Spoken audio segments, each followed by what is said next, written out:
Big shot. Ooh. Hello. Hello, my big shot boy. How you doing?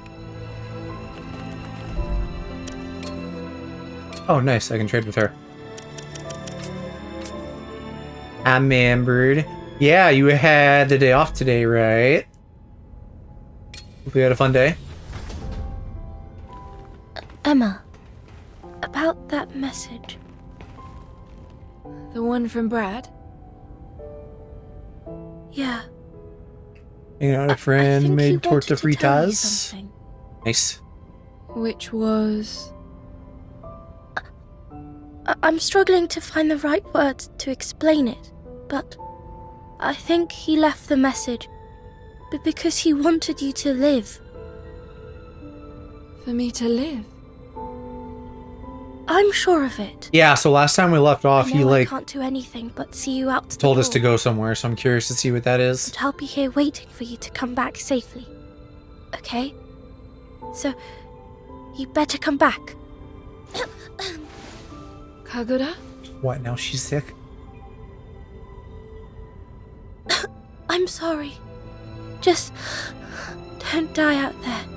You don't die either. Do we have to fucking get medicine for the dying orphan child now? See you soon. Then. As if we don't have enough to do. Don't worry. You will.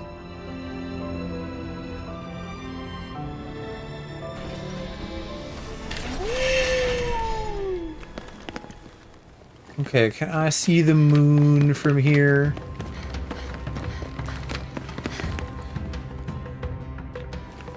Apparently there's a thing to do if you look up at the moon, so I'm gonna try to do that, but if we're heading into a cave, this might not be the zone for it.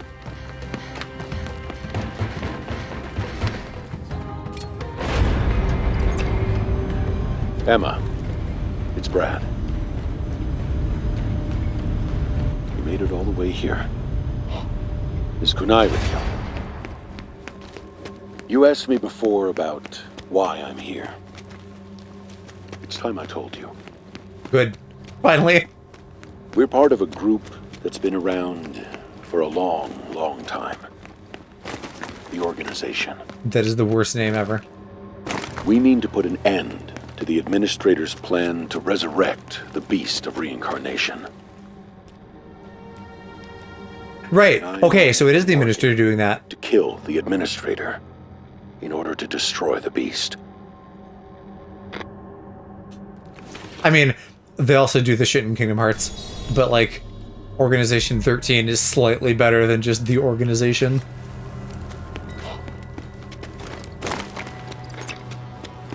But first, let me tell you a story. It's a little long, but hear me out. I wanted to tell you this. Long ago, before the Organization existed, the Administrator and I oversaw the Beast of Reincarnation. You see, the Beast didn't come into this world through natural means. It was created by people. I'm not surprised. 2,000 years ago, a trio of scientists, who we now call the Three Sages, created the Beast of Reincarnation. The Beast was not, in fact, responsible for the destruction of what you know as the ancient civilization. It was, I assume, their attempt at fixing something initially.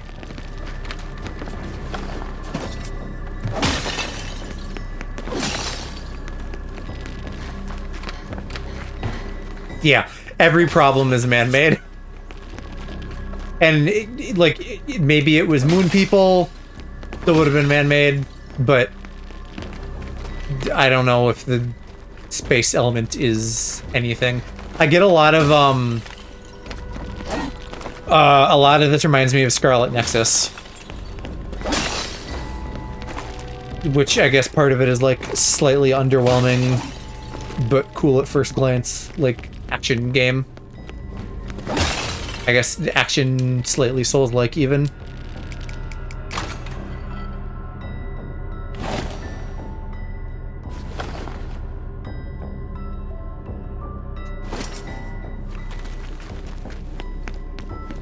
feel like my filter should be getting slightly better at telling that.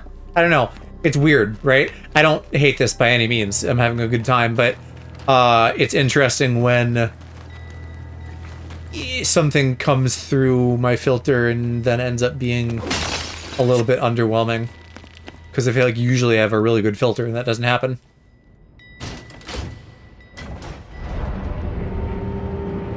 But I guess in both of these cases, you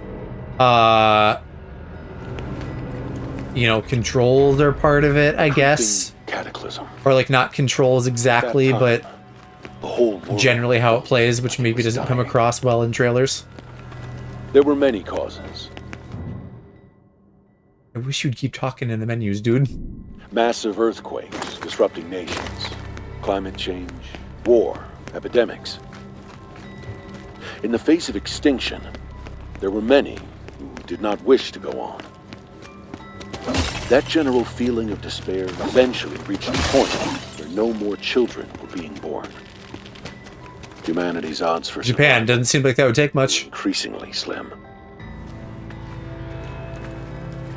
So, a plan was put in place to save the species from itself by weeding out certain negative emotions. Oh yeah, because sciencing human emotions always goes well. The dread and hopelessness that drove many to give up and die was removed. This actually sounds totally plausible that Japan would like put a, hey, stop being depressed and have kids implants in people. But yeah, what you're saying, games can look good and end up being shit. That's essentially what I'm saying, just not like quite as harshly, because again, I wouldn't go that far, but, you know, like, this and Scarlet Nexus both ended up being kind of samey. Both had some frustrating elements to their combat. It's something that doesn't necessarily come out right away at a first look.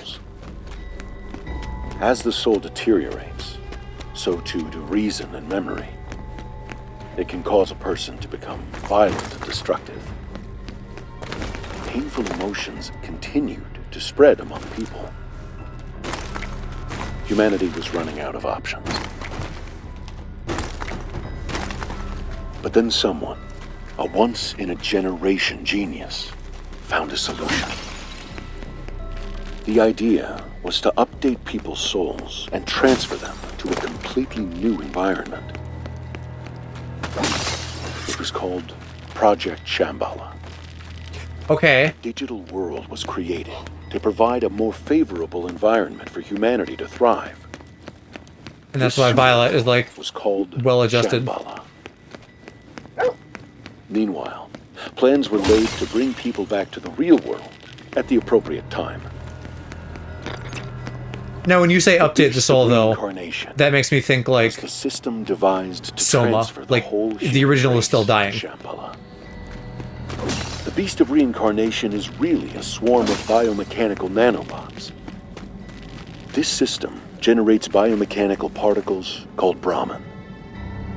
These Where do were I know made that term to from? act like a plant cell that can reproduce almost indefinitely. They were dispersed into the atmosphere and spread throughout the remaining populace. oh, that's probably what the moon thing is Would then. enter the body. The moon was and Shambhala. to the soul. Once this bonding process was complete, a large satellite installation in orbit. Or a relay, at least. This satellite installation is what you know as the Yeah. crescent moon. Copies, exactly. Everything seemed to be going according to plan.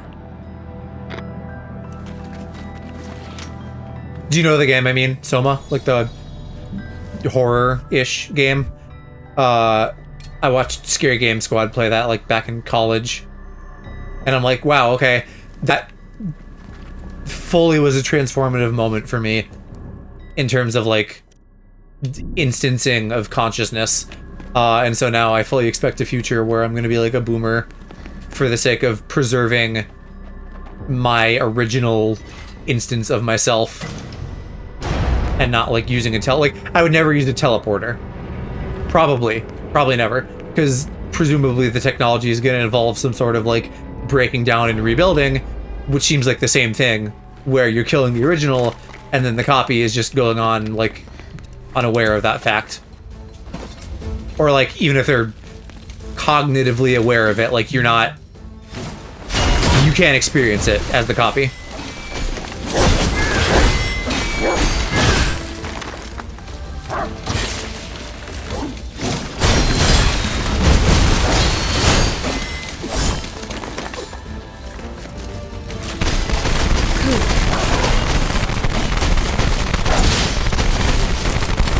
It's neat though. I don't play like a ton of horror games, but they have some really cool ideas. Horror movies too. That's why I at least love looking up like the summaries of horror movies on Wikipedia, although with games, I'm usually fairly covered by the Scary Game Squad.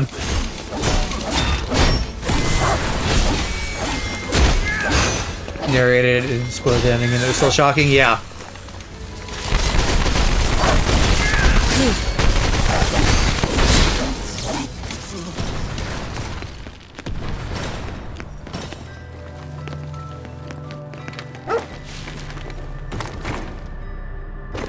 So I don't know. Maybe thinking we're gonna invent teleportation in our lifetime is silly, but there might be some version of something like that where the grandkids that I'm not gonna have would like call me a boomer because I don't want to like use a teleporter or something.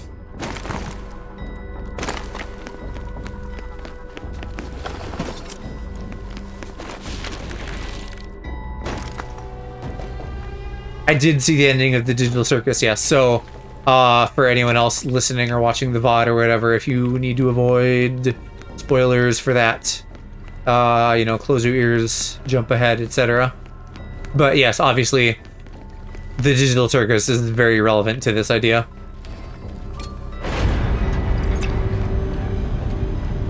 However, for many, yeah, that was like a major theory for a long time. To save humanity. And I feel like telegraphed pretty well. When a body rejected them, it resulted in what we call erosion. The Brahman, that which was supposed to be humanity's salvation, became its greatest threat. And there was nothing anyone Maybe I'm could do thinking to of stop it. Bremen. The Because beast Brahmin of makes me think chicken. reincarnation seized control. And I think I'm thinking of the Bremen mask from Majora's The Brahmin Mask. continued to multiply and spread, infecting all living plants and creatures. I'm sure you figured out that they are the true source of the blight. I was right about that too. This is just Horizon. It's nanobot problems. In the end, most souls were unable to be sent to Shambhala. The golems that remain today are those who couldn't go and suffered the effects of erosion. As for those who couldn't become golems and were afflicted with erosion, they mostly died out. The golems and people of this world are those who were left behind when the rest entered Shambhala. What are we talking percentage-wise, though? Did most make it? Did most not? Got further into Silk Song, beat the dancers, got the hook. Yeah, I know what you mean. The like hookshot thing, right? I don't actually remember what that's called either. Hey, Emma. Like a grappling hook or something, Once probably. this battle's over, once we reach the capital, and the beast of reincarnation is defeated, Gotta go back to the slab and get the double do you think jump. we could all live together? I thought you got that already. Kagura, Or were you just talking about the potential to? I can keep making delicious food for us every day. And your food is fine the way it is. The thing you use with the... I played it on Xbox, so I don't know what the S key is. and we can share it. I mean, I know what an S key is, but I Every day. don't know what thing that maps to. That includes Okay, sorry, Kagura, you gotta shut up for a sec. I gotta do electric.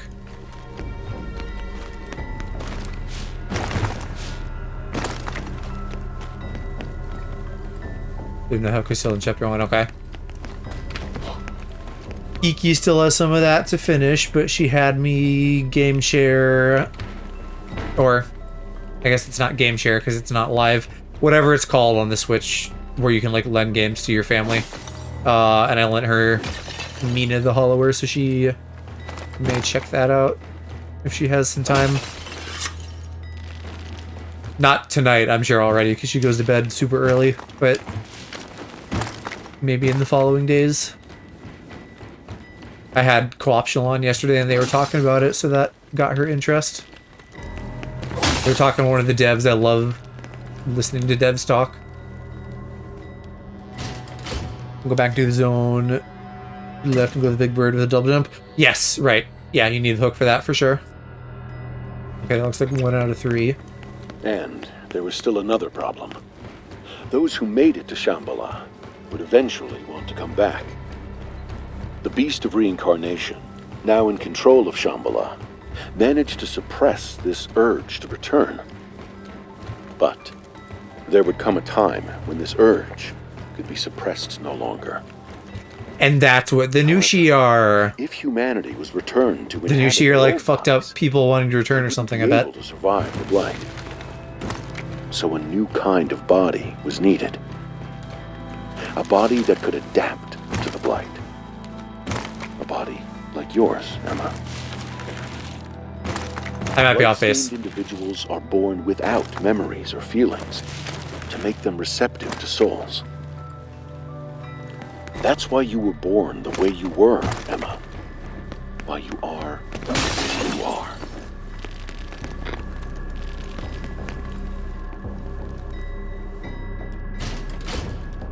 I was gonna do the first center after that, and then go find the songs. First center is the jail cell guy, right? It's like all sealed up. Or gal, I should say. Actually, can I just go up? That might be easier. Yeah, she was kind of tricky.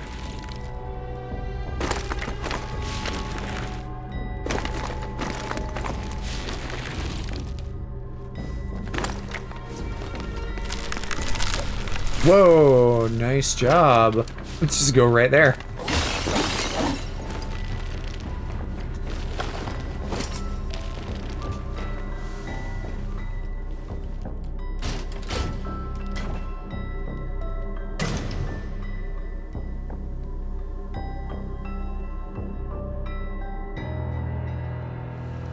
Already got 3 blazons. What are blazons? You'll have to refresh my memory on that.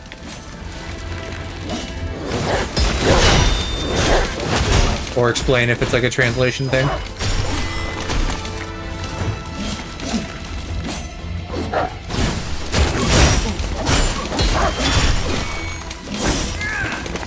Type of attack, jump, that stuff. I want to say they're called like hunter codes, but I don't think that's right. I think hunter is one of the types of those. I know what you mean though.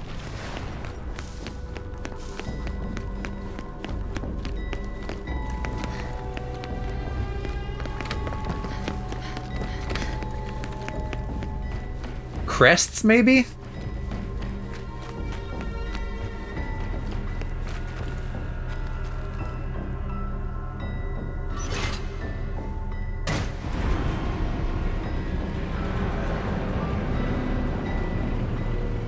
Reaper Beast and Wander in the short range.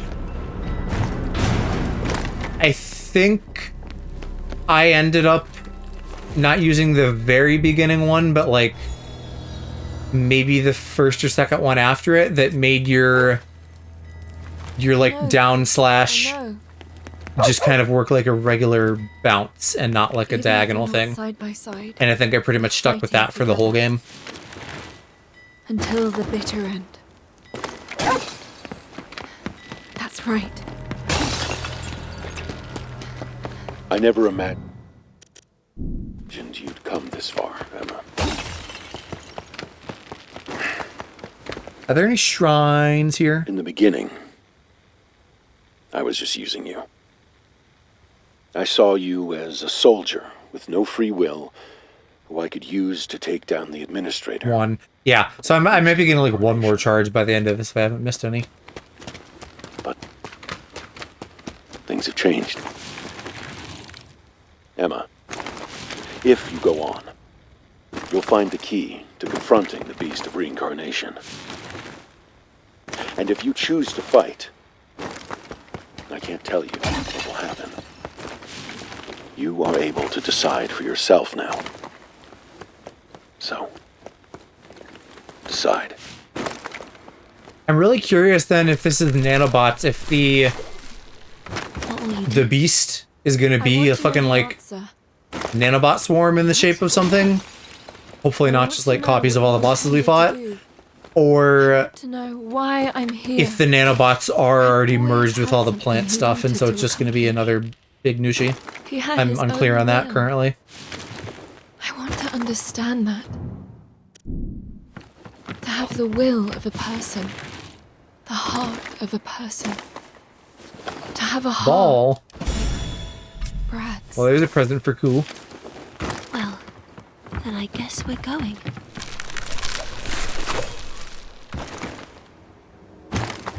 On my first playthrough, I did the same. Decided to use Hunter for 3. Now fully Hunter for this playthrough. Yeah, I think those would be a great way to mix it up a bit between playthroughs. You playing with any mods or anything? I imagine there's mods for that game, given how popular it is.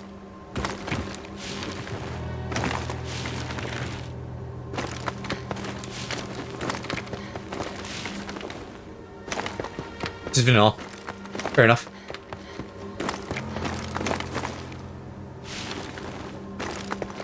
I don't know. Is this like the satellite that fell or something?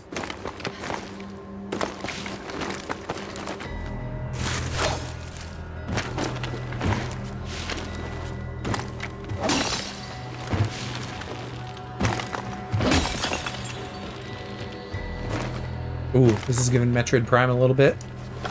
Some of those noises in the background. I wish we had a Metroid game to be looking forward to at the moment. And we hadn't just come off of Prime 4 being kind of a stinker. I mean, it's been closing on a year now, but still.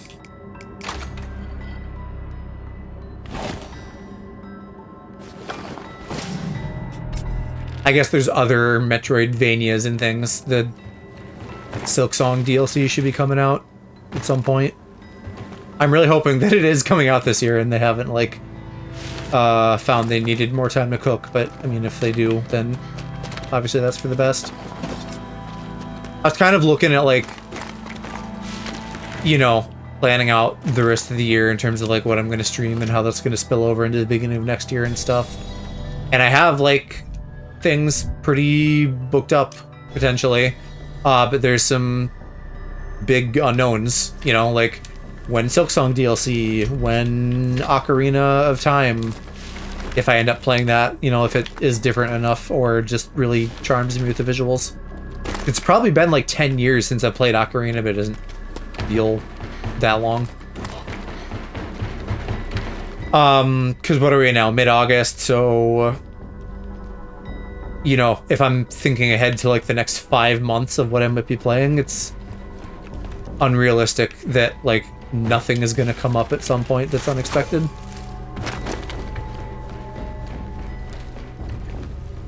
The year has gone by. I have done like no V2 work, and so I feel bad about that. I really got to buckle down. My hope, as always, for my winter break is to get shit done, and maybe what I'll try this year is, like... I don't know. I also have a lot of games I want to get through. Stuff that's, like, very, very high in my backlog that I've been edging for a while. Like, I almost played Expedition 33 at the beginning of the year, and now we're in August. I've been edging Lies of P for ages, stuff like that, so maybe what I'll try to do, if I can fucking shake myself and get it happening, is, like... do some work every day in the beginning of the day and like then do some games in the evening every day and just try to get like a lot of work and play done rather than like rotting in bed, which is never a choice, it just happens. So hopefully I can pull that off.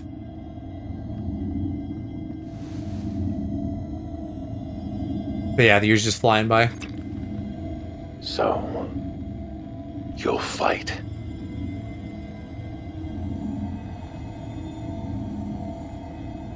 This is a Kanzashi. Even with everything on the line, I was only ever able to make just one. Hope this always glows, and then it could be the lightsaber I always wanted. It was originally the key to stopping the spread of the beast of reincarnation. We got that new Star Wars game in like a week, but there was some other game that just got shown that was never even announced. The beast draws power. Some like ARPG that got canceled. Uses it to rapidly regenerate. Which is such a bummer when Star Wars games get canceled. If you attack with the Kanzashi, you can break that link and stop it from You know, like that regenerating. 1313, Battlefront 3. Aside from that, you're on your own. However this goes, I have no regrets. I mean, you maybe should a little. The time we've spent on this journey together wasn't all that bad. You know. Sadly, this is where I leave you. Good luck.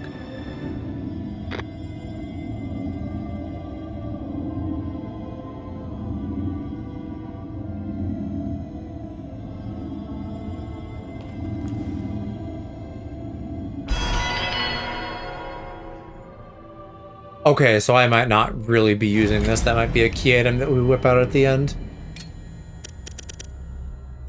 Yeah, it's not in my weapons. Okay, I thought I saw shrine, but maybe not.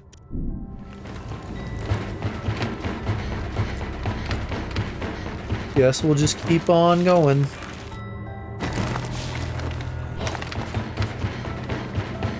I can sneak up on these guys.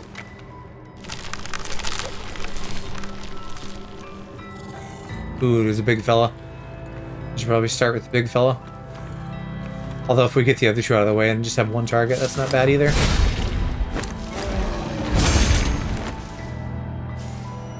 Or that wasn't even enough to, like, draw the attention of the others.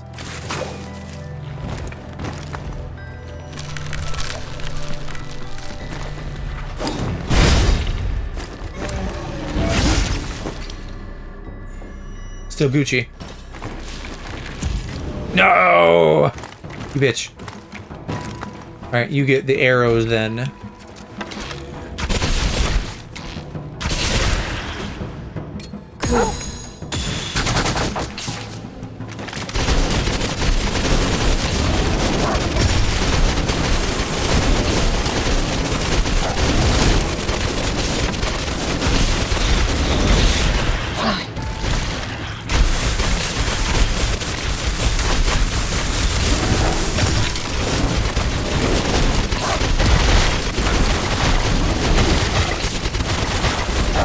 It's so goofy that the best way to play this game is just to turn it into, like, a bad FPS. I don't know what they were thinking, giving me this many ammo options and stuff. This much quantity of that. Oh, hey, there's the shrine. How many more after this? There's 2 more zones. So if this goes from 3 to 2... Yeah, okay, probably one more in each zone. Great.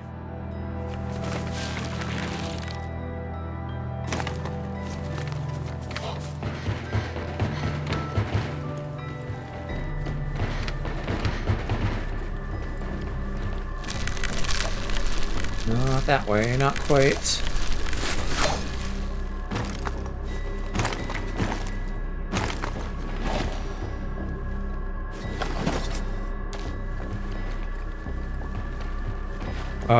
Let's just backtrack there.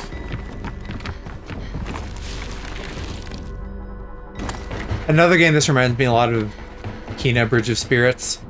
There's some obvious thematic stuff too, but also just the, like, potential. There's some cool stuff, but it needs a little bit more time in the oven. I don't know if Kena 2 is, like, something I'm gonna play day one. Satisfied. Take care now. Because I don't know that it's going to be that much more, you know, even with potential. Maybe if I can grab it on sale at some point. Kena Bridge of Spirits. K-E-N-A. I don't remember if I should say it like Kenna or Kena. It was like a fairly early on PS5 game. It looks really, really good. It looks like a Pixar movie. That's like one of the main draws. You're kind of like a shaman type girl. But it's the same sort of issue here. There's like not a lot of depth to it. Admittedly, it's a shorter game, so like, and also the first game by a studio, so you can definitely excuse like some of the stuff being like a little shallow. What was I buying?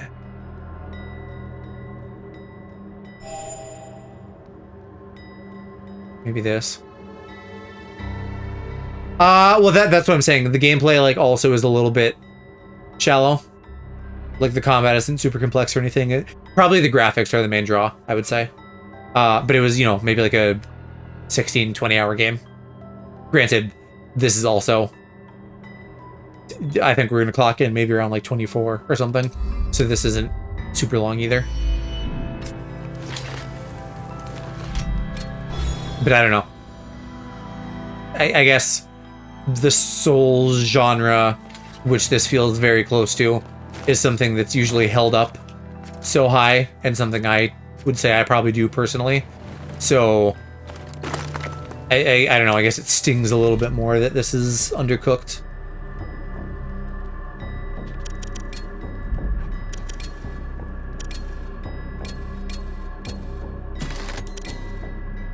Basically sort of give you a bit of direction and a goal, but tries to focus more on the gameplay even when it's not that much. I don't know if there's, and it's been like 4 or 5 years now or whatever since I played it. The VODs are on my YouTube if you ever are curious. Not that you couldn't also just look up someone else's video. I don't think there's like one major thing where I'm like, hey, this is a big problem. It's more just like an ambitious game by a small studio where it's like, I would like to see a little bit more in all categories. A little bit more depth in the combat, a little bit more depth in like enemy variety, stuff like that. Graphics are pretty solid. That's, they don't really need a lot of improvement there.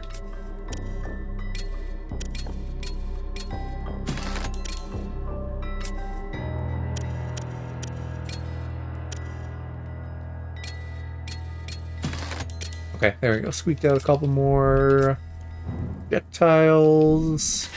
Get that updated. Let me rest just in case. And then we're already at a boss, which is great. Looks like a badger.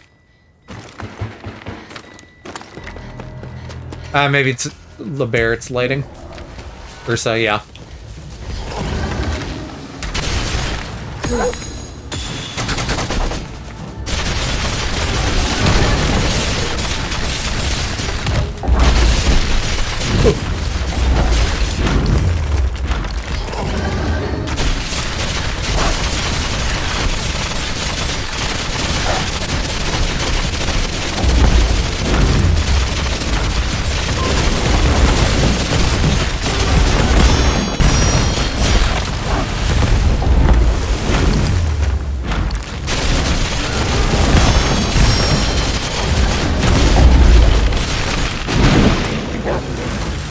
Those are pretty. Shit.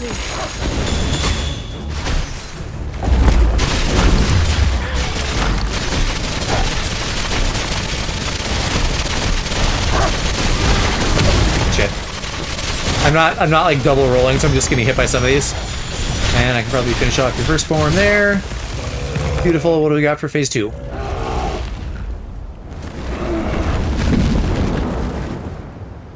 Oh, speaking of Souls, I realized this like this afternoon after I'd already posted my schedule for the weekend. I was like, we'll probably do something Friday. I don't know what. Duskbloods, maybe, because I think the test for that is available. If it's timed and if that like is the time when I'll be streaming. And I'm really curious about that because we still don't know shit about it.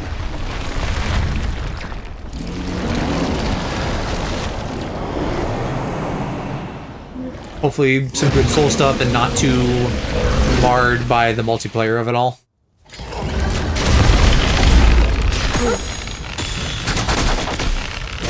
Am I fucking hungry?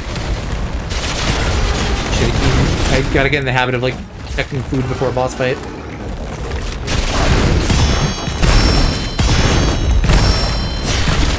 Oh, he had one more.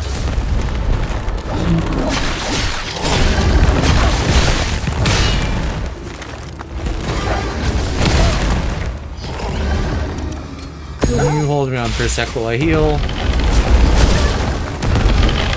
That almost worked.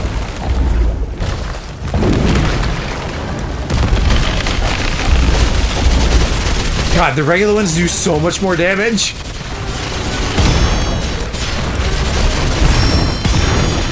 Why is he pink?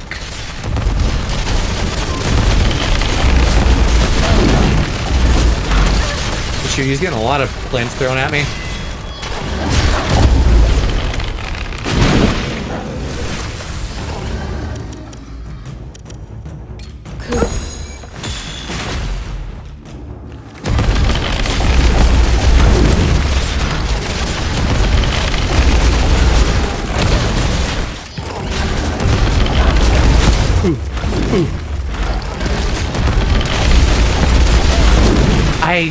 I'm not reading those at all, those ones that are like coming up from behind me.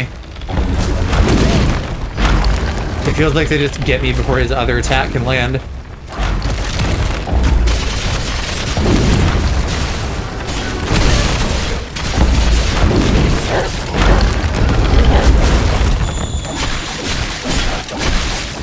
But this little grundle smacking here might be enough to get him. Beautiful.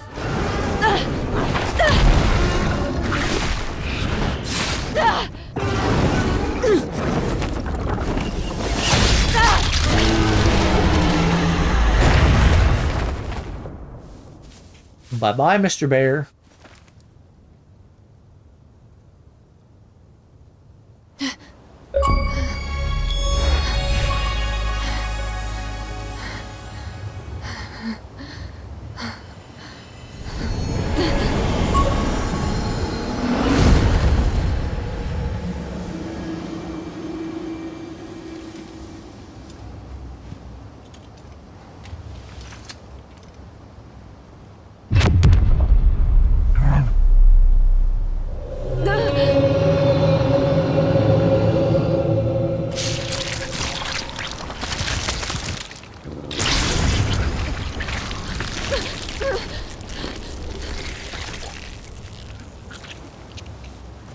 Yeah.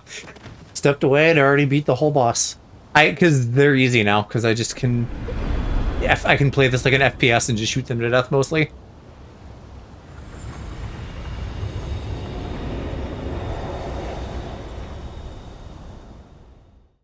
And I'm decent at guarding at this point, and I have enough heals to make up for mistakes, so...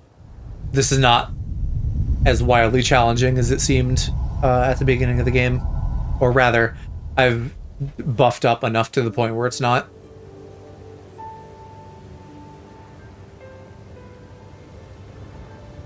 Not even a sword, he brought bear claws. We're almost at the capital. And, for that matter, Shido, who I've been fighting on, you know, repeat over the course of different fights. Decided. His sword deals with my gun quite nicely because he can just deflect everything. Emma, Ku, once the fight is over, what do you plan to do? Go to the dog part. After we build a dog part. Almost scared of it ending. Don't worry. I don't know what we'll do, but we can work it out together. Yes, you're right. Yeah, like I said before, not much of a plan, they're just going on vibes. But it's nice to see them, like, on good terms, working towards a goal of, like, being together. Did I get a new... yeah. Oh, do we finally get Boa level 2? Is that what this is? And I get more ground pound combos. Even though I mostly use this when I'm low enough that I don't have all that extra to use. Let's see, let's check the chickens and the crops. We do have an egg, but we aren't getting fucking facility modules anymore, so I don't have enough spots. Give you a bath. This might even end up being a short stream tonight. I could see this only taking us like 2 to 3 hours.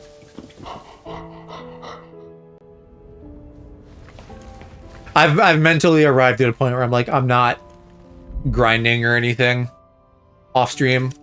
I never ended up doing any. We're just gonna like finish the story and then I'm gonna move on to other things because the grinding does not delight me.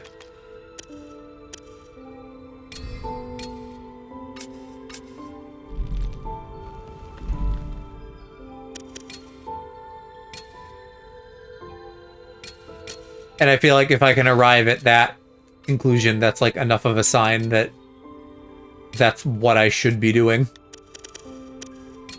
And not trying to force it and be a completionist where I don't have to be.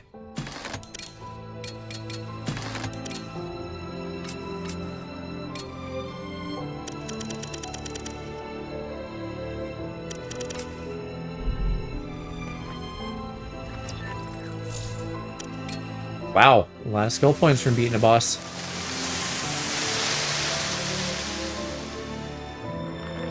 Especially since I've been enjoying playing the Final Fantasy games off stream. The old ones, at least. I finished 8, which is like the last mainline one that I hadn't played besides 11. Because it's a fucking MMO. So maybe I'll pick up 14. To the delight of everybody who loves that. Because, like, I played it once on stream with Park and Sweet. I'm never going to play that game on stream. Or, like, rather, if I play that on stream, like, nothing is ever going to get done. So, maybe I should just play it on my own time. But then I'm also like, do I really want an MMO fucking, like, hanging over me? Because I what, a year ago now, got over Genshin and Zenless and all those. Got over. At least haven't played them. You know, I'd still like to eventually for the story. But the MMO of it all is just going to be, like, endless. And so that feels dangerous, but we'll see. If I try to play it more as a story game, you know, I might be okay. Because then I'm not going to be worrying about, like, dailies and shit like that.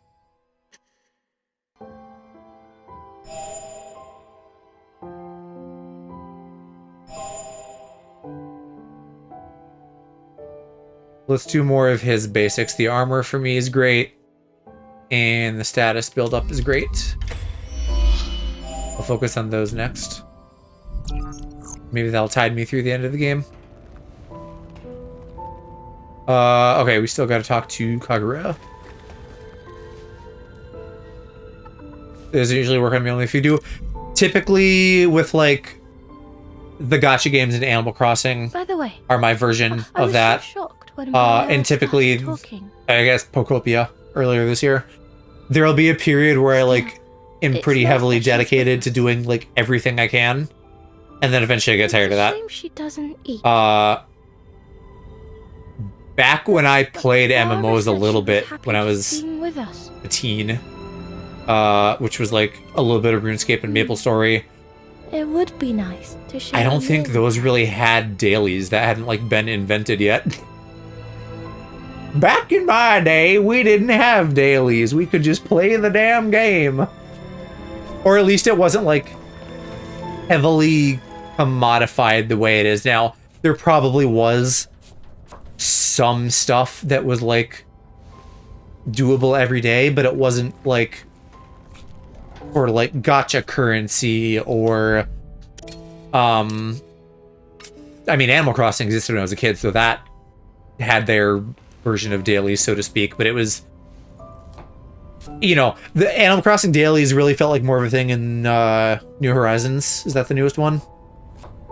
Because you had to, like, get materials and stuff, right? And the other one, it was like, yeah, you could like log on and check for furniture, and there's obviously like time sensitive things, but Oh, it was like tell me real what low you pressure, want I to feel do. like.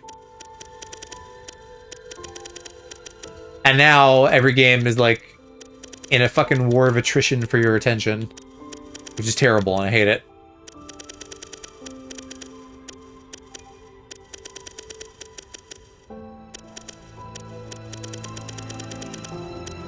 You are what you eat. Fine, I want something So for my choose crit wisely. rate.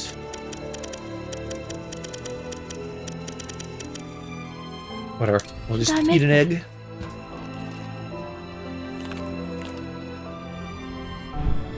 I'm full. I don't know how Cass does it, juggling like 7 gacha games and stuff. Although I don't know if they're like super diligent about dailies or anything. My memories are hazy, but it reminds me of home. Home? Is that a place people always go back to? I suppose so. It's a place that all. I also want to return to Persona 5 Phantom X at some point, but I'm like, man, after playing that and then playing real Persona 5, it's like, wow, Phantom X sucked. No. And don't I kind of even felt that while remember playing where I it. was born. You can still feel the appeal Why? of the Persona I stuff just somewhat, want but to it's also return like, to where we're all together. gotcha. Eh. I guess that makes this my home. I don't know if there was like a Pokemon leak talking about an MMO or something, I but see. someone on the Reddit was talking about an MMO. Like that was a thing that was Is that happening. strange? And I was like, I sure true. fucking hope not. I'm pleased to hear it. I don't need that. I'm not in the most pristine condition any longer, but I'll be waiting here with Kagura for your return.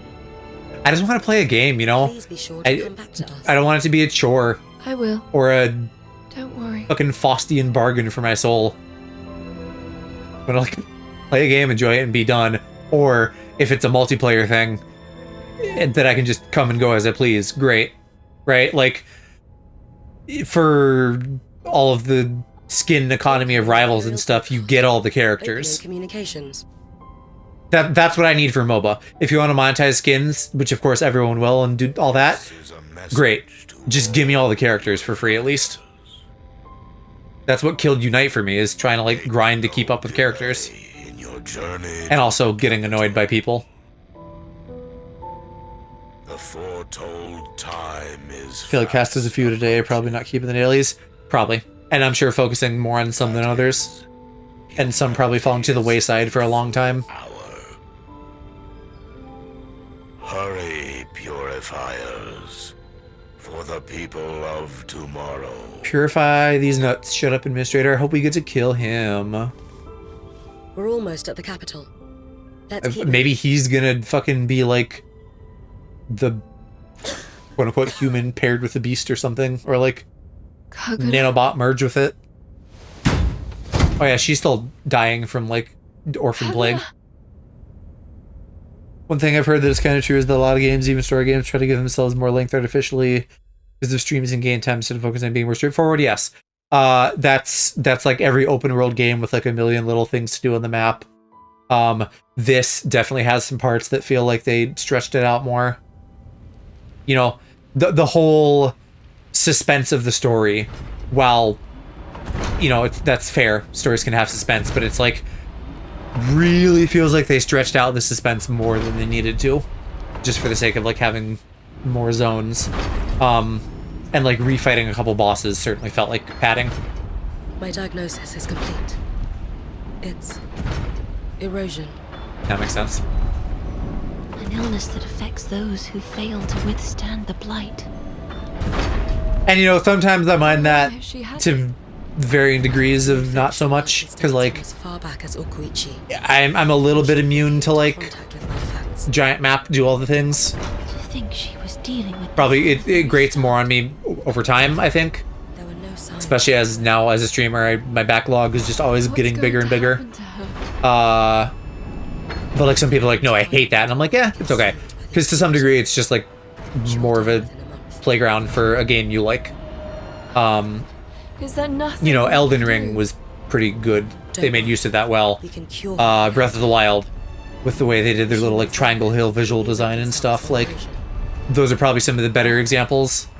How? Witcher 3, pretty good as well, just because all of the side stuff is like really interesting. The blight. But like The capital Assassin's Creed of nanobots, which they refer to as the implant. is probably a little bit Nanobots. Aren't they on the what make up worst end of that spectrum. Exactly. They're a remnant of old technology. There should be a machine that can administer the implant in the capital. We just need to find it. All right, let's go. Right, okay. We haven't got much time. So just more doubling down on like, gotta get her done so we can save the kid. Hold on, okay?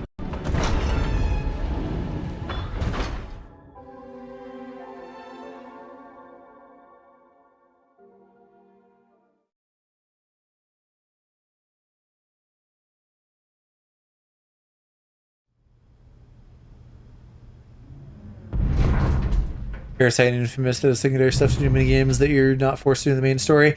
Yeah. Yeah, and Parasite, especially, some of those are annoying because they're just like score attack stuff.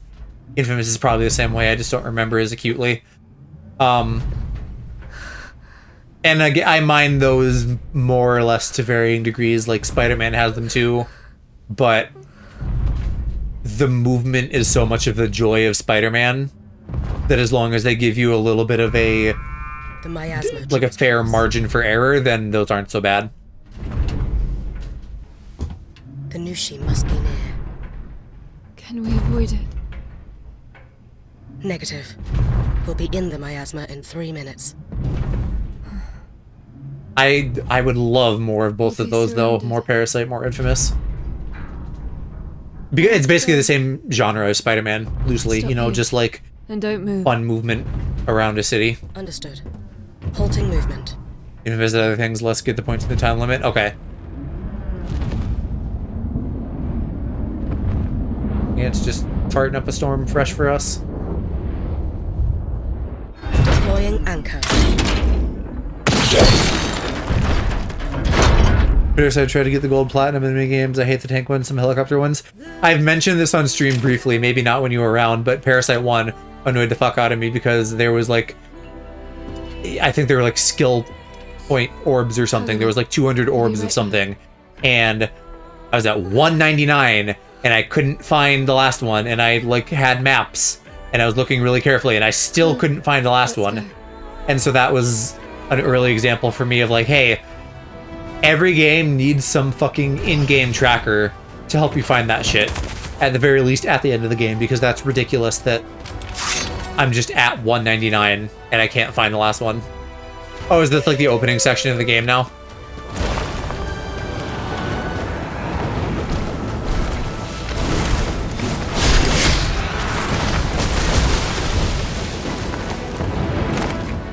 Well, this is not going to be a very long zone then. And I think 2 I was prepared, so I got the... Well, Xbox, so not the platinum, but you know, I got all the stuff. Reach the blight in 30 seconds. Would you like a countdown? It's fine. I can already see you. Try to keep your distance from Kagura.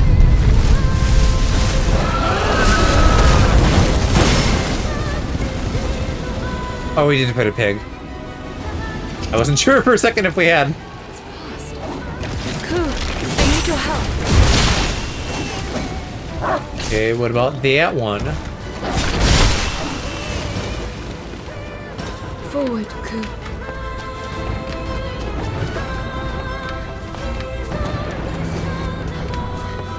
Did we see who was at the end of this at the beginning?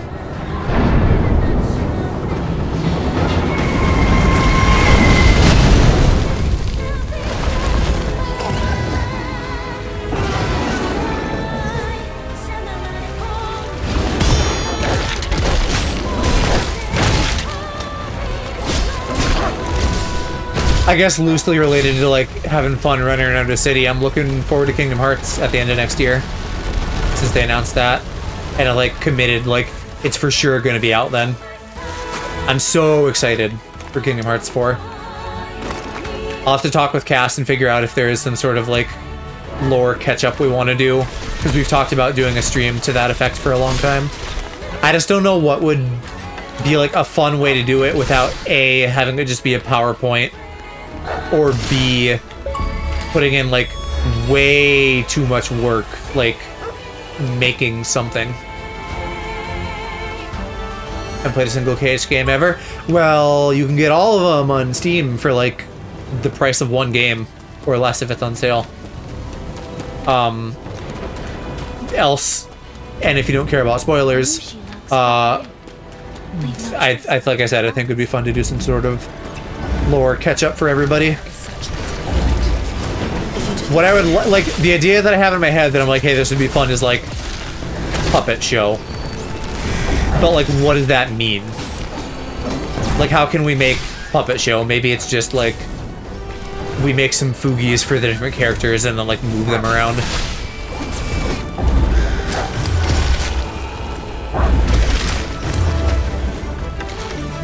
Might be a stream, might be a couple streams, depending on how much we lock in. Because like, I've seen people do like my friends explain Kingdom Hearts lore to me streams, and they still take like 7 hours, and that was like a few games ago.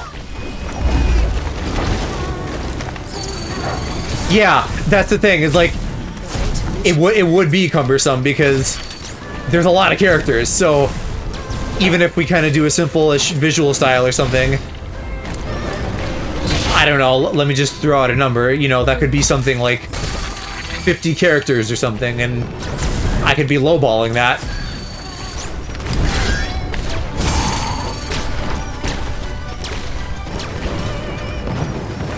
Yeah, you got a lot of Sora stuff. You got the one game with Roxas, and then there's been 2 mobile games now, one of which is very long. Well, because it was kind of 2 games. The MMO was kind of like 2 games. And then they did another mobile game that was like the same format, but it wasn't an MMO, about young Xehanort. And I haven't even caught up on the lore on that, because I'm not gonna play that shit. It's like it's a shitty, not fun mobile game, so I have to just like sit on YouTube and like watch the cutscenes, basically. Maybe leading up to 4, they would do some sort of like movie version, but they kind of did already with the MMO movie version, but it wasn't like anything resembling comprehensive. It was like a teaser, more like.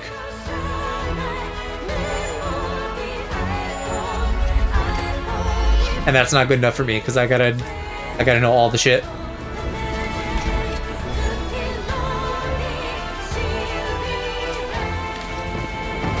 I think I also saw in the interview that they had mentioned there's some world in this one, it's Niue again, that they always wanted to add, but couldn't. Or something like that, which is, you know, because that implies age, like something that's been around at least for a while. Emma. Rather than something new. So I'm like, what is the old thing? That face. Is it Treasure Planet? Confronted the agony of So the Kobe 2 image. Oh yeah, with like, what do you call that? Haircut? I don't know. With hopes.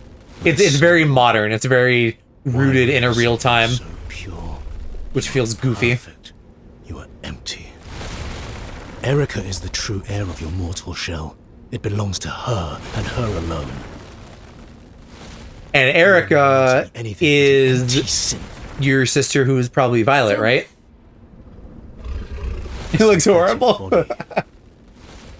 Game looks great though. Inhabit. I don't remember what they call I'm afraid you will have the to afterlife in Coco, but the, you know, the cool, colorful city with like the buildings that go on forever vessel for my looked real nice in Kingdom Hearts. Erica, it is time you return from Shambhala. Feast, so that she... Okay, wait a minute. Erica returned from Shambhala Feast. Is Erica the Niue? Careful. It's far more powerful than it was before. Meaning that maybe I was right, that the Niue are people?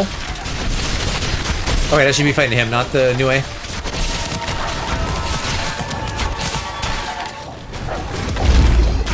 Ooh. Yeah, Coco was great. I'm surprised, I think Fennel hadn't watched it. I mean, I guess it shouldn't be. Cass doesn't watch things. Like, plenty of people don't watch stuff. But it was great. It was real good. Really enjoyed. And I'm sure despite his haircut, the second one will be a lot of fun too.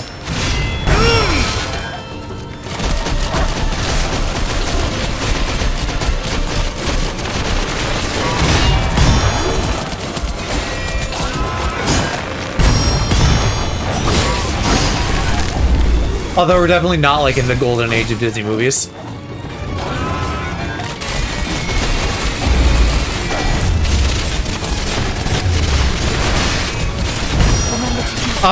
Some are still good. I liked Onward.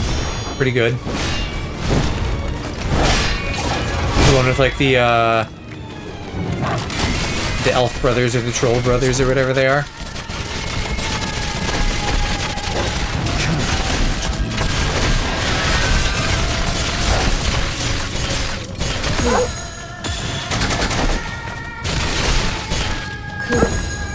Oh, I didn't equip the level 2 of that. Oopsies.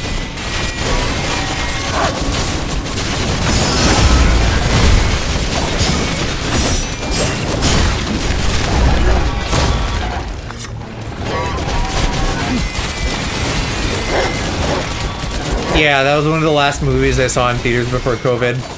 If not the last. It was like that and Sonic, and I don't remember the order. I have now seen a couple more since, but for a while it was like that was like the end of my theater viewing experience.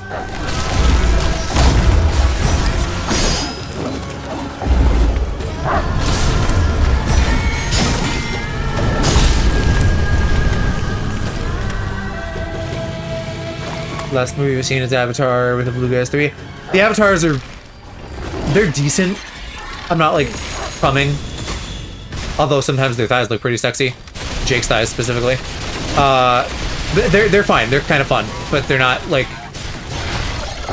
They never have like the cultural impact that I feel like they wanted them to.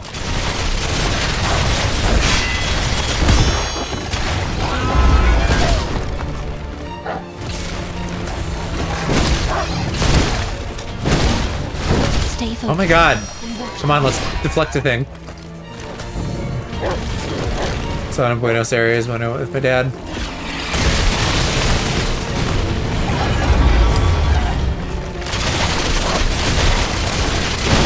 I'm normally like a pretty good attention span person. As evidenced by like when I can stream a game for like 8 hours on occasion. I feel like those might be tough for me to watch on a plane. Just because they're so long. I do, you know, plane specifically, so it's not like a real attention span issue, but it's like, I don't know. I get squirmy on planes.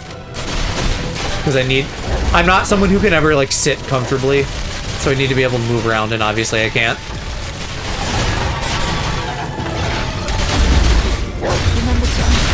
Ooh, you're all ready to go, aren't you, bud?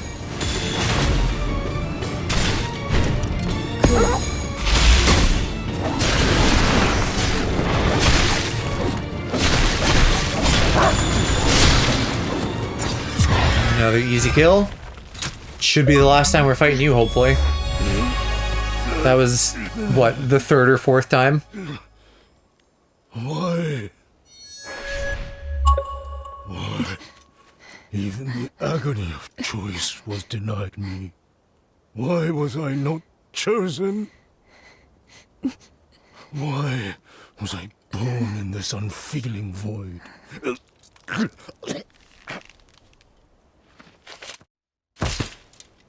I have nothing. We also gotta resolve the plot thread of all of the other ones looking the same and presumably like him. Or maybe that's just the default male body, I don't know. I wanted to be able to make meaning in my own life, but the world stole those choices from me.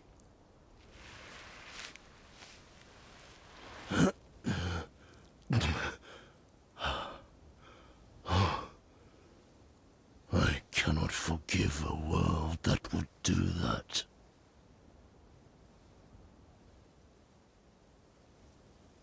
Okay, so fucking fight the system, loser.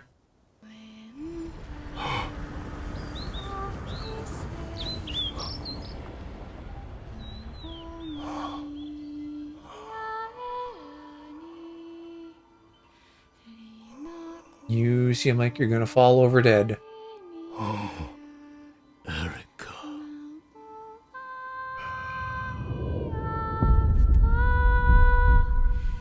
Damn heaven.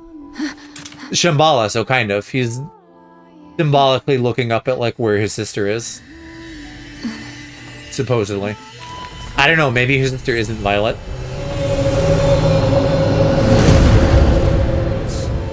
Does he also turn into a plant thing? Is he in there? I can't tell.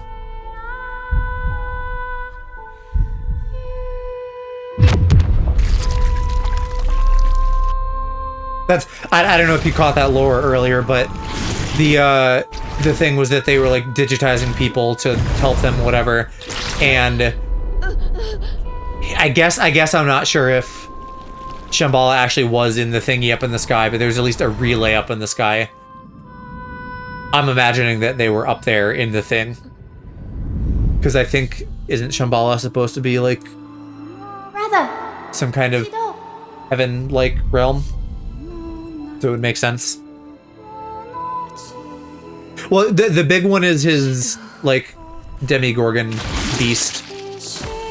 But I don't, from just the brief look, I don't know if his body is also, like, a part of that and they kind of turned into it together. If he got subsumed by it, if he's just laying there off to the side. I'm not sure, I can't see him.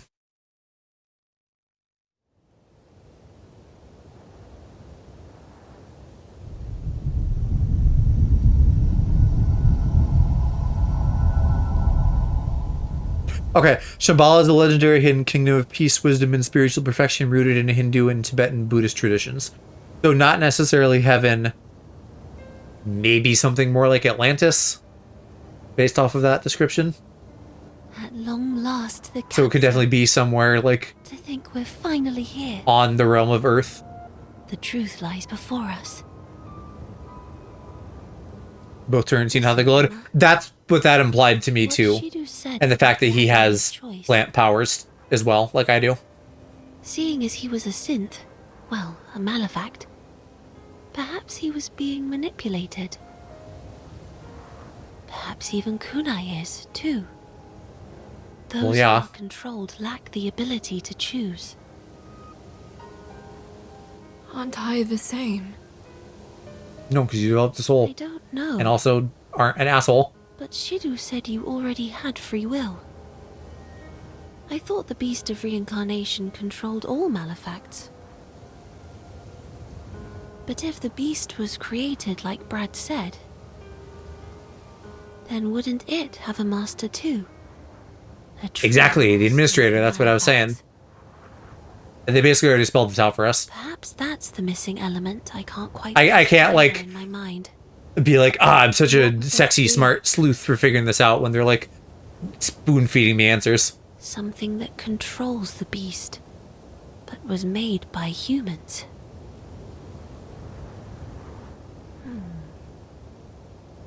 That's it. It must be those who live in Shambhala. That's where they exert their control. Or that. I speak, of course, of the players. Oh, so we're doing this. Okay, now it's Deltarune too.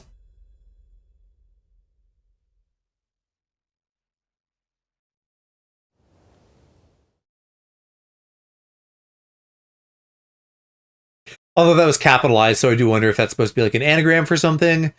And they're kind of being like, ah, it's you, but like it's not actually you. But it might actually be us, I don't know.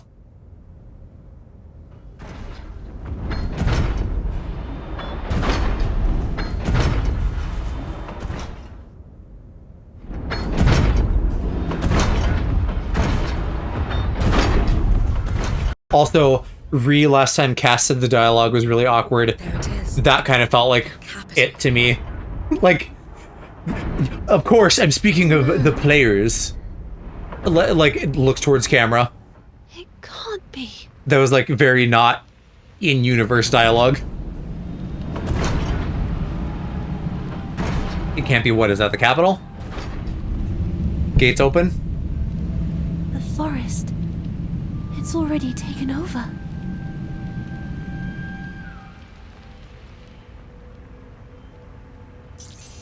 I'm picking up something. It's the beast. Already? Did I develop heterochromia, or is There are that just the also lighting? multiple malefacts in the city center. And Nushi. It's unclear why, but the beast has appeared earlier than expected. Because Brad altered the plan so the administrator's being fussy? For the blight to spread so quickly. Or the players? Just what is going on in there? I'm heading in anyway. If something's caused this, I want to see it with my own eyes. Your homophobic eyes. I need to. For Kagura. Baera, give me the directions.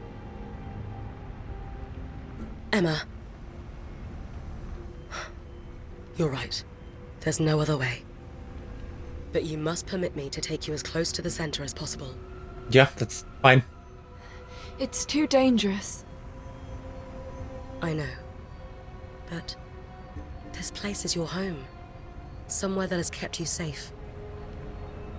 I cannot allow you to go into enemy territory by yourself. Not now. We head into the fray together. And don't worry about Kagura. Never fails to make me laugh when I hear people referring to heterochromia as homophobia. You can blame Alex for that one. Thank you. Since his avatar has heterochromia. Well, here we go.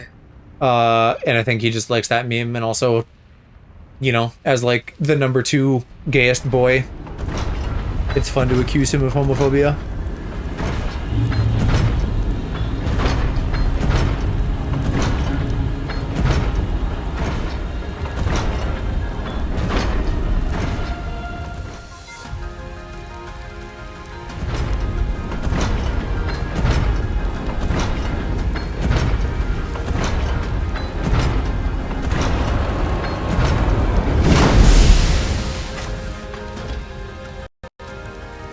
The boy kisser with homophobia, exactly. This is your stop. I've already downloaded some information on the capital. Like you, The Bauera. location of the medical, Bauera sounds like a fucking Five Nights at Freddy's animatronic as well as the name. location of the administrator. The administrator. Isn't that a thing in like the second game? Maybe like the Bolera room or something like that. To avoid a frontal assault, however. I assume as someone in your early 20s you know about FNAF. Ross? A route that I will guide you to. Understood.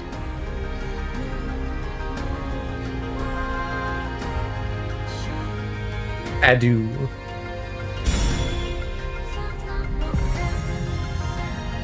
Yeah, exactly. Grew up with it.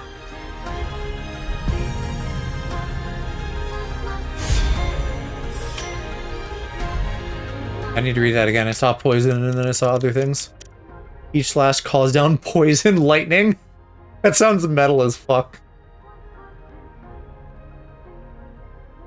Lightning's poison buildup 10. What the fuck does that mean though? I still think I want my vampire sword for healing.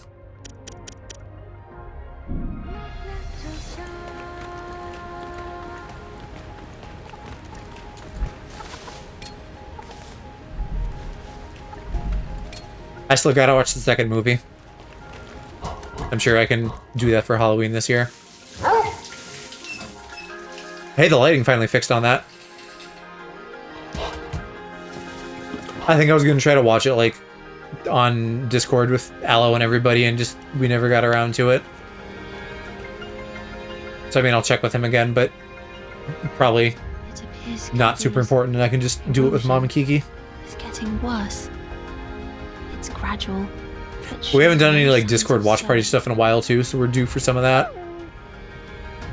Another We Blue have Night to with find Cass out. or something, if nothing else. Kagura kept a diary. I remember her saying so. There was plenty about you in there. We promised to celebrate her birthday. And we still can. Trust me, before long, there will be plenty more entries in that diary. Yes.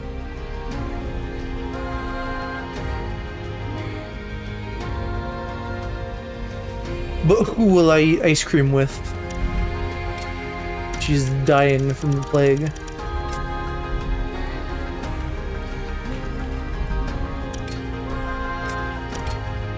Oh, Valera can do the research now, okay. Alright, I gotta get this gone. Flaming lightning. Me when I make lightning.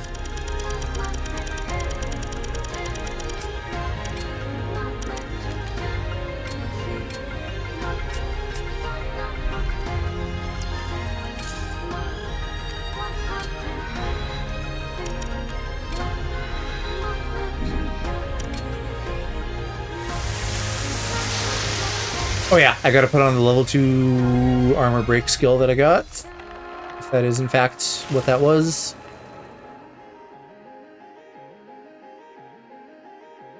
$109, damn. Let's get some more upgrades for the boy then. Let's see, can I do both? I can't do both. Let's just do the build up then.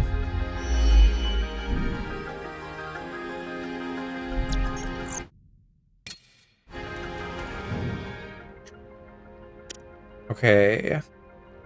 Oh! Did it auto-equip it? Perhaps I was thinking of a different thing entirely.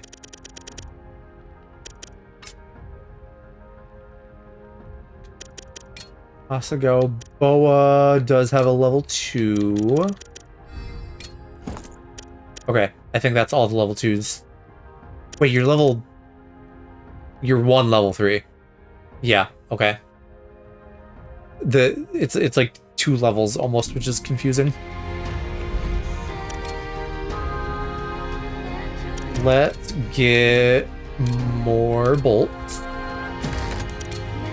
And that's all my money.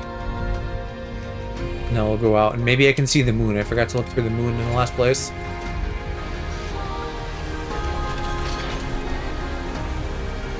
Might be hard with tall buildings. That's the way in.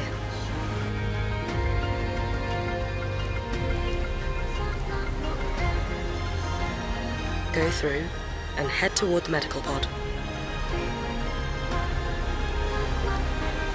All right. Let's not keep Kagura waiting, Ku.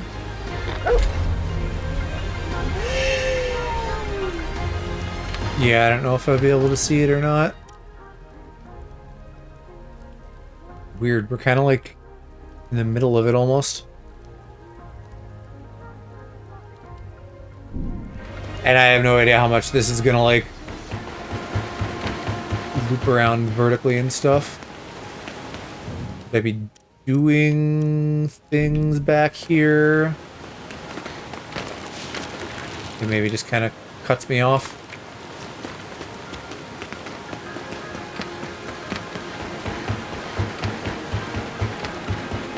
So, we didn't find a shrine in the last zone, but there were 2 here. So I want to definitely get those, get my last healing charge. And then other than that, probably mostly a straight shot for like fighting bosses and such.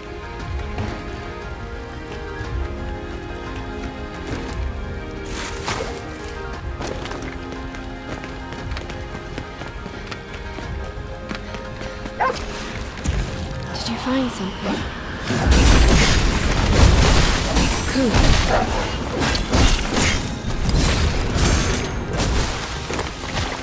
Shouldn't they have given me a free execute on this guy?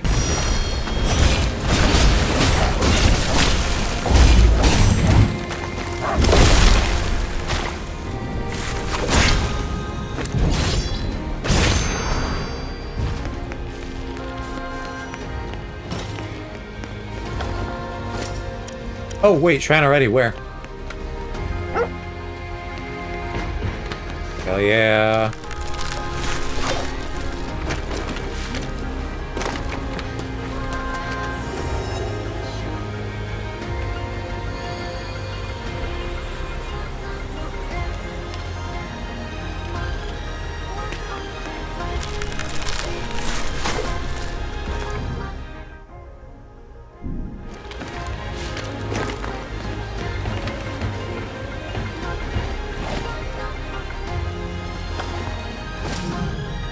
God Tree Guard.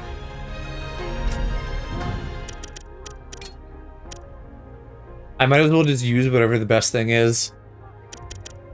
Yeah, I lose 10 acid resist, but I get poison and more defense. And I don't really think we need to worry about hiding from enemies, because it's probably going to be mostly just the bosses at this point. And I always forget to change the armor anyway.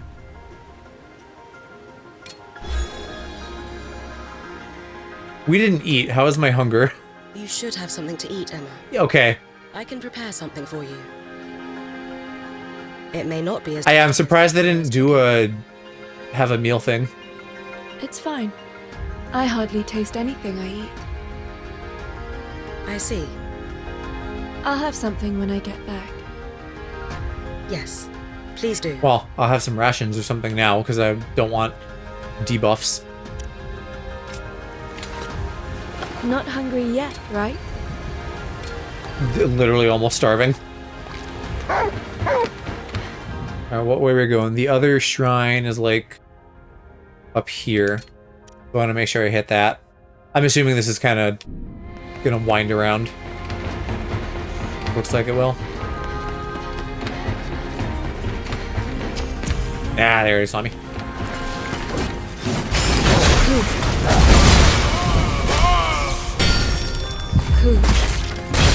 What a good boy, ripping out his throat like that.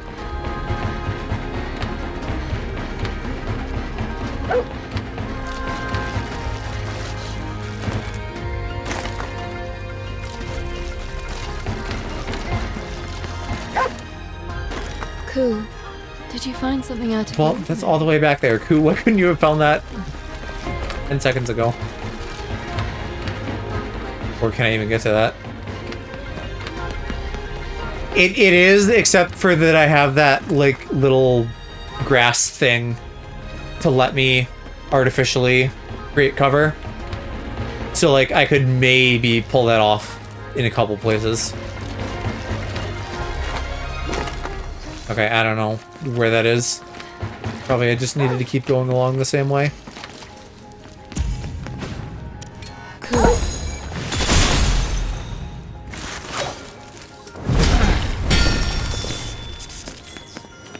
Yeah, I thought the level 2 of that was supposed to create 2 things.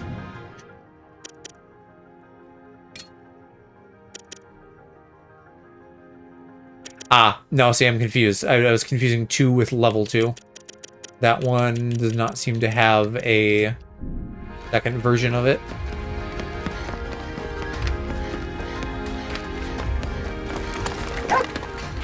Like these guys. If I'm fast, I could sneak up, but I haven't invested any more points in that, so probably not. Because it's not going to help me during a boss fight.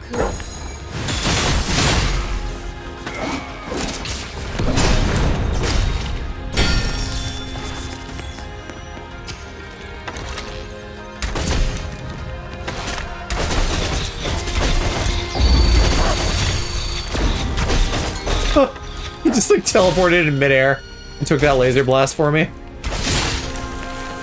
What a guy, what a trooper.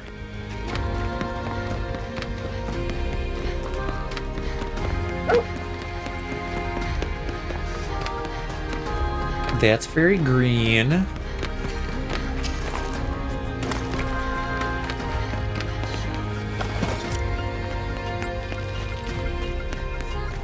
Are there rats in there? Yeah, I don't know if I can assassinate rats, but I don't need to.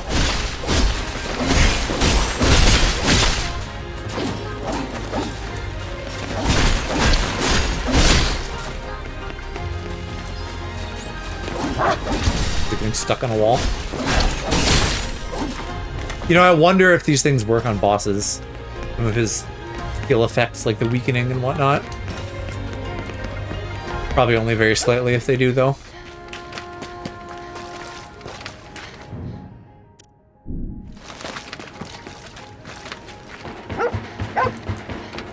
Did you find something?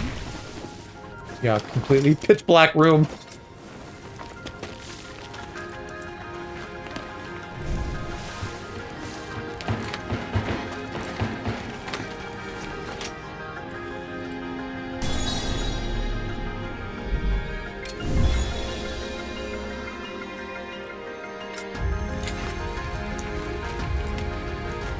Okay, just the one exit, looks like. There's an enemy.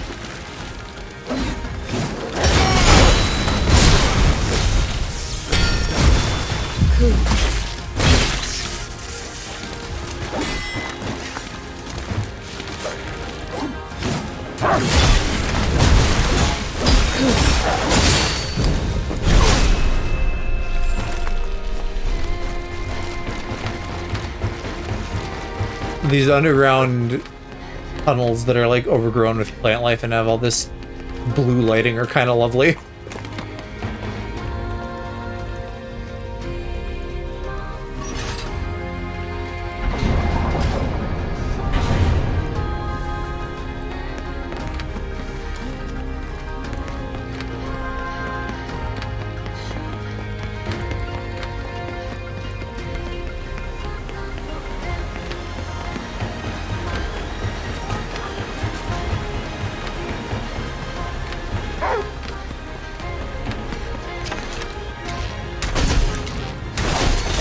I still have never tried that pounce thing.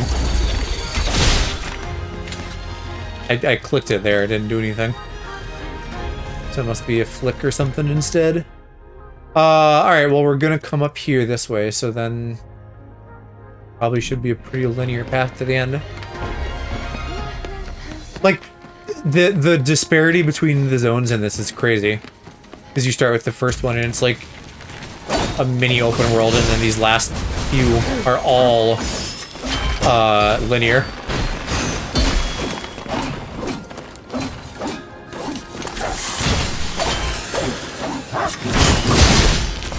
Which for the pacing of the game works, and that's why they're doing it, but it's weird that it's so different.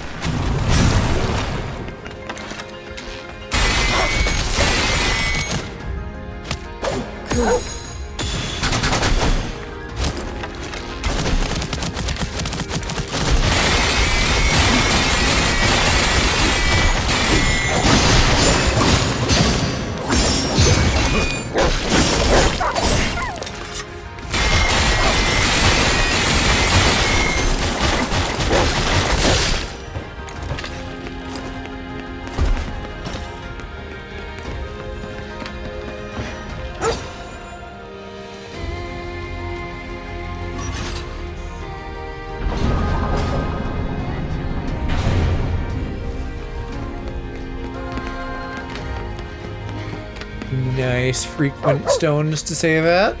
That light must be a campsite.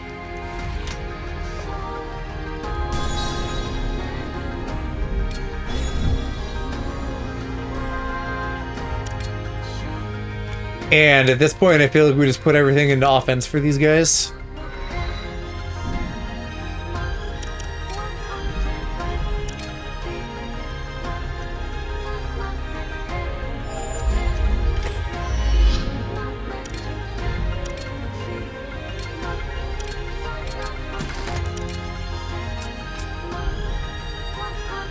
Oh, we can still buy more. Poison bolts, sure. Let's get like any cheap upgrades I can that are relevant to my kit.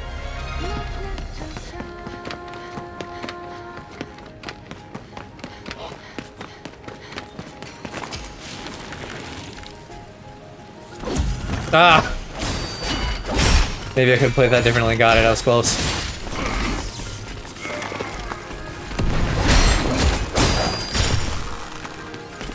Why is that not shooting off? I guess I have to hold it. I'm surprised that actually had enough damage to act as like a finisher.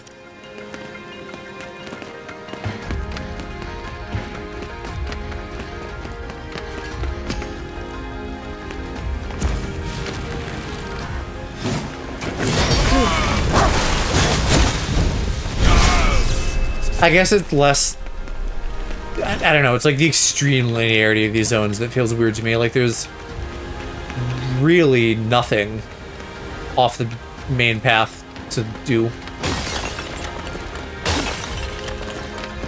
And again, I'm okay with it, because like we're at a point where that is kind of nice to just be able to like fast track to the end, but it's weird.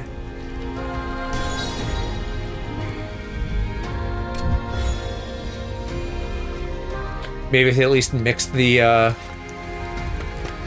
like distribution of those more, so it was like big ones and linear story ones interspersed instead of like all big ones early and all story ones late. Here's my last healing charge. Yippee! Was that 8?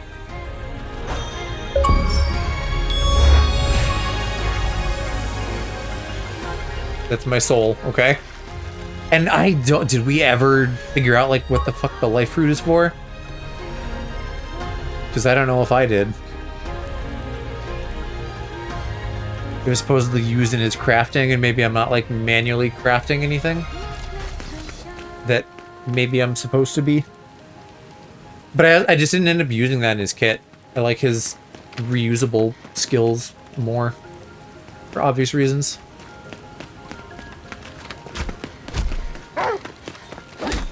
Cool. There's an enemy.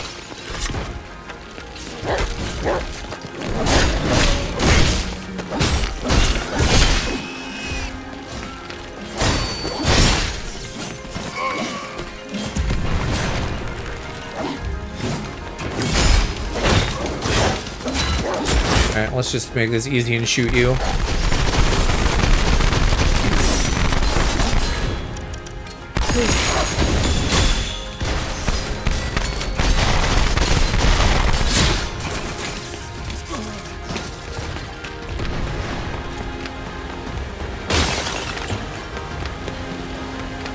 Still don't really get the little amber clusters because they're still giving out pennies here at the end of the game.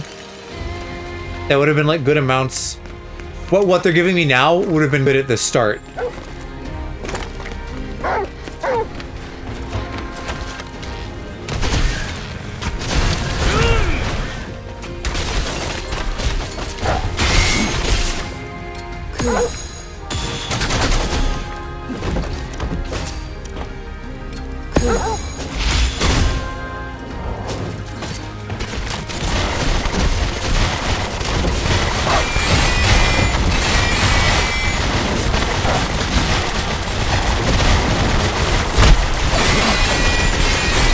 Fucking dudes are here.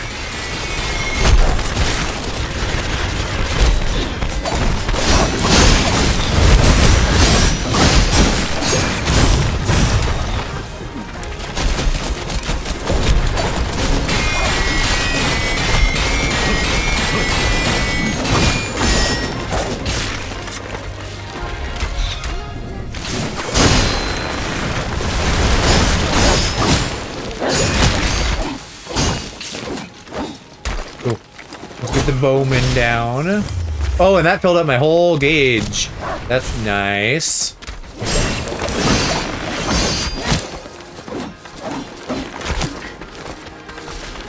Enough guys for a good old-fashioned VTuber orgy.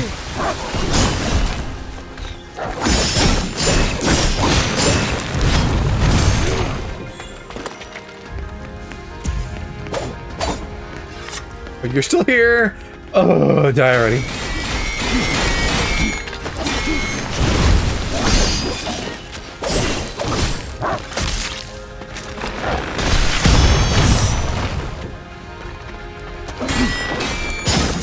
Yeah, this is the kind of service you expect when you go to Five Guys. And then you're unfortunately let down by the realities of life.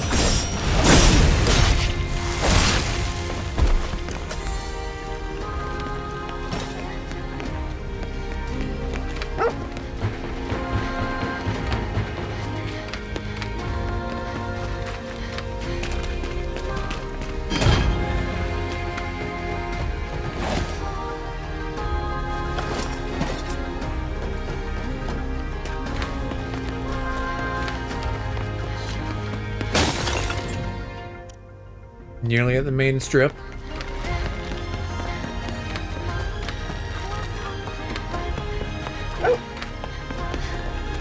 I remember the girl that was interviewing some of the boys cast and said I didn't want to teleport to Five Guys, and the guys didn't know that was a place. Must be a campsite. It's probably regional and or not a thing outside the US, right?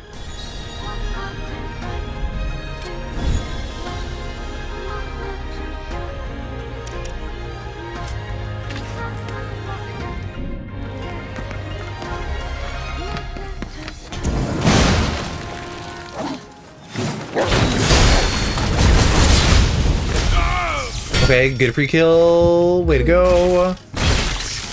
Yes, my boy.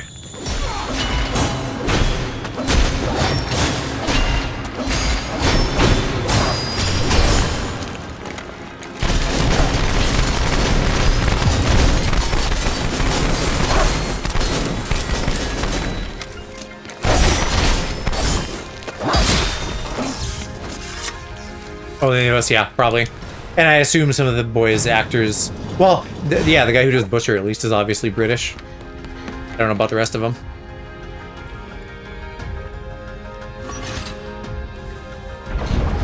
Or, I mean, I guess he could be doing a good accent, but I believe the actor is actually British.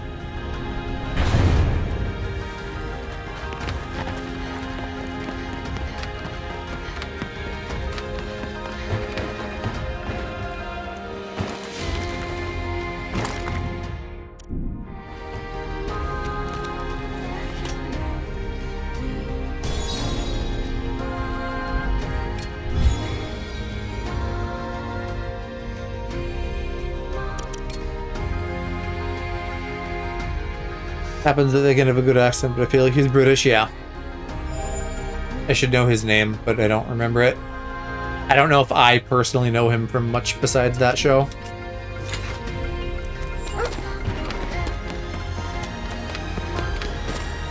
Alright, I think it's just a shot of bosses to the end then. Hello, pig.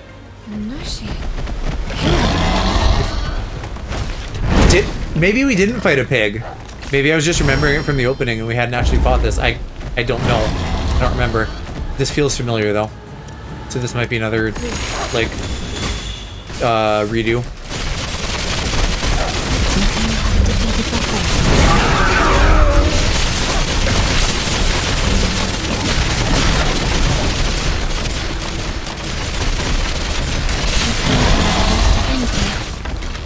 Oh, he was doing a real long swing around town there.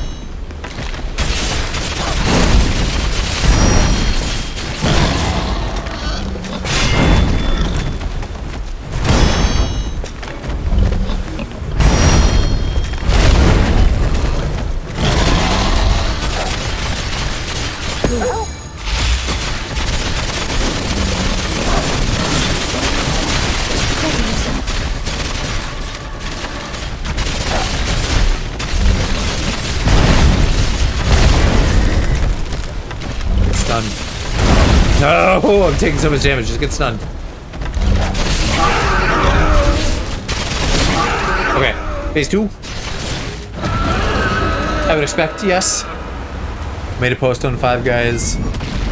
Post eating at Five Guys. Yes, I teleported here. I would like to teleport into bed with Five Guys, but I wouldn't mind having the burgers either.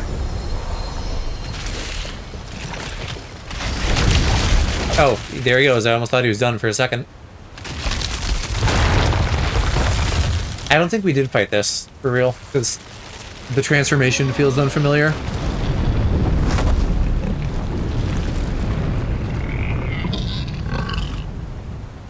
Damn.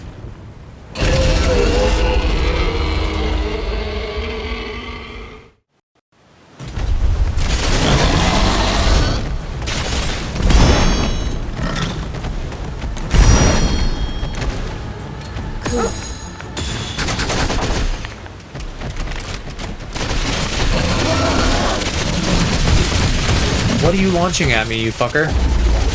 Trying to get you on fire. Barely got it, nice.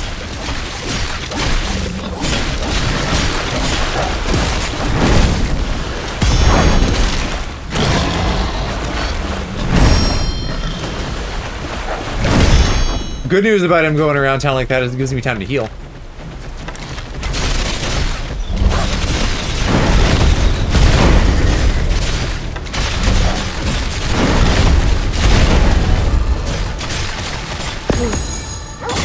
Isn't over. Keep out.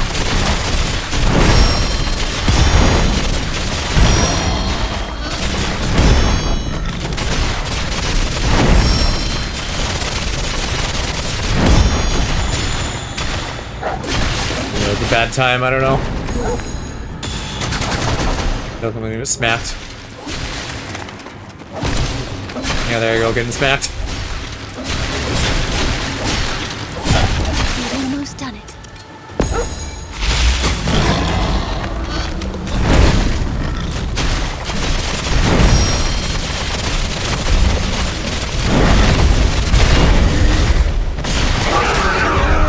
Ooh, what, did we pop your meter or something?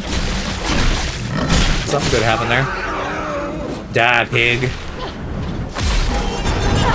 5 guys to cook for you? That'd be nice.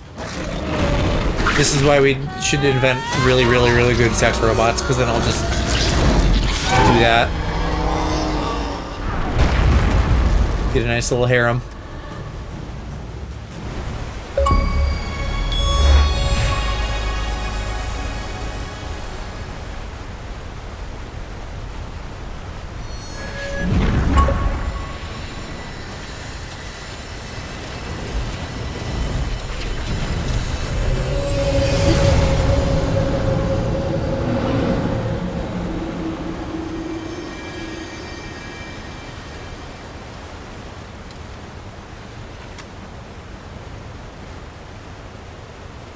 I feel like they don't transform enough when they die.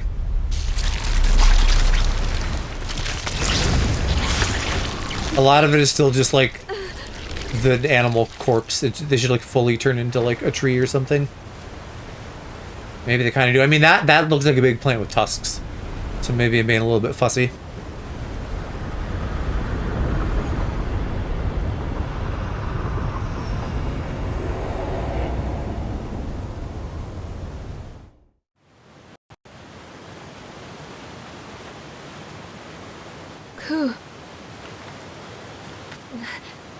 Yeah, and now there's no one to collect us, question mark? It never really is explained well I must find that how we get back after we pass out. quickly. So we just take ourselves back later. So is he like a dandelion?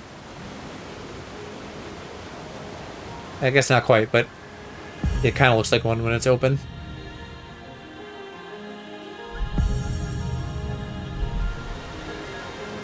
Receive what? Oh, Not do you have a hungry little yet, present right? for me? Oh, I was fully starving there. Well, I don't know. The campfire's right here. I should probably go back just in case. Who's to say whether or not they'll give me another one? You'd think they would. I'll give them credit. That's one thing this game has been exceptional at, is always having one exactly right outside of a boss every time without fail. No bullshit. Because actual Souls games do not do that sometimes.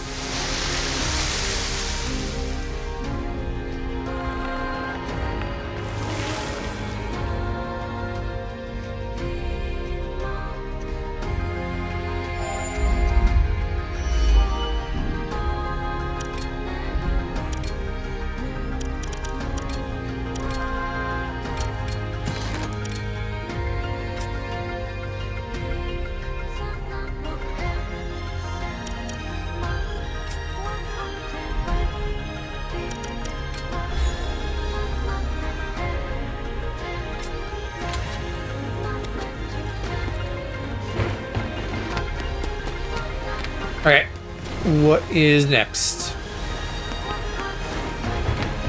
This is maybe the first time I can really examine one of these. The head does kind of feel gone. I mean, there's like a suggestion of a thing, but it's not like roots and stuff. So, I don't know. I guess I am being fussy. They're already so planty to begin with, it doesn't feel like a big change, but they are losing, like, the animalness that was left.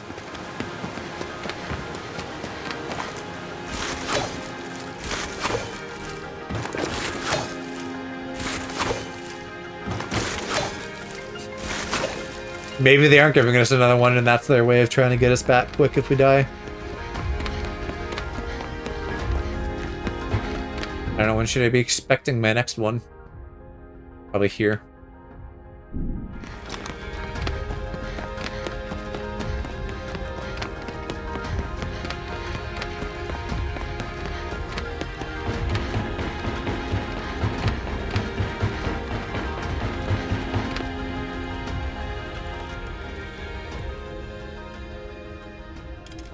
A mid-pod for the baby. There. And we're gonna carry that how? This is it. A medical pod. Oh, I do have homophobia in my eyes Have because a of the green blight camera here. progressing. I didn't even like notice on my face, but yeah, that's why.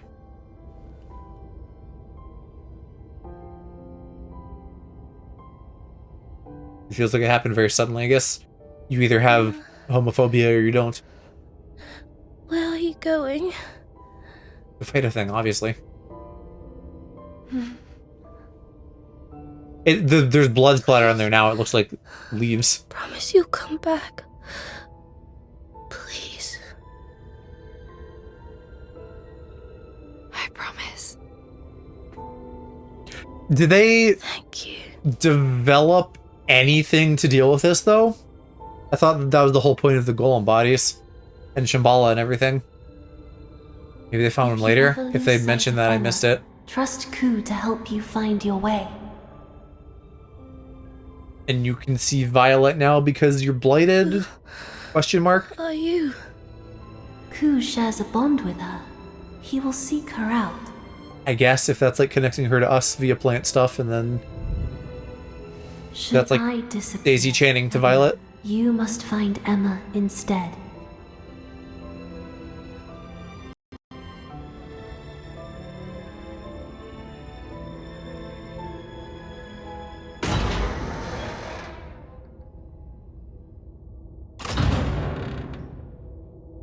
So rusty, I would not have confidence, Violet. even if the rest part is just a It's container. nothing. Let us proceed.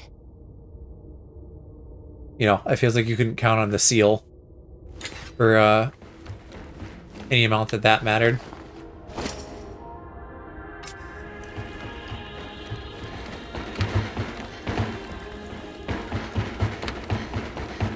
Emma, Oh, hello, beast. that day when the blight set humanity running, the beast of reincarnation spoke to me. Or I guess this is the administrator. It wished to create a new version of mankind, to evolve our species.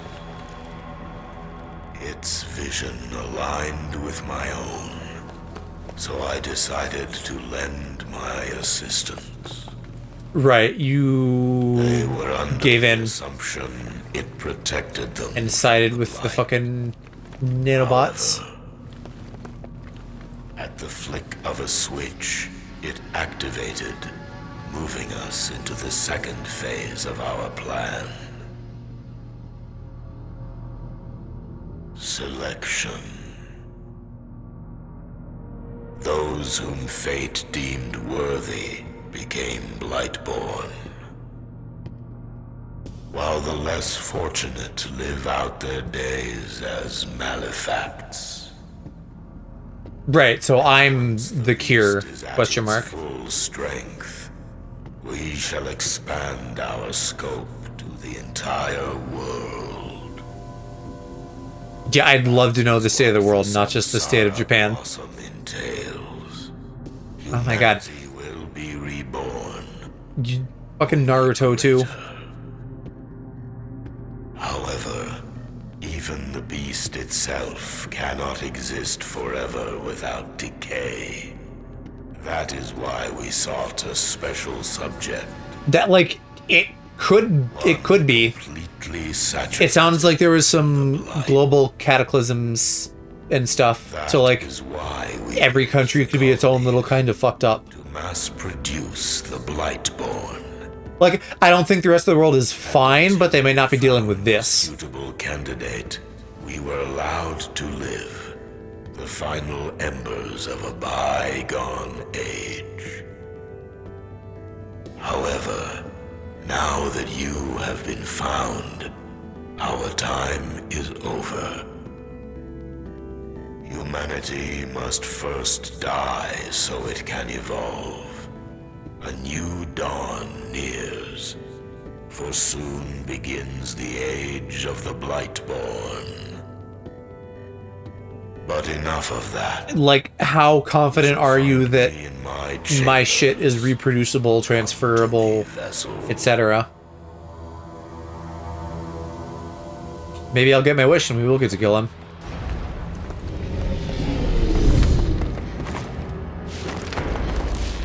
There were some other holograms too of all the Nushi we've been fighting, so what does that mean?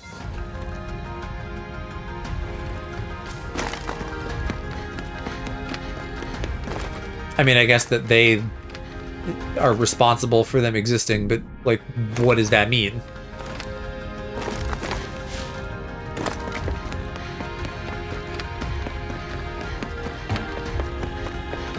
Oh, that's a real smooth floor. I can rest at this campsite.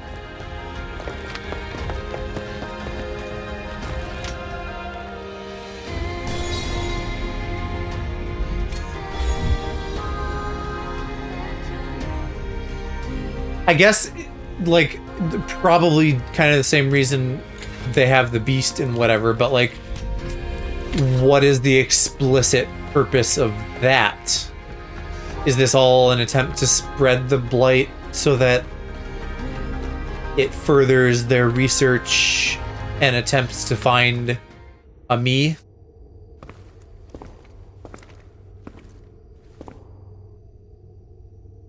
I was made in a lab, so that doesn't really make sense. Waiting, Emma. You, the lamb of the beast. The administrator himself. You must obey me. Is fucking who?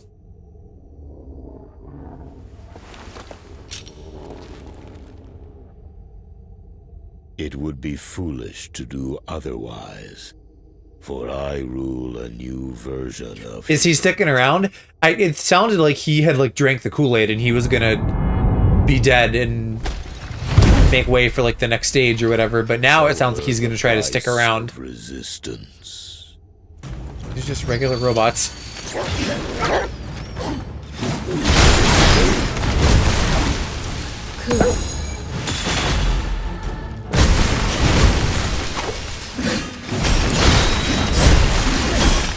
Let's get some distance.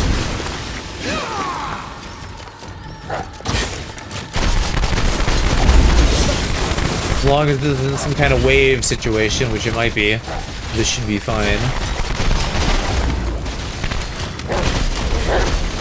I forgot the word. What word, Cross? I'll see if I can help you figure it out. Contradictory, yes. That might be me getting mixed signals. But, I mean, it would be more surprising if he just went quietly into the afterlife. Because, like, what fucking head of the world CEO type person is not going to try to hold on to power at the expense of everything and everyone else?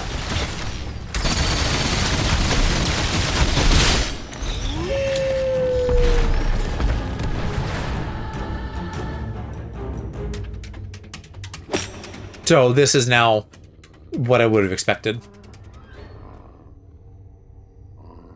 I feel like he's going to whip out Kunai. That golems no longer pose you much of a challenge. He was mind controlling her, presumably. Which means I'm now, yeah, now I'm down a little bit of stuff, but I guess I'd rather fight them in sequence than at the same time. We still never finished these guys, so we had to fight them again before the final boss. She too was created. Do we have the same face as her, though? I don't feel like we do.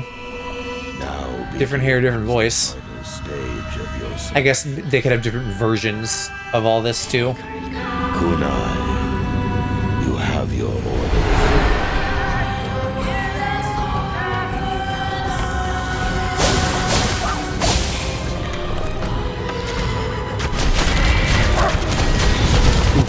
Don't do that. Enemy eye, she removed through the hair. Hello, Justin. Yeah, she's like being mind controlled, so she has the Sharingan. Or something like, you know, something like mind control.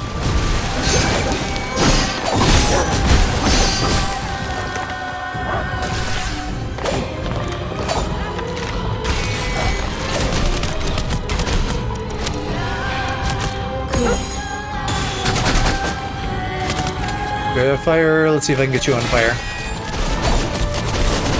I don't know where the fuck your critter is. He's giving me like free reign right now.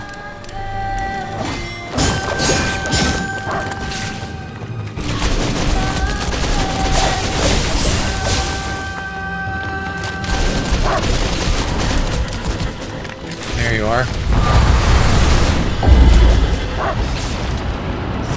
Oh yeah, his little horn torpedoes.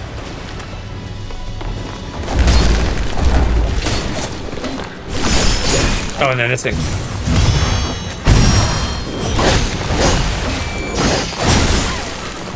Yeah, if this was maybe not a Game Freak game, they could do that. I'm pretty sure that happens in Sekiro.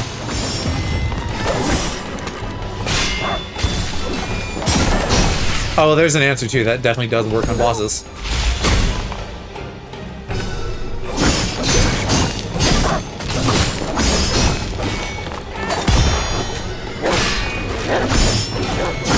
What a good boy, interrupting her attack pattern.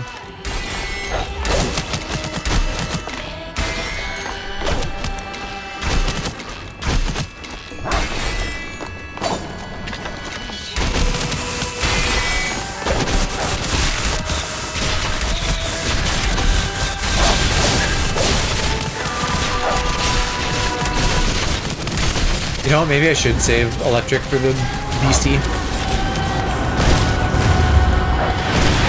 Ooh, bad.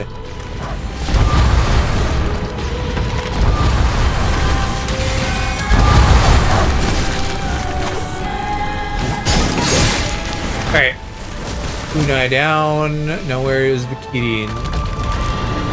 Hippy hoppy hooing around.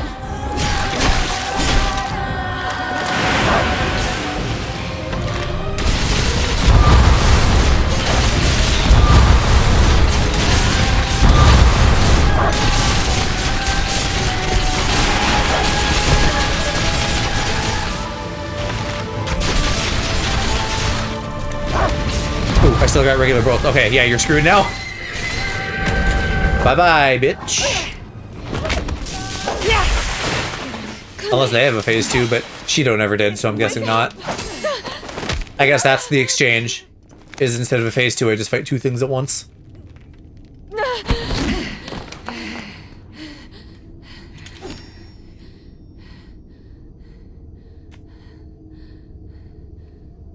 Please don't activate your Bankai.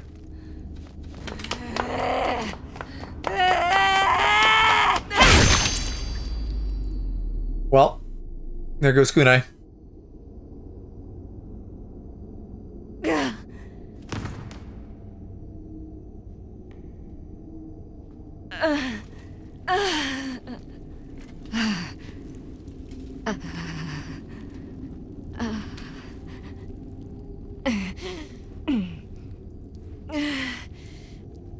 She just had a robot arm the whole time too? What about?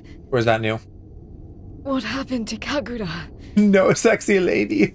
Sorry, Cross. Long ago, I failed to protect my brother. Yeah. Everybody has dead siblings. I was left to live on. Stained. What is it you fight for? I wanna eat pie at a house. That's power. Okay, yeah, go kill this guy now. I see. Give Kagura, not Kagura, Kunai a parting gift of like him dying. Are you gonna fight, or are you gonna go like merge with the beast or something? I thought it was a mere facsimile, but no price can be put on sacrifice.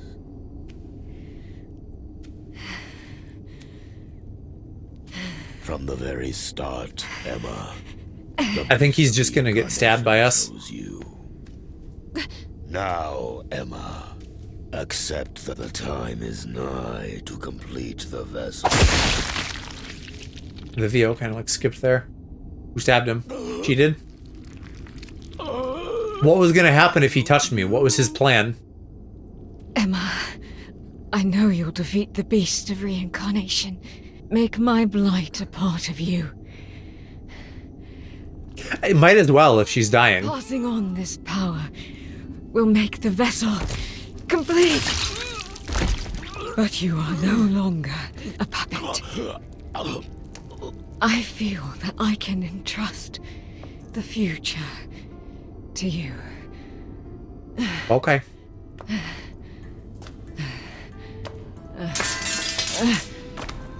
So please. Aw, is she gonna like hug her her goober? Or draw the power? I don't know.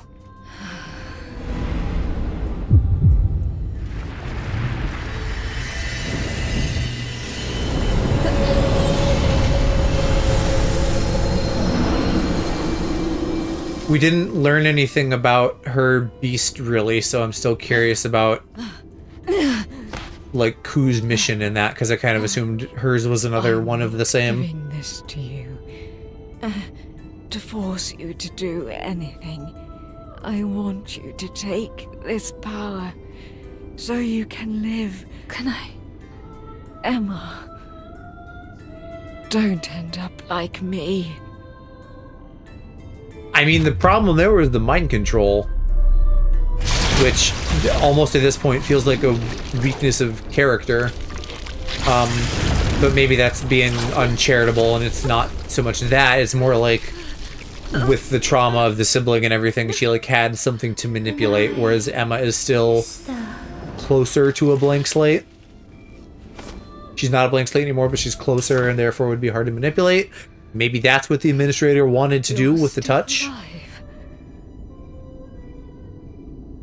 I can speculate. They should have actually communicated that better, I think, if that was the intent.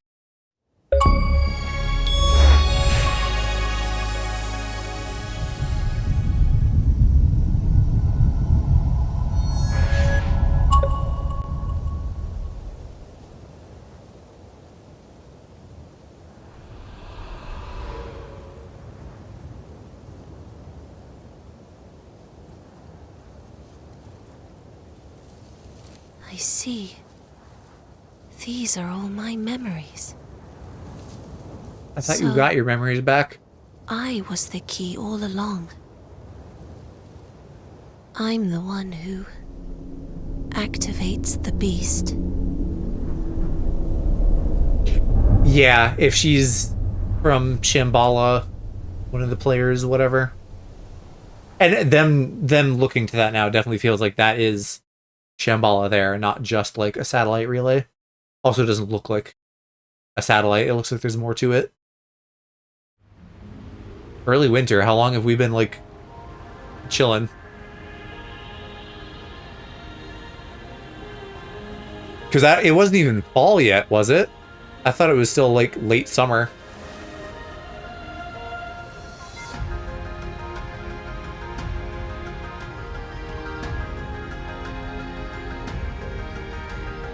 I assume Kagura is up and moving. I'm sensing a tremendous amount of blight from the depths of the chamber.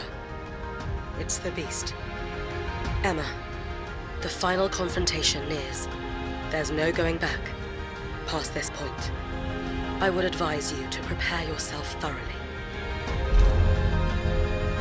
Or maybe not, I don't know. But it feels like time happened.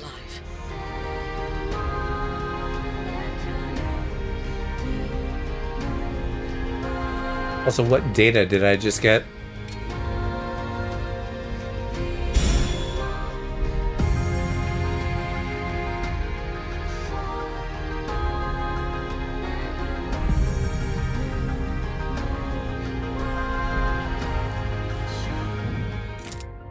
There is a database that I've been, like, not looking at this whole time.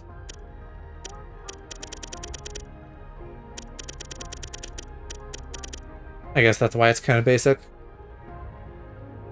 Yeah, okay. That's not much of anything then.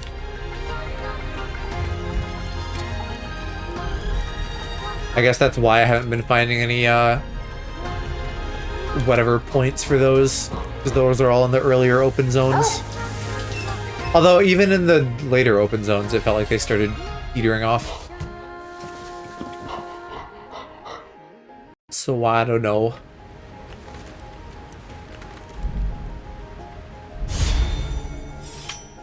You doggy. They look goofy in cutscenes with blood all over them, so I feel like I need to give them a wash when I can.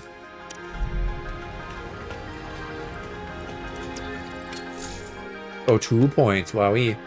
Seeing her, her homophobic eyes and the, like, corruption on her reminds me of Metroid Prime 3 as well.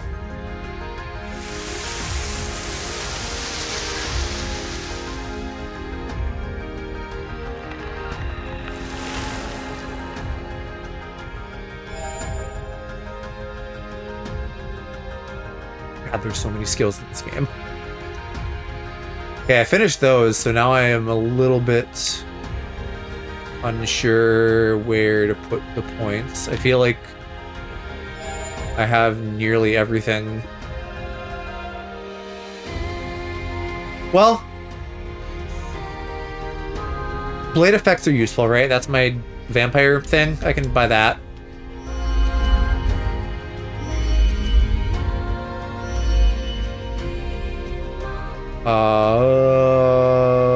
What else? The rest of this is all like defeating a foe and stuff.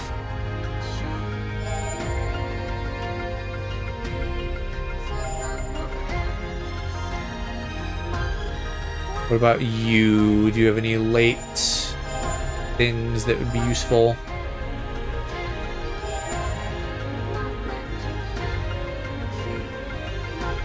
Probably not anything I can get to with that amount of points. Oh, well, actually, though, could I just... I guess I could throw some points into, like, upgrading this shit here. Where's the fire one?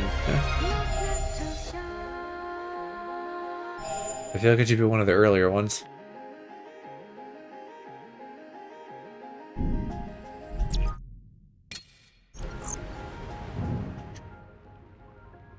Bana.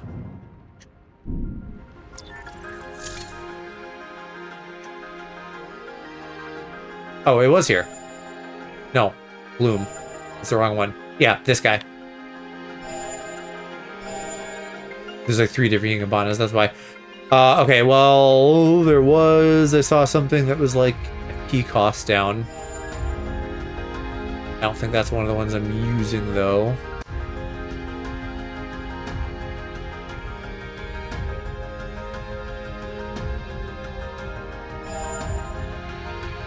I don't know. I already have a few points in this. I'll finish upgrading that, I guess. I think the flowers grow on the tree as you upgrade them. That's cool.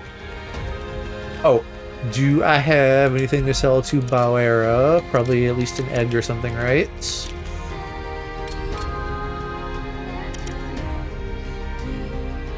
Maxed out on life fruit. Arguably, I could sell, like, all of my shit since all that's left is the last battle, but I don't know that I need to spend the time. It's not that serious.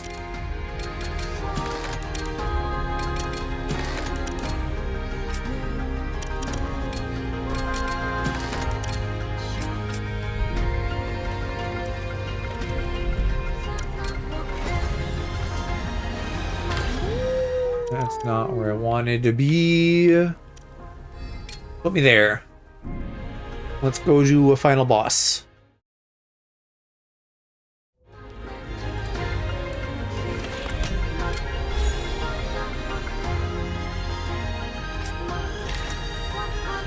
And right? I still gotta eat. Because they're not feeding me back at the walker anymore now, or maybe I need to like manually rest to do it or something. Yeah, so it's just gonna be in here. Oh, that's her. That's the tree. So there's him being dead. Where's Kunai, though? I guess she left us the weapon in the walker. So maybe she just crawled off to die in a corner somewhere like a cat. Or maybe she somehow lived, but it sure seemed like she was fucking done for.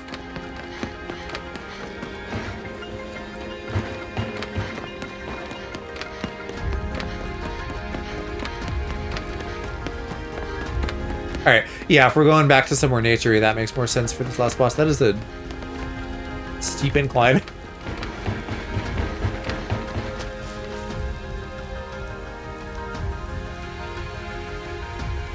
This is it, Ku. I still feel like I have a lot of questions, like, what is Ku's whole deal? I think we've established that I'm not supposed to be like the successor to the beast, but maybe he is?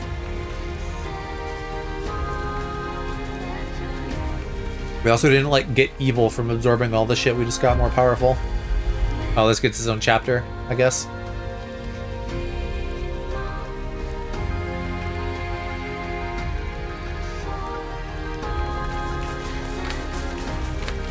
These trees are really weird. They have, like, circuitry. There's a voice. Oh, we gotta better look at them if it'll Inside the forest. get me out of this visual tunnel. Yeah. Okay, it's like blight or something.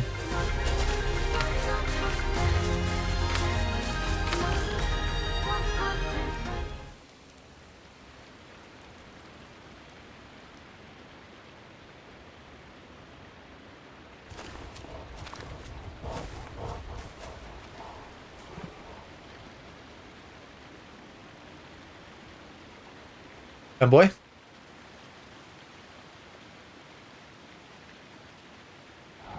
Mikoto? Why are you here? Are you more involved than I thought? Emma, I found what I've been looking for. Come, follow me. Yeah, what secret final boss It's shit about is the this beast that of you're reincarnation. suddenly here?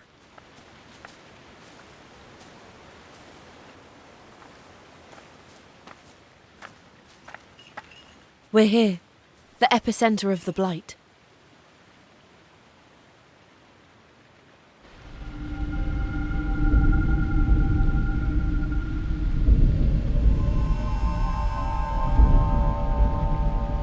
It's reacting to Mikoto. The source of the blight itself. To think something like that could exist. Well, had to come from somewhere. I am the beast of reincarnation. What? To advance the Samsara blossom, I led you here, Emma. That's what you were created for. Yeah, I guess if it's nanobots, they could be like a twink. You are but one in a long line of the Emma series.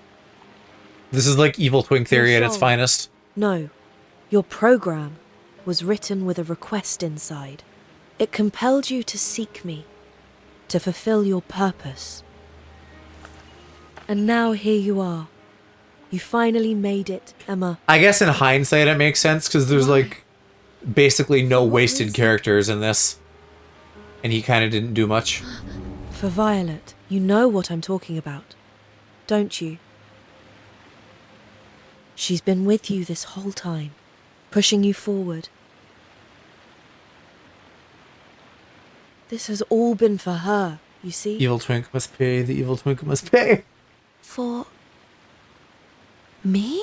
I wanted to create a world where she'd be happy. That's why you did this. Is Violet your sister? Everybody's got a sibling. For her, I'd do anything. She's somewhat of importance to Allow him. me briefly to speak of my past. Of my homeland, Shambhala. So, okay, maybe... is it like the will of the people or the players or Shambhala whatever? is a copy of the world, as it Collectively was 2,000 inhabiting a years ago. nanobot body or A something? digital world. Digimon. It's inhabited by players who wish to return to reality.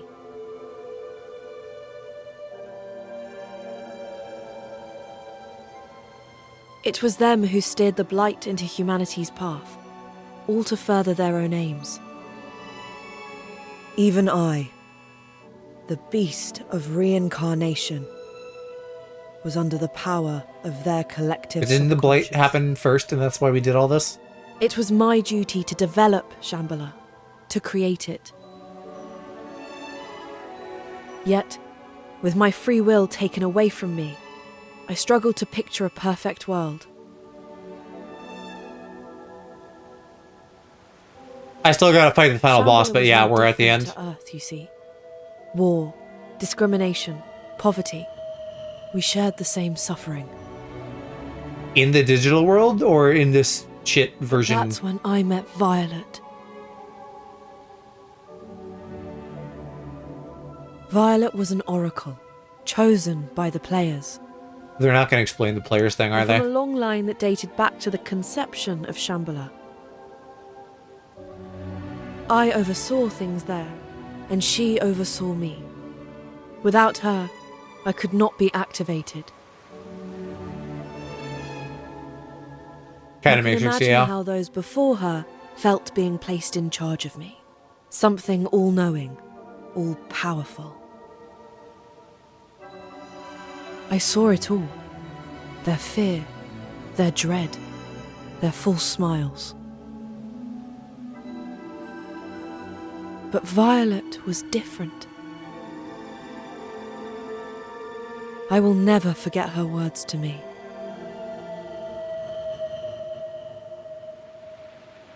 Among the strife, discrimination, poverty, there is still so much beauty. I love the Shambhala you've created.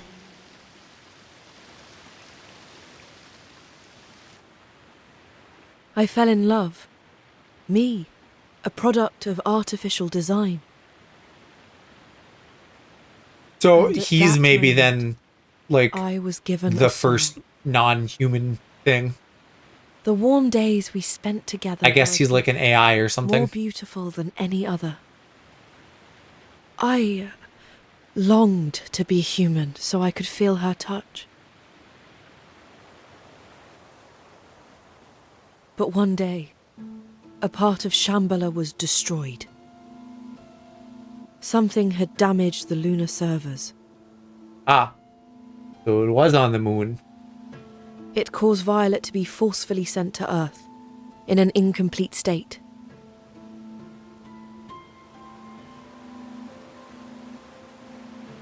I remember something like that. When I arrived, I had this urge inside me. Almost as though I were missing someone. But who that was, I couldn't remember. My sentiments remained, but my memory was lost. I had no idea where Violet had gone. I cursed myself and the frailty of the world. I tried to find her by switching into countless bodies on Earth. Critter bodies, I assume? I guess maybe And people yet if my they're efforts bore no related to. fruit. I could not work out where she'd gone. And so I split my essence, my body, my very soul, to give rise to the Inugami. Okay. And after 1,000 years, the descendants of the Inugami clan finally found the body into which Violet had been reincarnated. Is I Unogami speak, just his of name? course, I thought they were going to say there was Ku or something. of Ku, Oh, it is Ku. Right, okay. But how and the body Violet was sent to was she sent into my body for 1,000 years? was yours, Emma. While the transfer was far from perfect, it had gone through. It was a miracle you even met Ku. As the generations passed, the Inugami had slowly begun to forget their duty. Yet here we are. You have come, and Violet has awakened. The vessel and the key. Everything is ready now. Finally, I can create a world for me and Violet to be happy in. Emma, Ku, grant me this wish. Become the beast of reincarnation. No, Twink, I haven't come. Also, okay, so they do want us to, like, This isn't how take I up wanted the to mantle, be. basically. Surely you love me enough to see that. She's here, Mikoto. Violet is by my side as we speak. Tell me, what will happen if the beast rises again? The world will become one of joy. The Blightborn will no longer face... I don't think we are going to see like a robot And the swarm of planet nanobots. shall I think the endure nanobots are like integrated into all the plant stuff. But what about its people? It is as the administrator has said. Those who cannot withstand the blight will become malefacts. That is how it must be. For Violet's happiness. Not if that doesn't make her happy. No. It's not right. I'm surprised he can't like Mikoto, see her while and I hear can't her. say I understand how you feel, I know that Violet is important to you.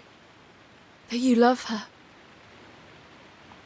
But the world is fine as it is. Violet, Ku, Kagura, they're here and that's enough.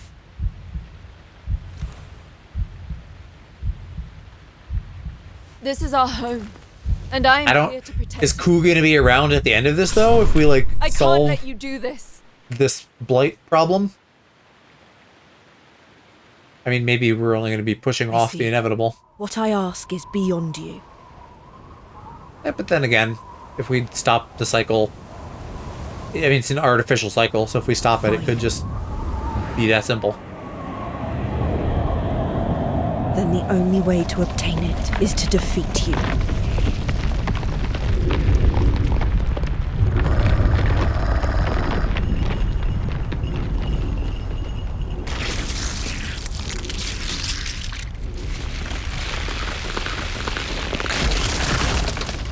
He's wolfing out.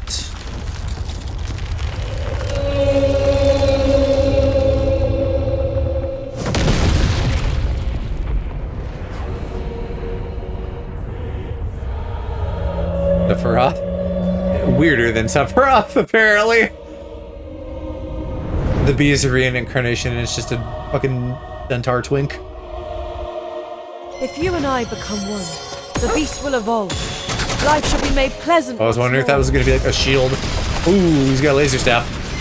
Why can't you understand?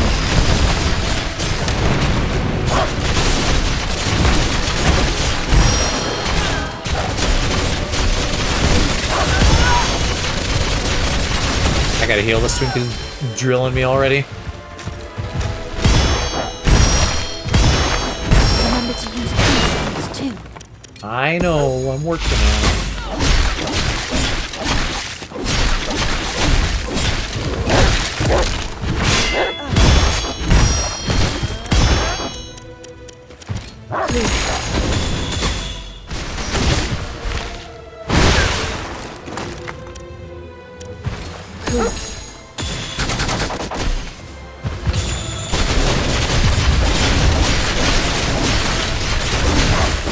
Hold on, let me pause time. I didn't actually mean to unpause it.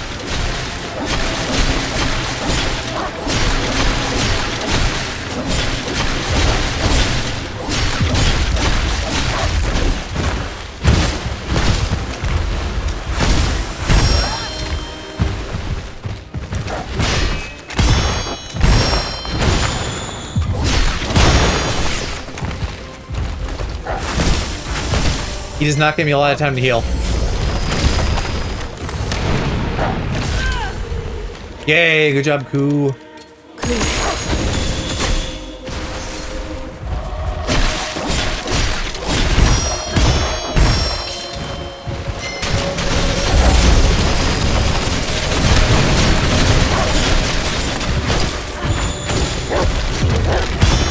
Remember to use peace too. Ooh, you are like real close to popping.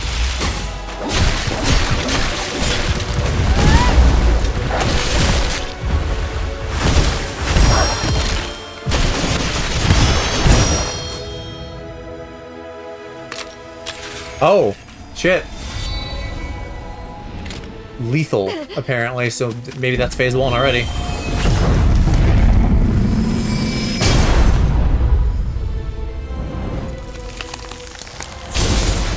Yeah, that didn't work.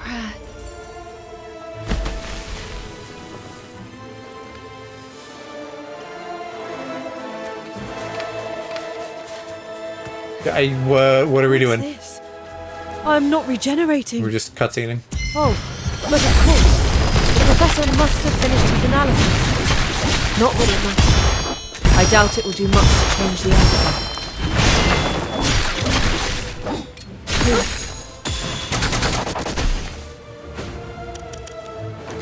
Cool.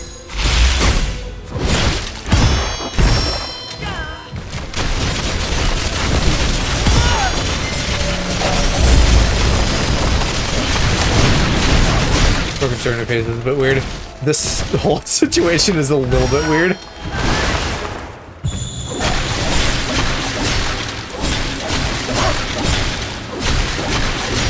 This is probably gonna have like 3 phases or more, because the second phase is just phase 1 again. Remember to use cool too.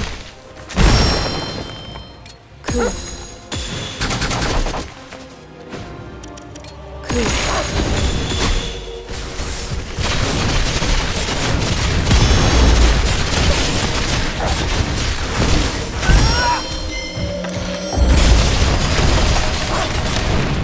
How am I doing? I'm not doing great on potions.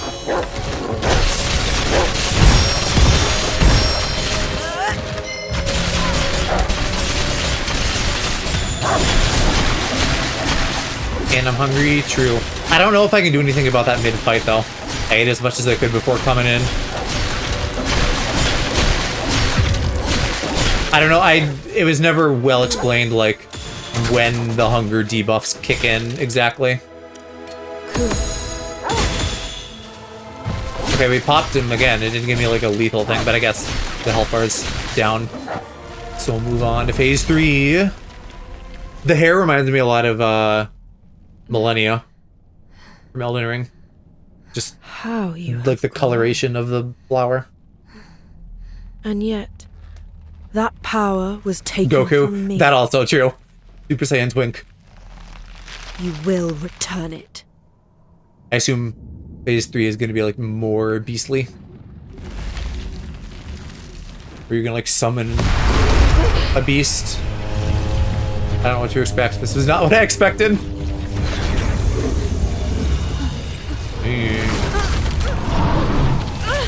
Bigger evil twink. I did feel like at some point the fact that we were accumulating all of this power was gonna come into play somehow.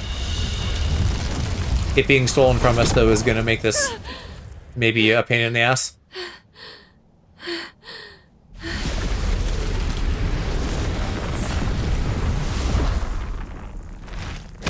Oh, that was a staff? I thought I had like a pine tree boner.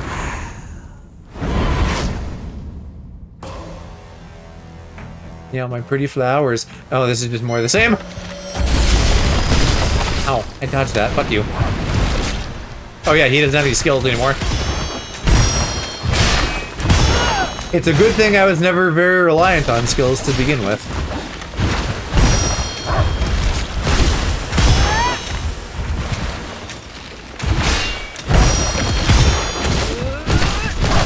What the fuck? He's grinding us down. Is there really no hope? Oh, maybe this is like a supposed to lose thing. Well, or survive for a little bit. It's probably real resources, though, that I'm now without for whatever's next. Oh.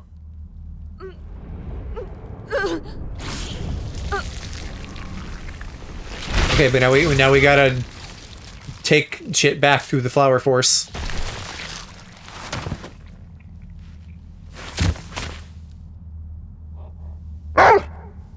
Yeah, I know. Me too. Don't like sacrifice yourself though. You can evolve, I guess, for battle. That's fine. I guess that was more like his rage took over.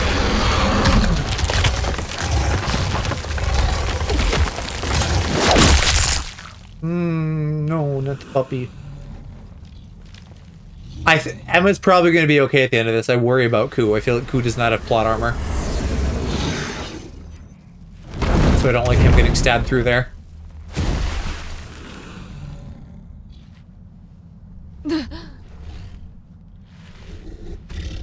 Oh, we still have that little bud that hasn't blossomed. Like, whatever innate thing is ours. Stop. Ours, his, collectively. Go Super Saiyan Pink with the power of friendship. You don't need to fight anymore.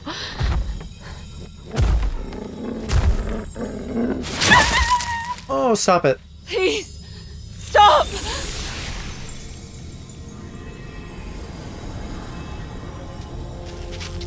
Oh, because I'm the Samsara Blossom, right? So there's a blossom.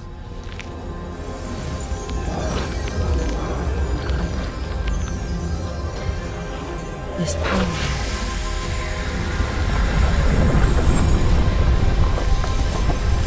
Him too, he's glowing, that's good. Magic hair, that's what I was saying, yeah. Oh good, he's okay. Let's ride him into battle. Like, so we, to like offset the centaur. Same as yours, what? But the beast's power is fractured. How terrible for it to be in bloom. Oh, is this what full bloom is? What, hold on, what did... Blossoms of Reincarnation. Oh, hi. Yeah, that's cool. I'm just kind of standing here now, though. Do I just want to do that over and over? I don't have a lot of heals, so I need to, like, not... Oh, good, but this does heal me.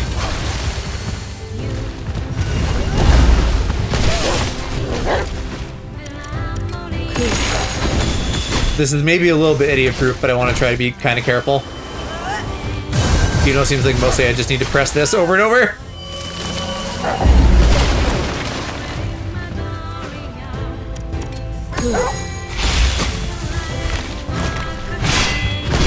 Oh wait, is it like a flower power gauge thing? Maybe I can't just do that like infinitely for free.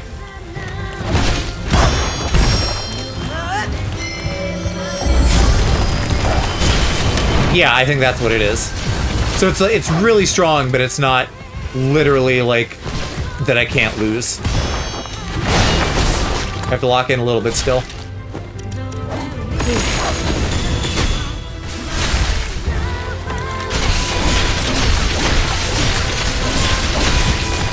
But his bar is looking real full.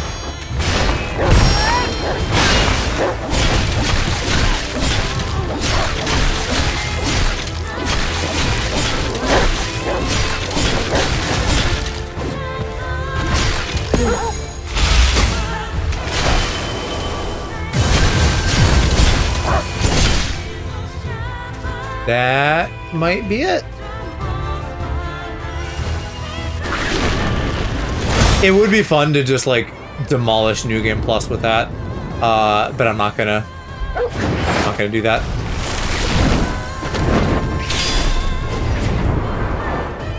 Big Flower Sword, Adventure Time style.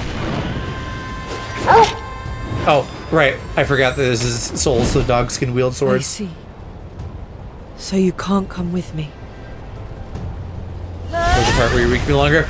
I don't know, that would have stressed me out. I kind of don't mind that we don't have to deal with that.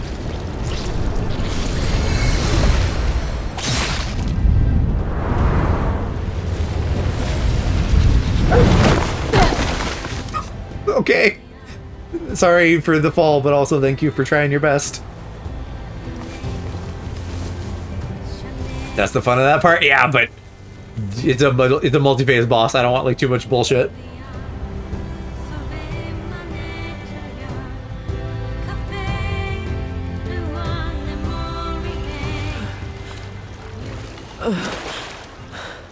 So he doesn't have like a cool monster form then. It was just the centaur. I feel like that's kind of a mean bait and switch to call the game Beast of Reincarnation and then the beast is just a twink. My days were numbered. Also, I don't feel like I have a good concept of like what that is.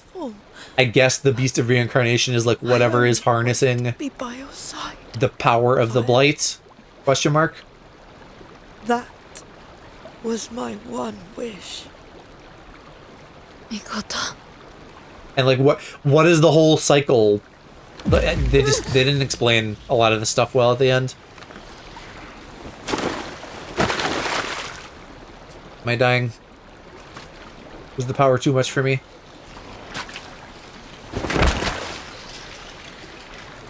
he's getting like tentacled. But we won, so why is he getting tentacled?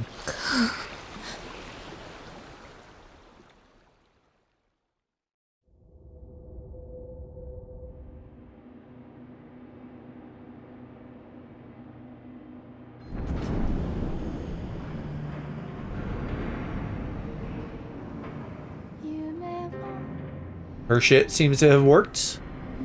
Clean and blight free, but also what's to stop her from just getting it? Oh, yeah, that's... I remember now. I was like, what was the thing? They explained it. It's like a, they get like a microchip that... Emma. Gives them anti-blight nanobots or something.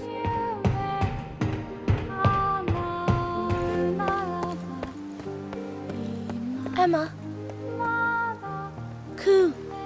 And she's gonna just find us Where are you? dead, question mark.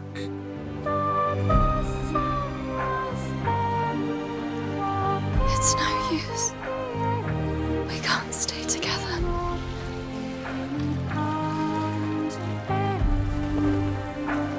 Oh, she's also getting tentacled. So... Is that undoing it now? You have to live. You're gonna die so he can live? I don't know what's happening.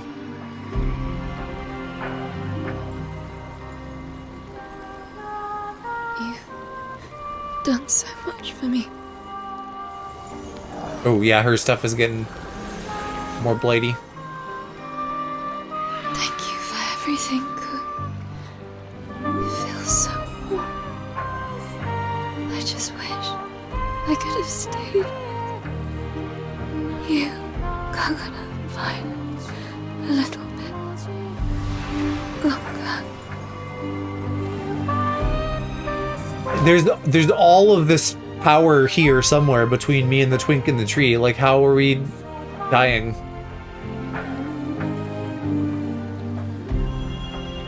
I mean, I guess in some sense that's the issue. It's all blight stuff, and that's bad for us. Even though we're like supposed to be immune to it. What is our soul going in him now? This game needs to explain shit better.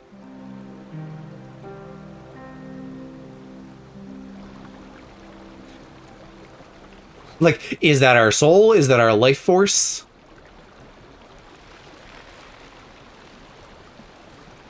She's gonna turn into it. I want them both to be okay. I don't think we're gonna get that though. She seems like she's planting now like the bosses.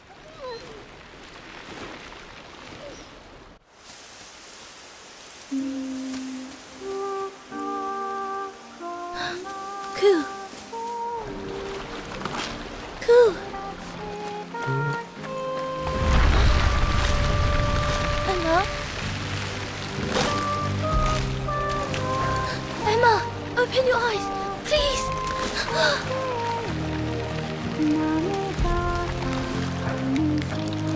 This isn't right. Don't leave me alone. Come on, Twink. No one cares about you. Sacrifice yourself so we can live. At long last, I understand. I finally see what I was really looking for. Emma, no, don't go. Why did it take me so long to grasp?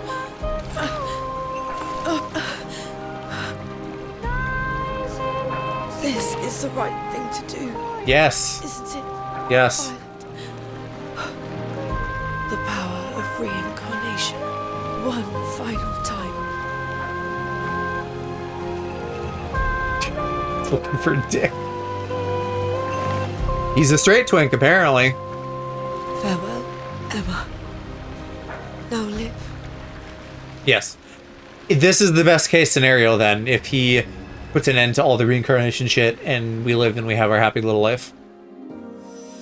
And you've done right by Violet by doing this.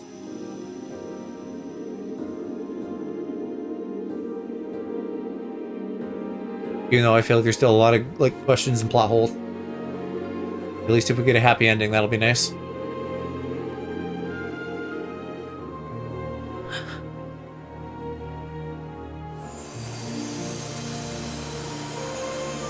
And you get a moment to say goodbye at least.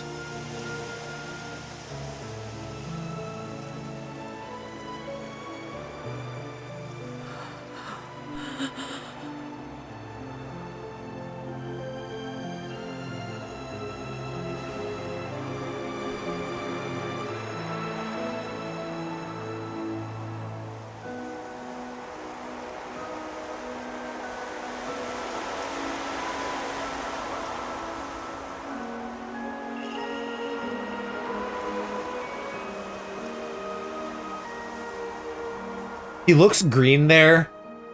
He should have been green the whole time. If they had, like, bashed it over our heads more, that, like, he was planty, maybe this twist wouldn't have felt so out of left field. Greer. Good night, Cross. Oh, and the satellite's falling now, too, randomly. Yeah, I think we get a happy ending. Oh, hey, Man in Black.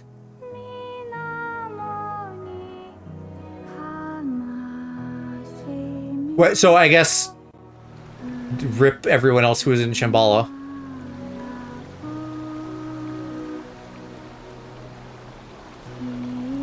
But they were kind of already dead.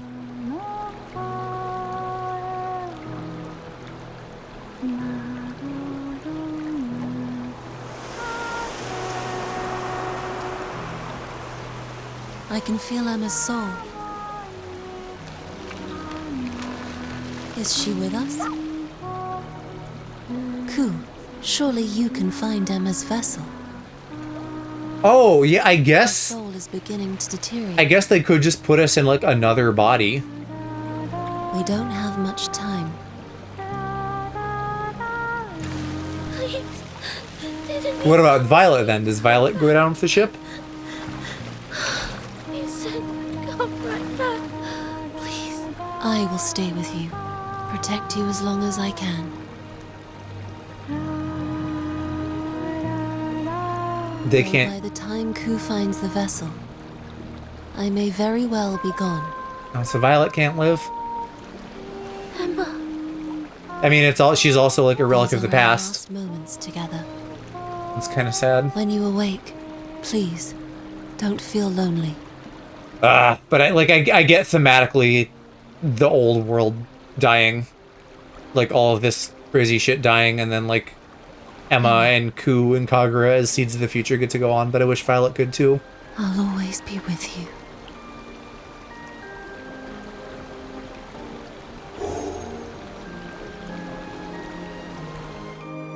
But so was this communicated to them in any way? Because if they need to go find a vessel, and they're just here trying to yank her out of the plant. Okay, it seems like that was her communicating it to Ku. Emma and Ku are bound together. He will be able to find her. Ride the puppy. Find Emma. That's right. She isn't here.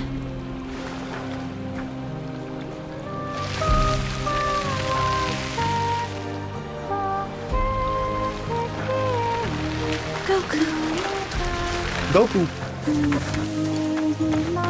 Yeah, either she's getting way left behind or Ku is not going fast enough.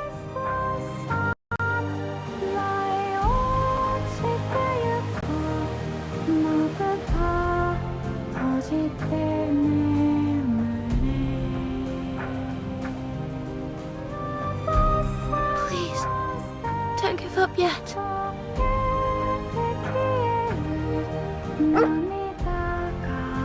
Do they have to like take the walker? I thought they were dealing in this facility at least.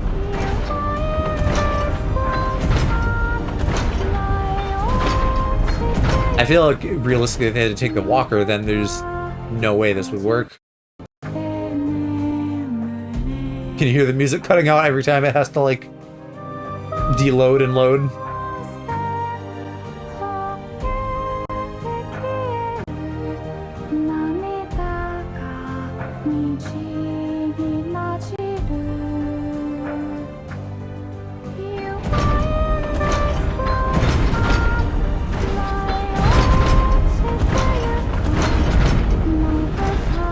Back at the wall. Sure, I think I know where this is.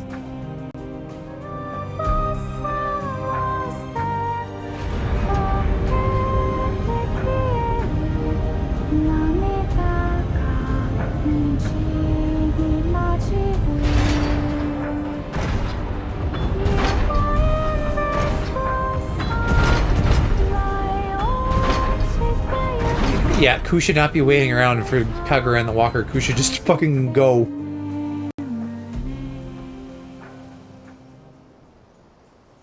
I guess I want to stay together, but like sit them down, go get Emma, and then go back to where they are.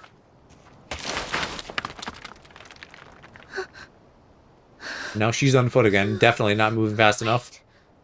No, don't!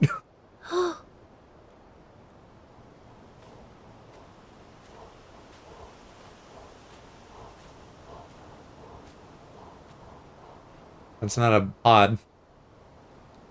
What, are you gonna magic her to life?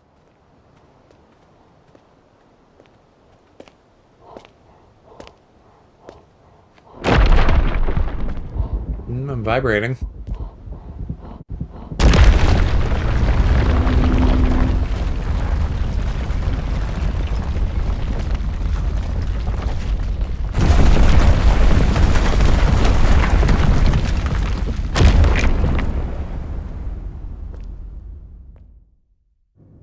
Sweet sciencey magic. I guess it's just a shortcut down to somewhere with a pod body.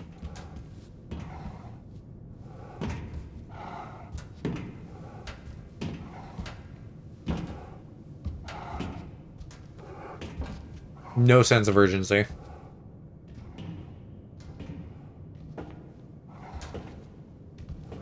There we go.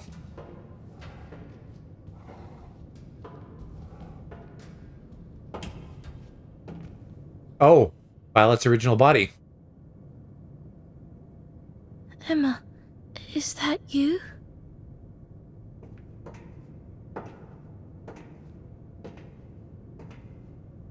That would be weird if we used Violet's body, but it would sort of be like Violet coming home eventually, since we like kind of spawned off of Violet's soul.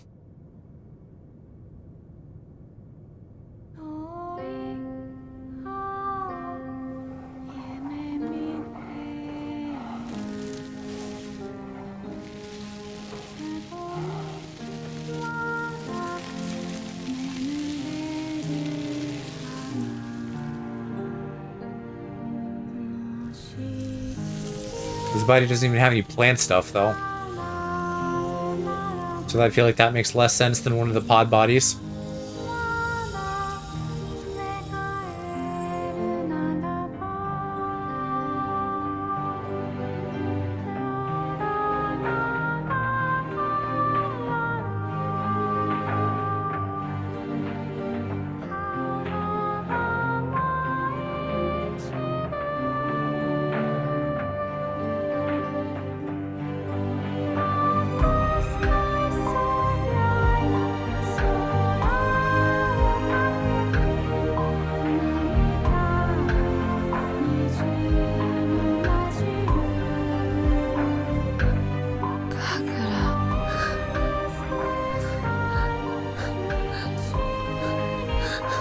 Reminded me of Avatar.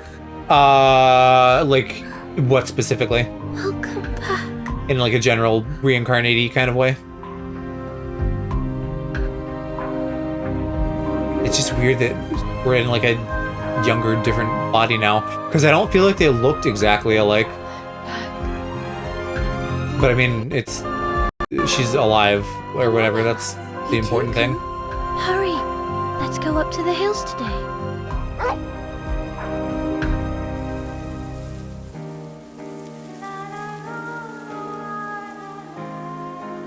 Isn't it a lovely day?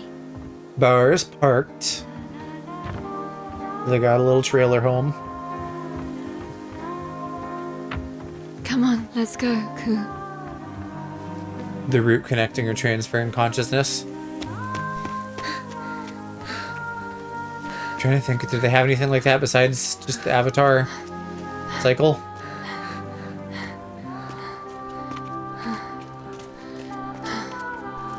Oh, you mean blue people. I was thinking airbender. Yes, then yes, definitely.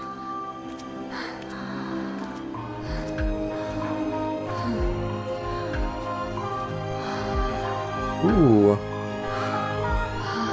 I assume that's what's left of, like, Emma's old body and the twink and the like, tree of the power.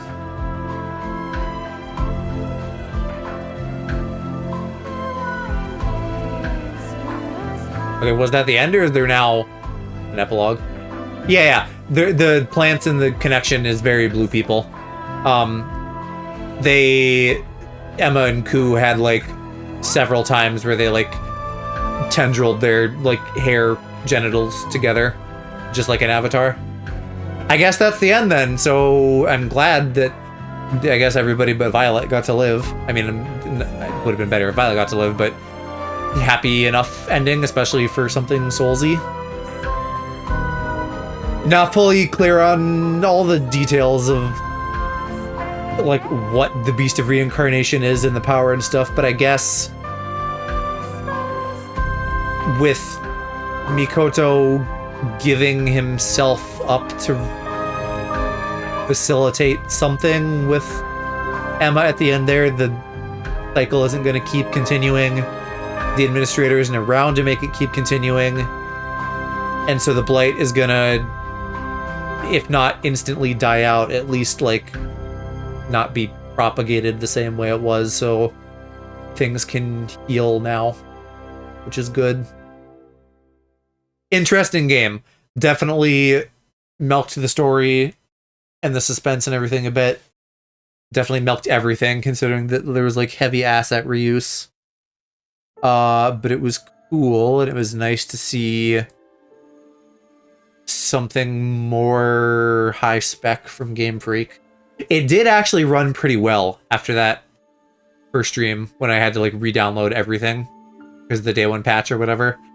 Little hiccups here and there, but I wouldn't say it was as chunky as I was making it seem at first, because it improved a lot. And what big game doesn't have like hiccups here and there? So it's still not something I'd say like everybody should go out and buy. Definitely like wait for it on sale, or if you have Game Pass or something. I'm looking to see if there's anything at the end of the credits that we need to look out for here. Hi, I'm back. I was muted. That's the first time OBS has actually crashed on me, which is concerning. I feel like my computer has been kind of unstable lately, and I don't love that. It might be starting to like show its age a bit. Yeah, we just finished the game, Fennel, so I was just kind of going over like closing thoughts and that sort of thing. Checking for a credit scene on my computer. And that blew it up apparently, because it's illegal to check for credit scenes. Yeah, they outsourced. They did a lot of collaboration in some shape or form with other studios. Game Freak did. So, might have been some in India then. You know, it's a terrible time to build a new computer, so if shit starts going downhill, I'm in a bad position. Yeah, I don't know. Hopefully this is just like a one-off work. And I can keep stretching until the computer economy gets more normal, if it gets more normal.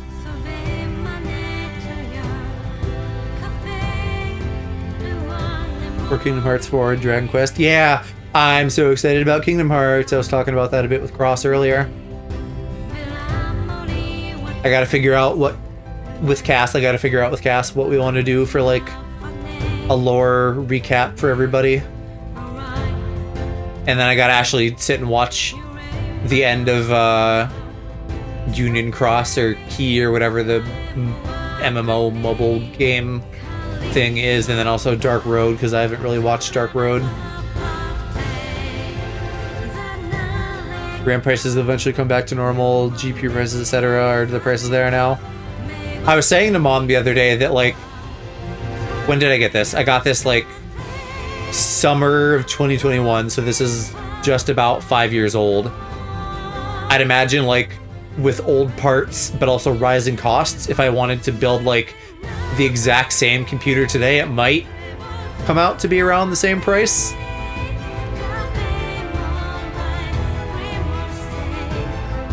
I'm still hoping I can get a good several years out of this still.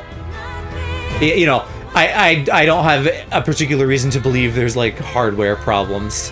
OBS is quirky at the best of times, and software is, you know, Windows 10 is now finally not being supported anymore, so that's a concern.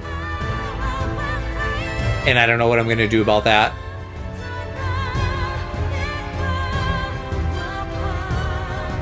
Low recap not in a big rush for when they happened. It was more to discuss lower mega PowerPoint versus getting it in by a timeline. I still think it'd be fun if you want to, so we can talk about it.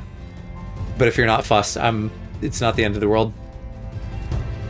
If we're on a good timeline, this would be the era of game optimization, lower requirements. Never.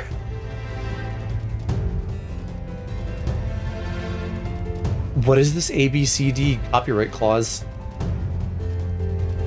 Also, hi, Cass. To be totally honest, I am super clear on the lore myself as a lifelong fan. Don't really know what's going on, just here for the vibes. I think Kingdom Hearts gets like...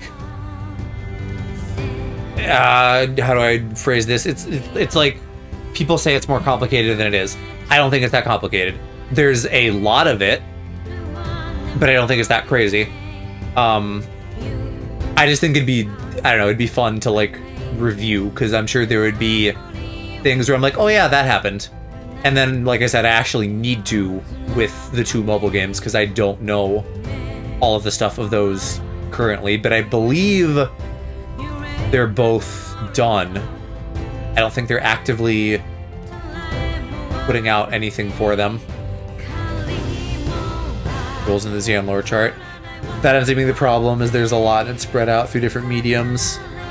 And that's fair, yeah, because multimedia and just quantity in itself is a whole thing.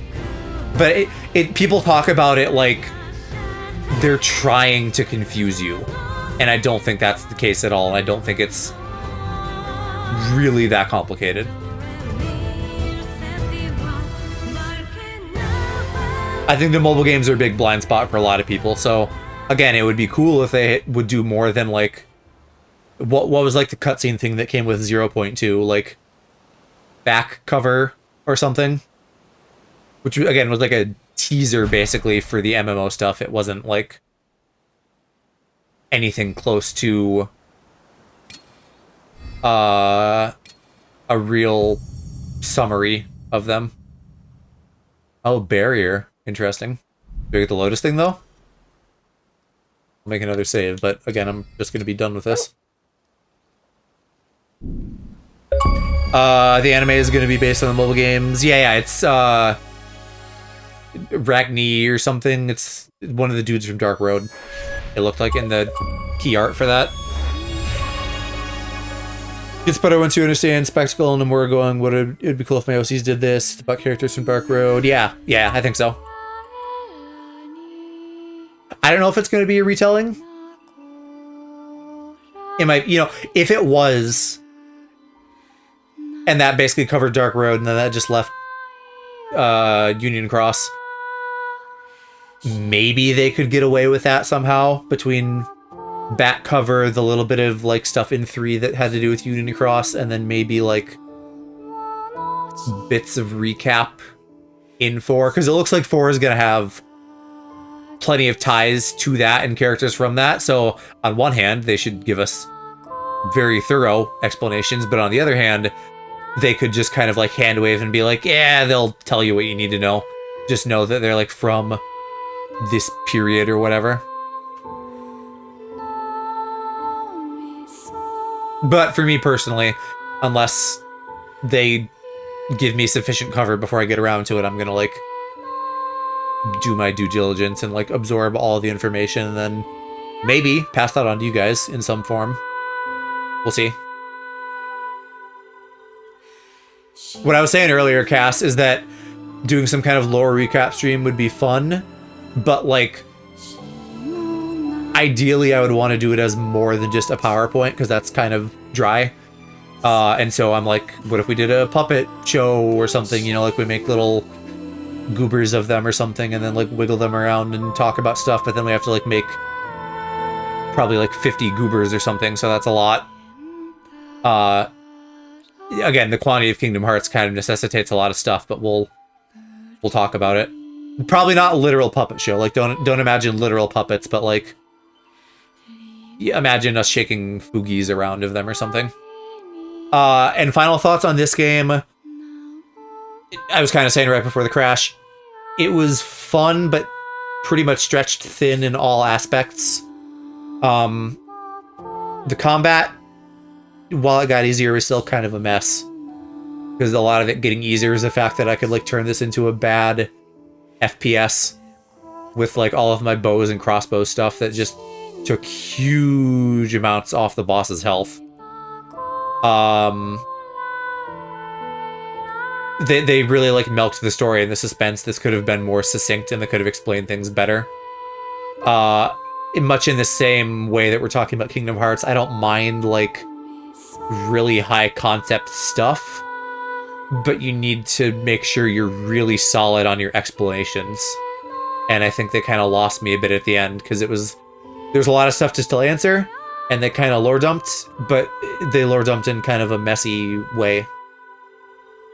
So I feel like right now, if I were to like take a test on this, I would probably need like a little bit of like wiki studying. Kingdom Hearts solid on explanations, more or less. Like, what I mean is, yeah, there's stuff like, okay, like at the end of this, like, what is the Beast of Reincarnation? My best understanding is that it is the AI inside of Shambhala / outside of it, because either he came here or like because of computer networky stuff he can like connect to this. So it's the AI instead of Shambhala, Mikoto, like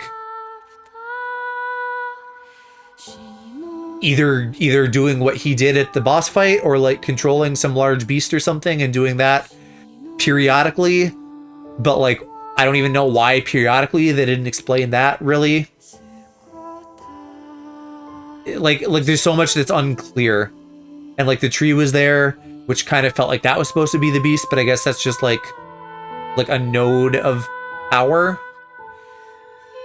Or like maybe that's where he is and that's what he's like wirelessing into. So there's a bunch of confusing stuff. Kingdom Hearts, I feel like there's like some magic hand wavy mumbo jumbo, but it's like when you sit down and ask like what is happening, I could like tell you more succinctly. It's like, yes, there's hand wavy mumbo jumbo, but it's like there is a clear sentence that describes what is going on at any given moment, if that makes sense.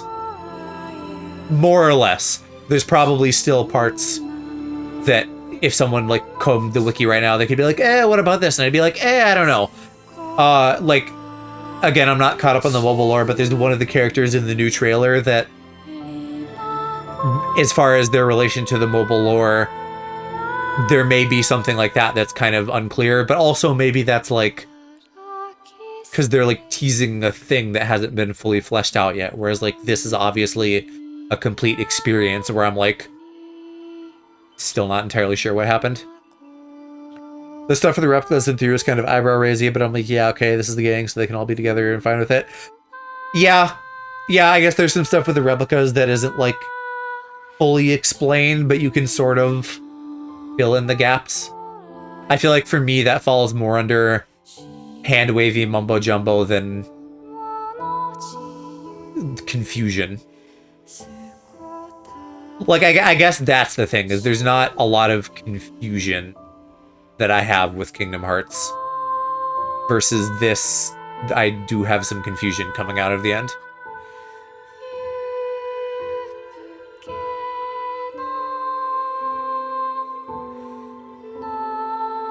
I think ultimately they just had those bodies like in a locker somewhere, or like a test tube or something, or Vexen made them new. I don't know.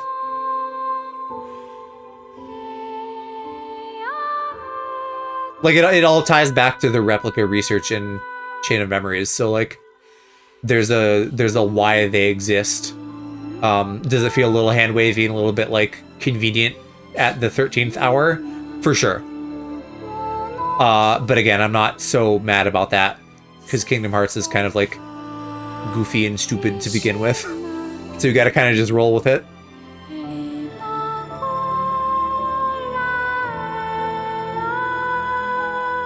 Yeah. You saw what I did there.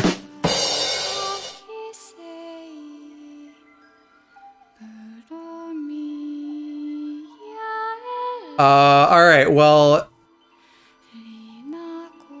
Probably about time for me to wrap up. I mean, it's early, but we don't need to set the menu forever. I guess we could chat for a while if you guys wanted to. I don't need to, like, chase you away. I feel bad when I do that, but I don't know. My brain is like, the game's done, so we're done too. Because I don't actually do, like, just chatting enough. I need to do more. I should do more. Do we want to go to my just chatting scene for a little bit that, like, some of you guys have probably never seen? I gotta put music on now, though. Let me grab that if I can find my fucking icon. Oh, because I don't have the icon anymore. Yeah, shoot. I mean, I should somewhere, just not on my hotbar. Yeah, I got the Gamer Dew. Even though I, like, barely drink Mountain Dew anymore. It's still my gamer fuel. Oh, God, what did we listen to at the beginning of stream? We'll just go here. We'll keep the Harris Heller Japan album going.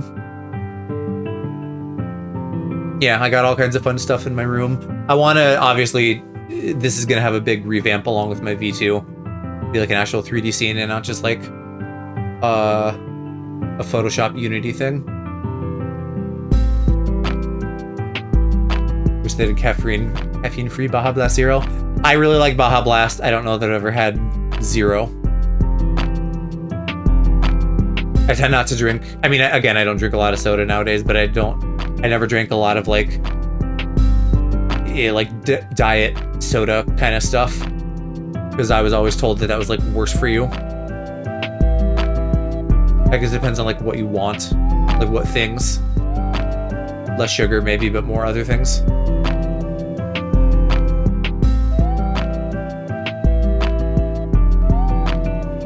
I don't drink zero sugar stuff. It doesn't really, but people do say that.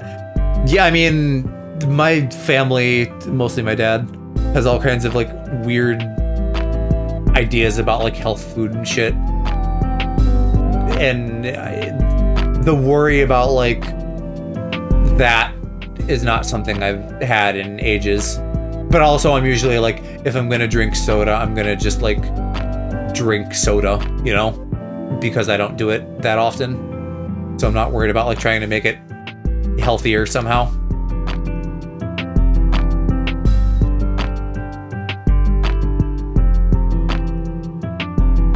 Yeah, I imagine like most things find a moderation.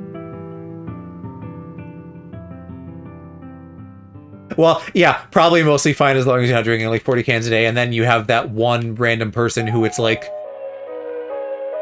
in like a Resident Evil fungus kind of way, they're like living off of the soda. They're like 90% soda, and then they live to be like 103 or some shit like that.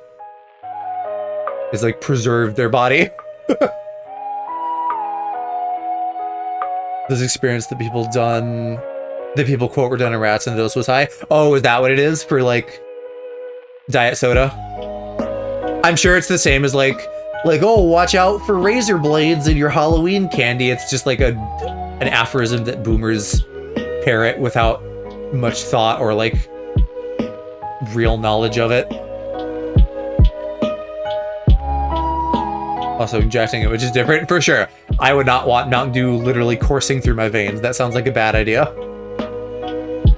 It'd be funny, but it sounds like a bad idea. That's how you start some kind of Mountain Dew-based, like, zombie plague.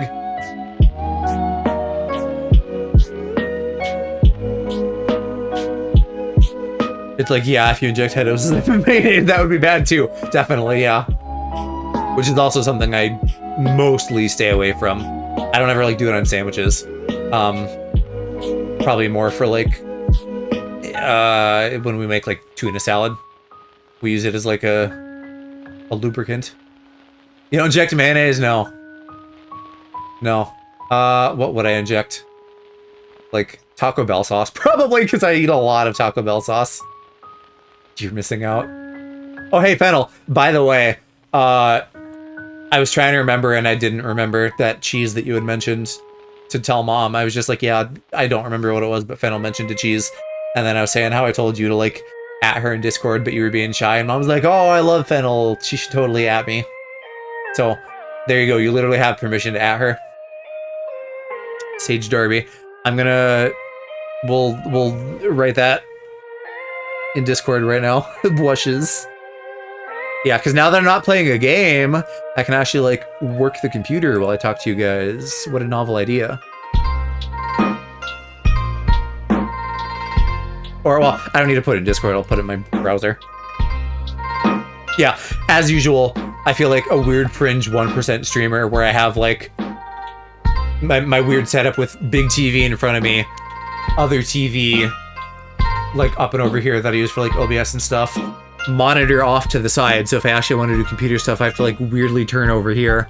Versus, like, everybody else who I feel like has that condensed a lot closer to them at their desk that they stream from. Which, pros and cons to both, but to me, like, I mean, obviously if you're like Game Grumps or some kind of duo or something, like, it makes sense to be on a couch, but I feel like a lot of solo streamers don't do that. But why would you not want to be in a couch if you're going to sit and play video games for hours? Or at least a comfy chair or something, I guess. Like a real, like a lazy boy chair, not just like a nice desk chair. Recommended traditional cloth-bound cheddar. I've definitely never had, like, not super processed cheddar.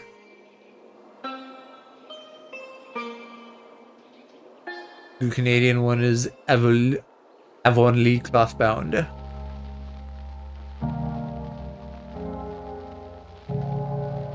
Fennel, I think if you ever become a VTuber, you'll have to make sure you put some like cheesemongering in your lore. Rust and red is a cloth-bound red Leicester. Dark and flavor mild. I like my cheddar orange. I feel like I definitely... I was also talking to Mom about this, probably the same, like, fennel-based, cheese-based conversation, but on the Power Hour, the Game Grumps did, like, a cheese tier list thing recently, and I was like, ooh, this looks fun. I want to, like, consume cheeses.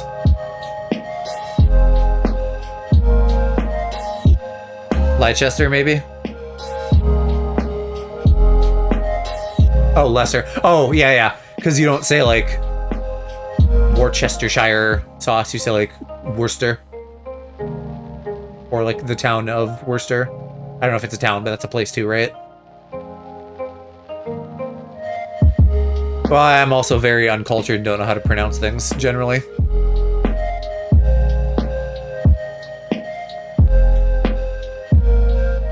I like darkened flavor as a description, though. That's like, the dark side cheese. That's like a very normal way to describe something, but it's still funny. I don't know. I guess maybe that's like a wine and cheese way. I tend to eat like one step above autism dinner, so my palate is not refined, and I probably don't eat a lot of things that could be described as like dark, unless it's like dark chocolate. Should probably put that I'm in just chatting, even though it's been several minutes now if we're gonna hang out for a little bit. Since I so rarely do just chatting.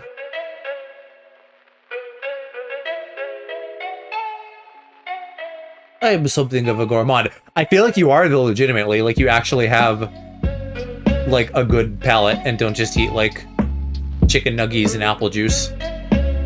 I don't actually eat a lot of chicken nuggies, and I haven't had a lot of apple juice lately, but those are things I would eat. True Puerto Rico gourmand. But you have, like, the spirit of one.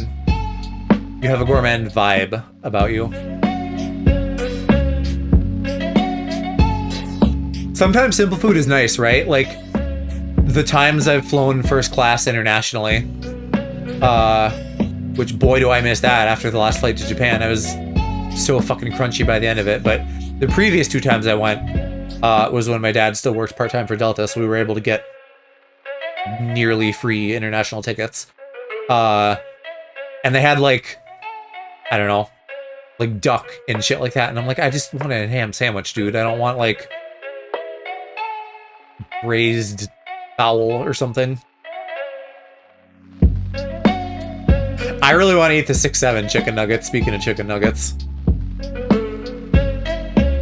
Or like if I was dating someone, make them a romantic candlelit dinner with like, you know, like the silver covers over your plates to like maintain the mystery, and then they open it up and it's 6-7 nuggets.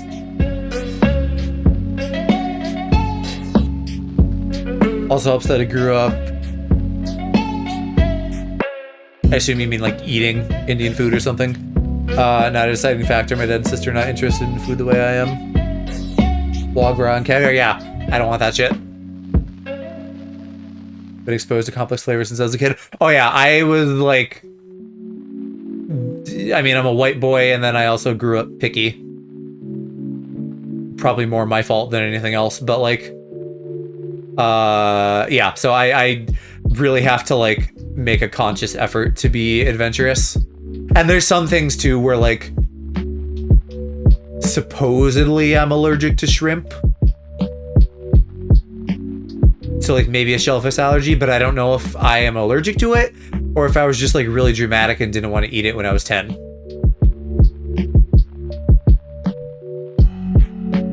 It's like a fear thing. I think so. That's a part of it, to varying degrees.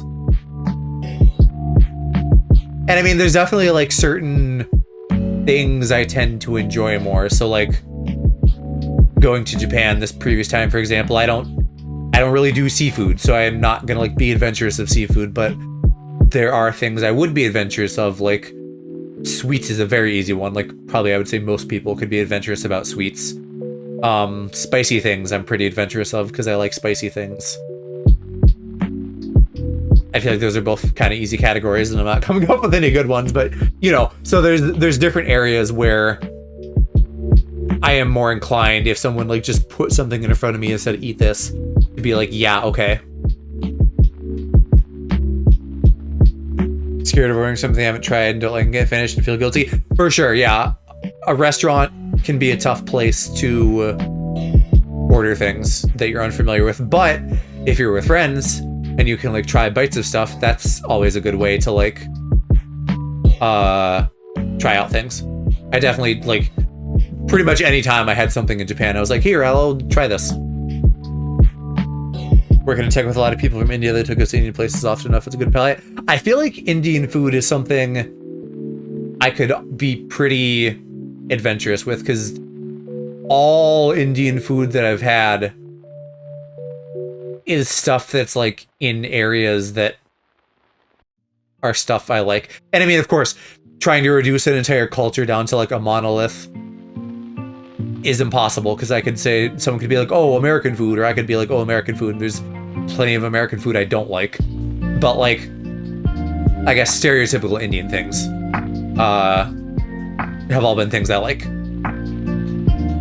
Most parents love that. They love to put stuff in front of us, like, eat this. And I guess I don't mind that so much if I'm not the one doing it. I wouldn't want to go somewhere and order something I don't like and have that be my dish, because then if I don't like it, like, I don't want to send it back because that's shitty, but I also want to like eat something I enjoy. But if someone else is just like, hey, try a bite of this, and I have reasonable cause to think I would like it, then sure.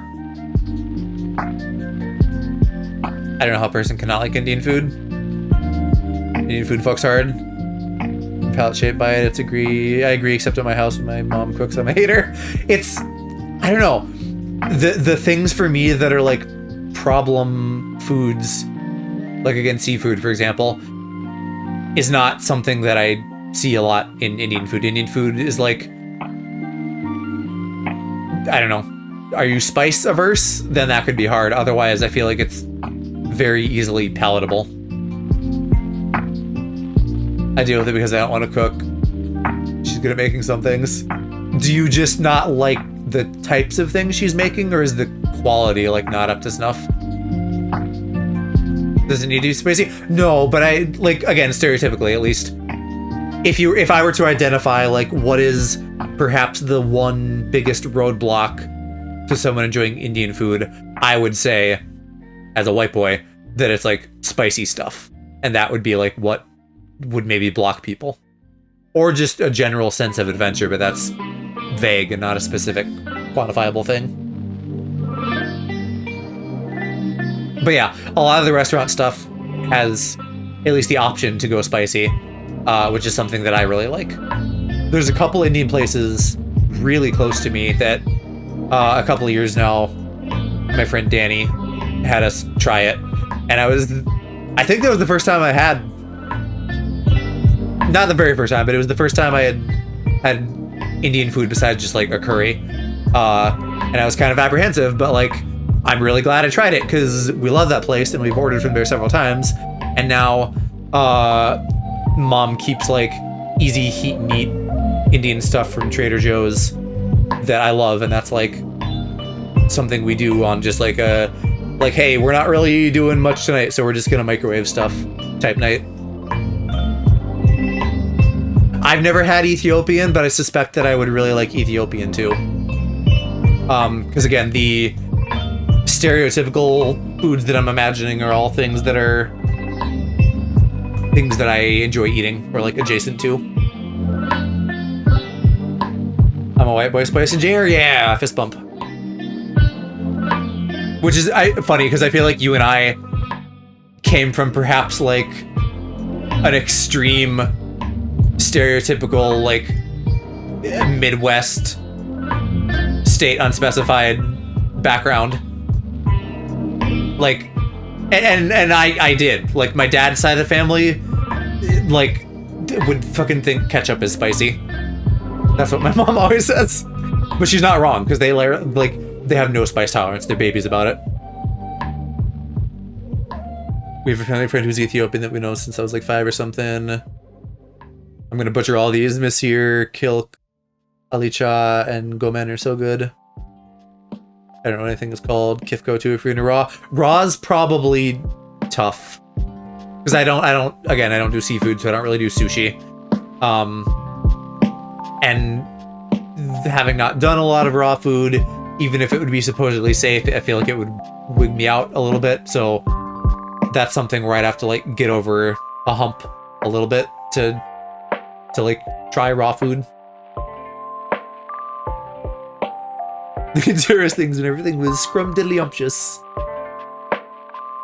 I was like spicing my food. My brother still can't handle any though, so sometimes I have to make 2 versions, just not made to share.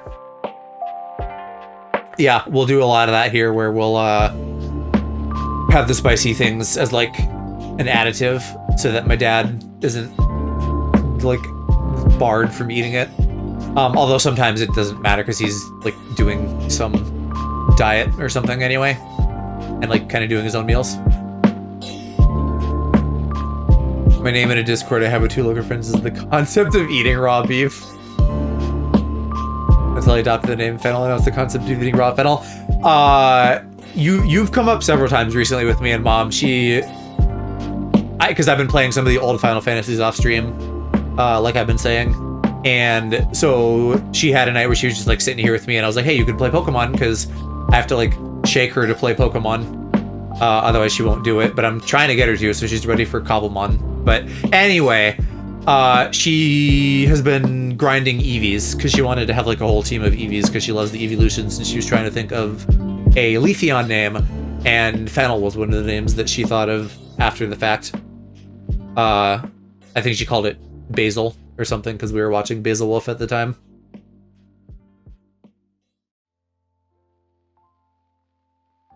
I love raw and rare beef. No, well, she could always change it too, so she might. Because she's like, she's not done. She had to catch all of them because they're like a rare encounter rate, and so now she's figuring out like what genders she wants all of them to be and like what's gonna evolve into what and blah blah blah. Because she loves having girl Pokemon, but the gender rates are always fucked, so she has like, I think 6 girls and 2 boys. Or sorry, other way around, 6 boys, 2 girls. Because the girls are more rare for breeding, which is stupid, because everybody uses Dittos anyway. Love raw and rare beef, but I don't eat it much for ethical reasons and fear of parasites. Yeah. Fennel hack can be any gender. Yeah, especially with how like all of the health and regulatory safety stuff in the country is being gutted right now. I feel like it is not the time to start experimenting with raw foods, raw meats.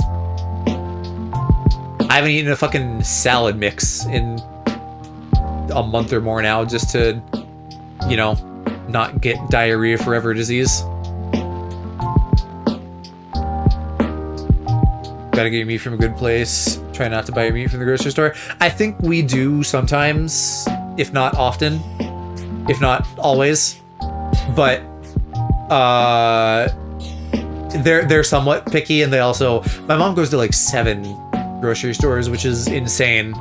And if that ever comes up while she's around, you guys should tell her she's insane for that. But I think we try to buy generally like good stuff, healthy stuff, organic stuff, stuff like that. And then we're cooking it all thoroughly. So, well, unless my dad undercooks something, because he seems to love to do that. Most of our meat is from the grocery store, because my mom only cares about getting cheap stuff. But does like get good quality meat and just eat less of it. That's probably the thing to do. I think I do okay on like eating meat and eating like not too much beef versus like chicken.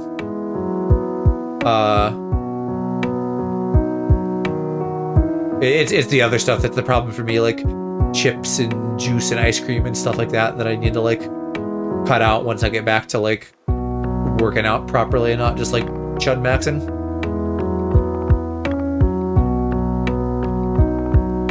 Growing up, we didn't eat much meat at all. Now we eat way too much. I can totally see that in an Indian cuisine household. I imagine a lot of like leaner veggie-based stuff. We don't even get good ice cream though. They buy this weird shit from Trader Joe's that I don't love, but it's like it's still ice cream and it's around. So like when I feel like I need a little treat, which is often, that's my go-to. Should eat more turkey. Yeah, turkey is the sandwich meat I usually do. And then for dinner, it's usually chicken and sometimes ground beef or white people taco night. So I probably do have ground beef like once a week-ish, because we do white people taco night once a week-ish. But for lunch meat, it's mostly turkey, and then like sometimes ham. If we have like a nice cheese of some kind to do like some yummy ham and cheese thing. I'll be making duck. Never had duck. I think I've had a bite of duck at least from like when my dad was hunting or something. And maybe when I flew to Japan, because I think I did eat it. It wasn't like repulsive or anything. I was just like, I don't want fancy food. But like, it's close enough to like chicken. You know? If you can eat chicken, you can probably eat duck.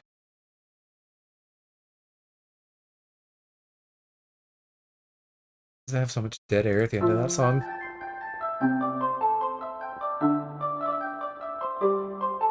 My mom makes it the way she does. No thanks. I mentioned that my cheese place is not. Is or is not? Oh, is now. Yeah. Yes. Yeah. Very far, unfortunately. I want to try more exotic meats. I've seen them at some places, but I really don't know how to navigate and order the non-chicken, beef, turkey stuff. Have you, I don't remember in this whole conversation we've been having if you said you eat a lot of Indian. I should point you at that place that Danny turned me on to. Actually, are you still here? Did I ask you this recently? Are you still here? Are you like living in your parents' house, or what was formerly your parents' house? Because if you are still here, which I think you are, I should point you at the Indian place that Danny turned me on to.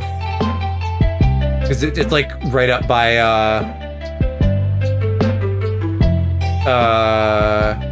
is it a Home Depot that's by me? It's like between me and the movie theater. It's not far.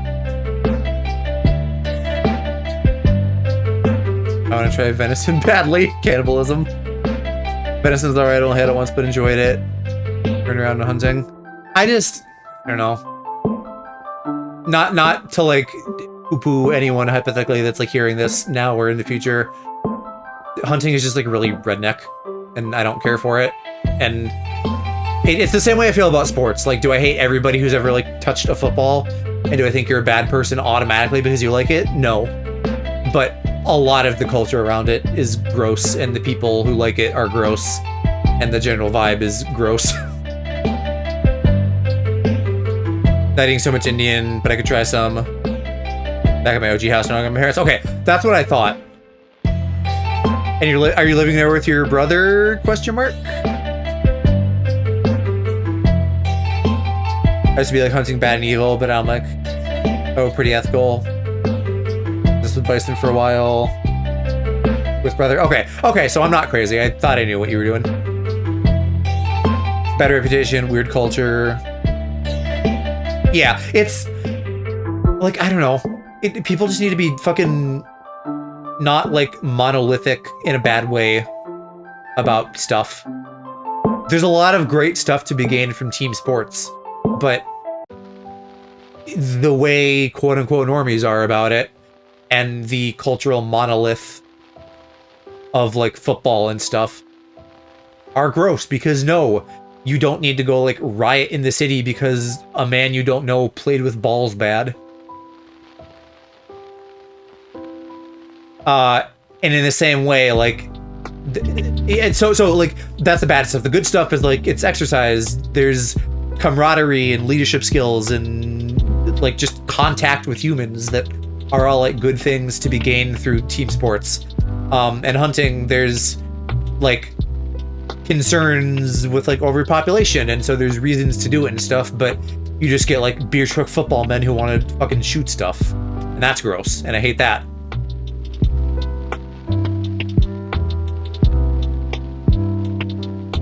Bison I don't think I've had, although I'm sure we have some in one of our 4 fucking freezers. Maybe some elk too. I feel like maybe I tried elk at one point, but I tend to not like eat my dad's hunting meats for several reasons. I don't like it as a sport, but as sustenance and living off the land, I'm like, okay, that's cool. And that's a completely different vibe too. If you're like man versus wilding it, although even that is kind of weird because it's just more like beer truck football man being like, oh, I'm so alpha, I can live off the land. But like, there's a less macho version of that that's fine. And then it's like, yeah, you're just doing shit. Like Katniss Hunger Games is a huntress, big huntress. Like, no qualms about that. That is like, people are gonna starve if I am not like killing these animals and preparing them as food. Cool, you do you.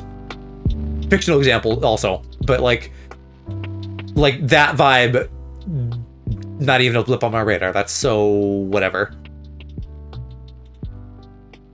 Never really got the watching sports thing. I had video and sometimes esports.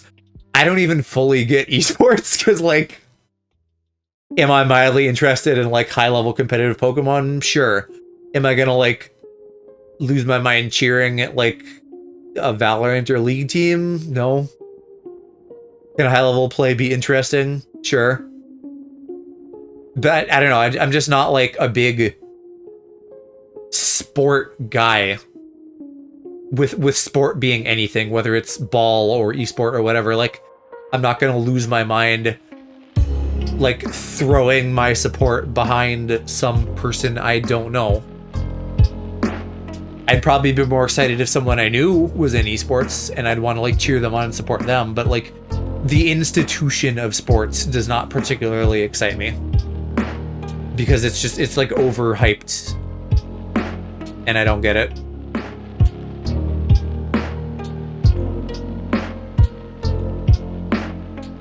I don't like corporate, I like high level tournaments. I also think fighting game, plat fighter, esports look very different than LoL or Valorant. Yeah, well the fighting scene is like solo stuff, generally, right? I mean, maybe there's a team somewhere, but as far as I know, it's solo stuff. And then like corporate esports where they have like these teams and it's all they do and they're probably all getting like repetitive stress injuries by the age of 25. Like, I don't get any aspect of that. I enjoy some competitive StarCraft. I'm not super emotive about it, but cool enough. Rarely a player can drag me into that bit. Yeah, I know you're like into StarCraft, and I think that's like something where even if I'm not like super into it, I could really appreciate the like skill with like all the different actions and jumping around and like rapidly making use of all of this information. I think that's neat. I'm not gonna go like scream in an arena about it. So like, I think that's just like who I am as a person. I'm not the kind of person who wants to go scream in an arena, and I think some people do like getting really hyped about that. And there might be moments and circumstances and people with or in support of that like that could hypothetically happen, but it's not likely or often that it does. Group battles is a side event. The melee players mess up their hands real bad, doing like 200, 600 APM. That's another part of it. Like, and I can speak on this a little bit because my sister was like going down like a pro figure skating path, and of course got a little bit beat up from that. High level athletics and I guess even esports, like you're gonna fuck yourself up. And like I don't know. I suppose that's inevitable if everybody is like really trying their hardest to be the best. But I don't like that aspect of sports either. Just the pushing of everybody. If I had a kid, I would not want them to like pursue that. Because I wouldn't want them to fucking hurt themselves.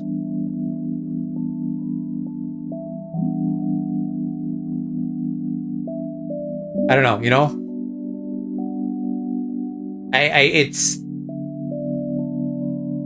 mean, you gotta be really passionate about something to like go at it that much. To that point where you would like hurt yourself, and the passion is admirable, but I wish that everybody could just enjoy things at like 90% maybe and not hurt themselves. But there's no way to do that. It's inevitable in trying your best that things get pushed to the breaking point. Kind of thing you have to accept when it comes to high-level competition. Right. And that's why I don't like it. I mean, you know, I'm no bleeding heart, so I'm not like out here crying that like professional football players are like cussing themselves. But whatever, they're fucking getting paid well for it. But for like people I care about, I wouldn't delight in that happening to them. Most contact sports are no if I have kids. Yeah, I mean, I won't. So that's like not an actual concern for me. I'm good. No kids, no nephews and nieces. Geek and I are both gonna be like not having kids. But so not a real worry for my future, which is nice. If you say the limit is 90%, someone will do 91. Yeah, exactly. Head injuries are not acceptable. It should not be allowed to happen. And there's probably ways to be more safe, but like football especially is like, I mean, you literally put on a helmet and headbutt other people. So yeah, football's a real bad one, I think, for injuries, right? More broomball would be fun, but I don't even know if that's really an adult thing. There's gotta be like an adult broomball league somewhere. Maybe the one place you could get away with like 90% is like adult sports leagues, right? Not what's the word I'm looking for? Like corporatized sports, but just like local leagues where it is about like, let's exercise and socialize and have some fun. Probably a lot less injuries there between that mindset and also like being adults and being maybe and hopefully more responsible. I guess it really depends on the situation, because I can also very easily imagine like dads in a local sports league that are like doing the macho thing and end up hurting themselves as a result. But I guess maybe it's not a lot less, because even if you're being careful, you are then skewing older, which is going to lead to injuries. So yeah, potato. Don't know if I go back to playing. Did you play a lot of soccer? Maybe when you were younger? I feel like when I knew you, you weren't, like, doing a lot of sports. In my brain, dysfunction and recovery course in university, we learned that some large percentage of athletes have brain damage. Oh, I'm sure. For sure. American football, nearly everyone.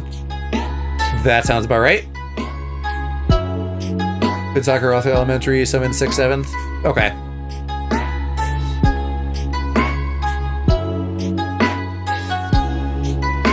Multiple mild head traumas. Your brain can handle a few bumps. Yeah.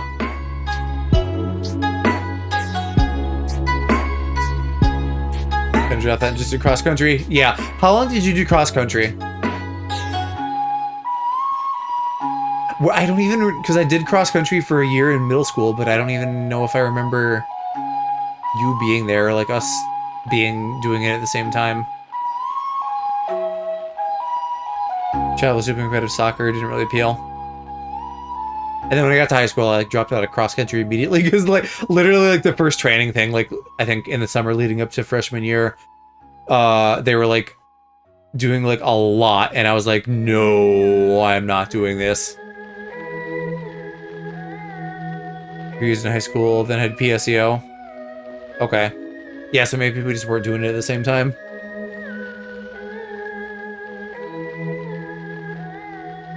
Yeah, travel sports games though in high school, that's gotta be rough.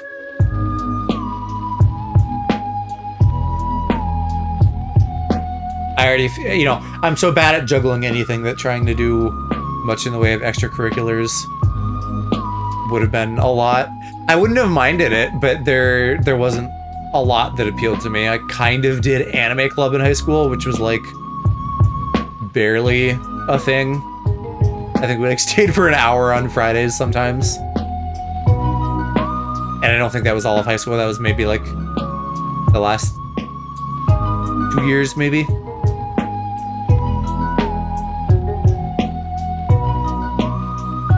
I don't know. I feel it needed to be organized a little more, I think. And then I went to like one anime club thing in college, and I was also like, eh. Because a friend of mine wanted to go, and I was like, yeah, okay. I should have done more extracurriculars in college. I should have done a lot more in college. I do kind of regret that. Like gay sex for one. Because I didn't come out until after. So I missed my slut era. Kept getting injuries like shin splints to knock me out for months, so that was sucky. Ooh. That sounds very not fun.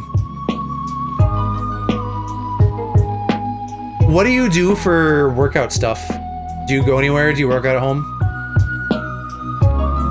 Because we got that gym near us, kind of up by the movie theater, that I've thought about going to many times.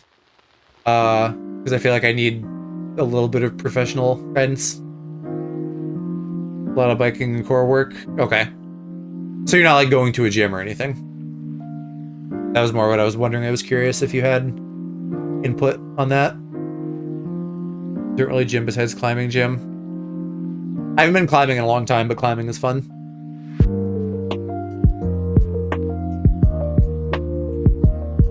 Climbing bouldering gym, yeah. That was fun in, I don't know if we did it in high school, but in middle school at least.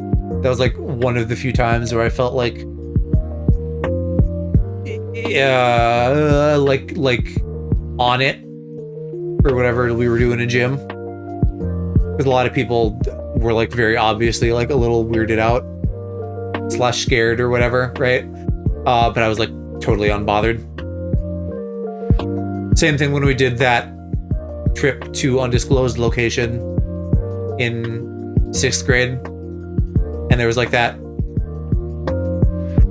you wouldn't call it like a climbing course, but you know what I mean, right? The like raised horse thing. I think we were still like harnessed up and on like zip line kind of things as we were like moving around. But yeah, it felt like a lot of kids were like, yeah, high ropes. Maybe that's what it was called.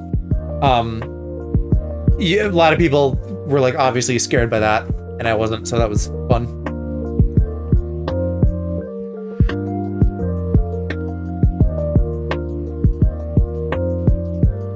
And then I was a decent runner when I was young too, but very maybe like 40th percentile in cross country, like a little bit less than middle. I think I did better when we had meet, like maybe more like 60th percent in meets or something like that. I'm really like kind of arbitrarily picking numbers. But it felt like at our school there was a lot of really serious people. So like at our school, I felt like I was much lower than when we got together with several other schools. I'm thinking Josh, I was hilarious. I'd never seen him scared before when we were doing Climb Tether together. I'm not surprised.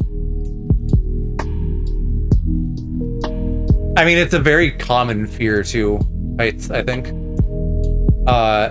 And we were young enough that, you know, fear appearing in someone was like not an odd thing at all.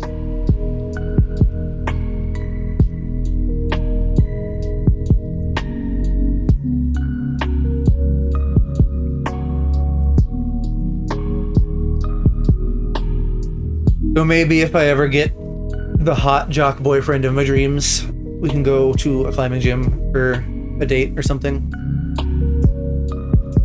That's half the reason I want to go to a gym, is just to pick up guys. I can get some of the vertigo despite tree forts, lots of climbing. Yeah, I feel like you would be real solid heights wise. I don't know that I've ever gotten vertigo. Although VR does make me a little nauseous, which feels related, perhaps. Less so like heights in VR, just generally.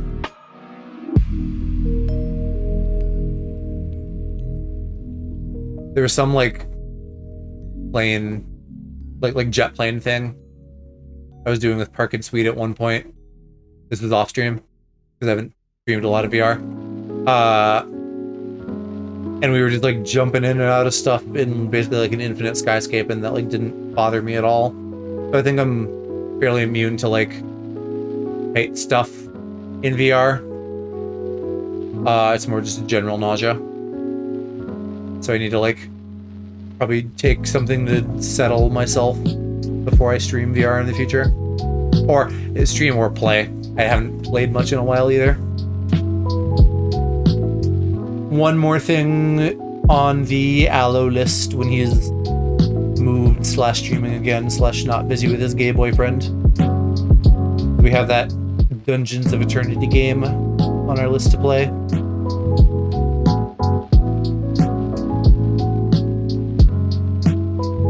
Well, and it's getting to be about midnight here too, so I think we'll probably wrap things up here soonish. Probably about time for us all to get to bed.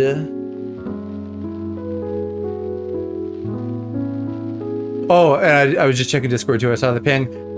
The Barry Kingdom Hearts summary is the one well, kind of what I was referring to earlier. His video isn't 7 hours, but prior to him making that video, I think one of his friends like sat with him on stream for like 7 hours. I love Barry. Barry is great.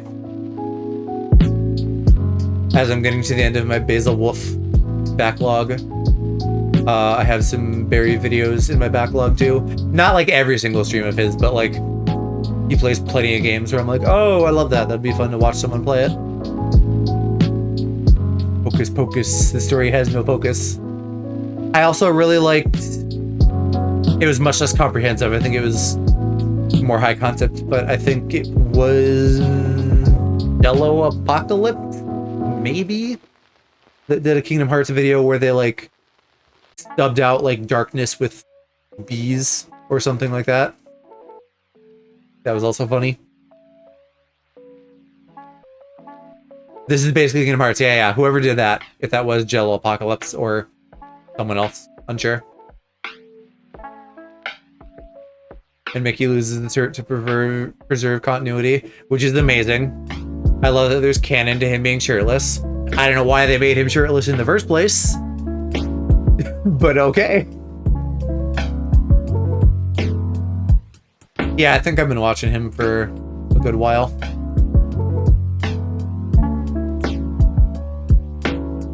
I feel like I haven't seen anything recent though.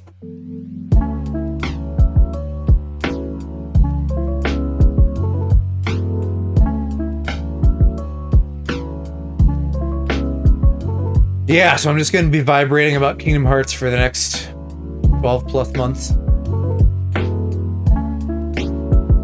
Final Fantasy coming out in February. Sorry, not in February.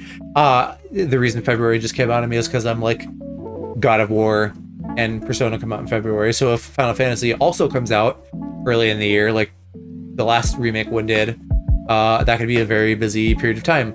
But that should scratch some of the Kingdom Hearts itch, kind of, because the combat is similar in those.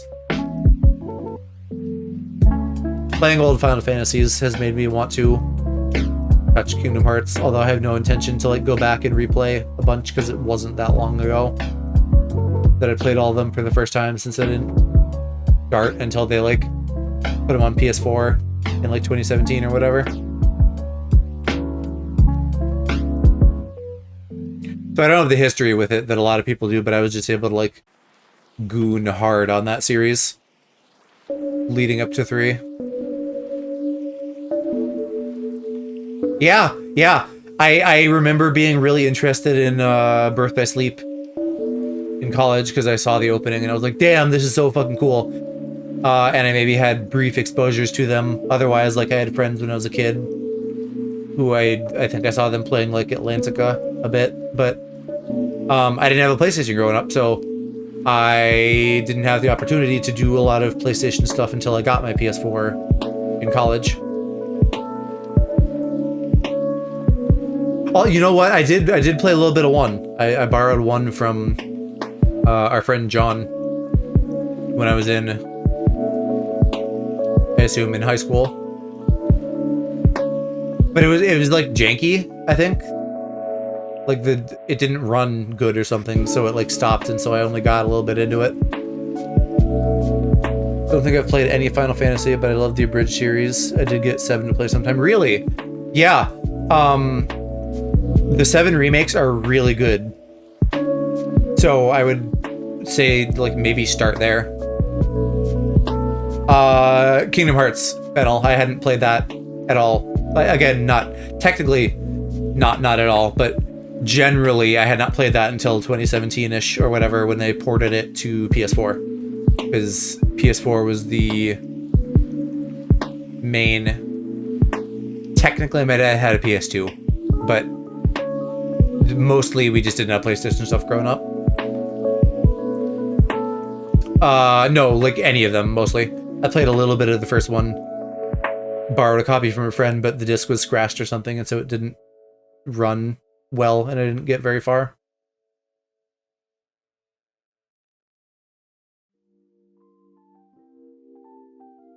But yeah, it was something I wanted for a long time to get into, and so when the opportunity presented itself, I was ecstatic, and I got really into it, and I played all of them, and then I like sat mom down and was like, hey, you like anime, you should just like watch the cutscenes of this so you can experience it.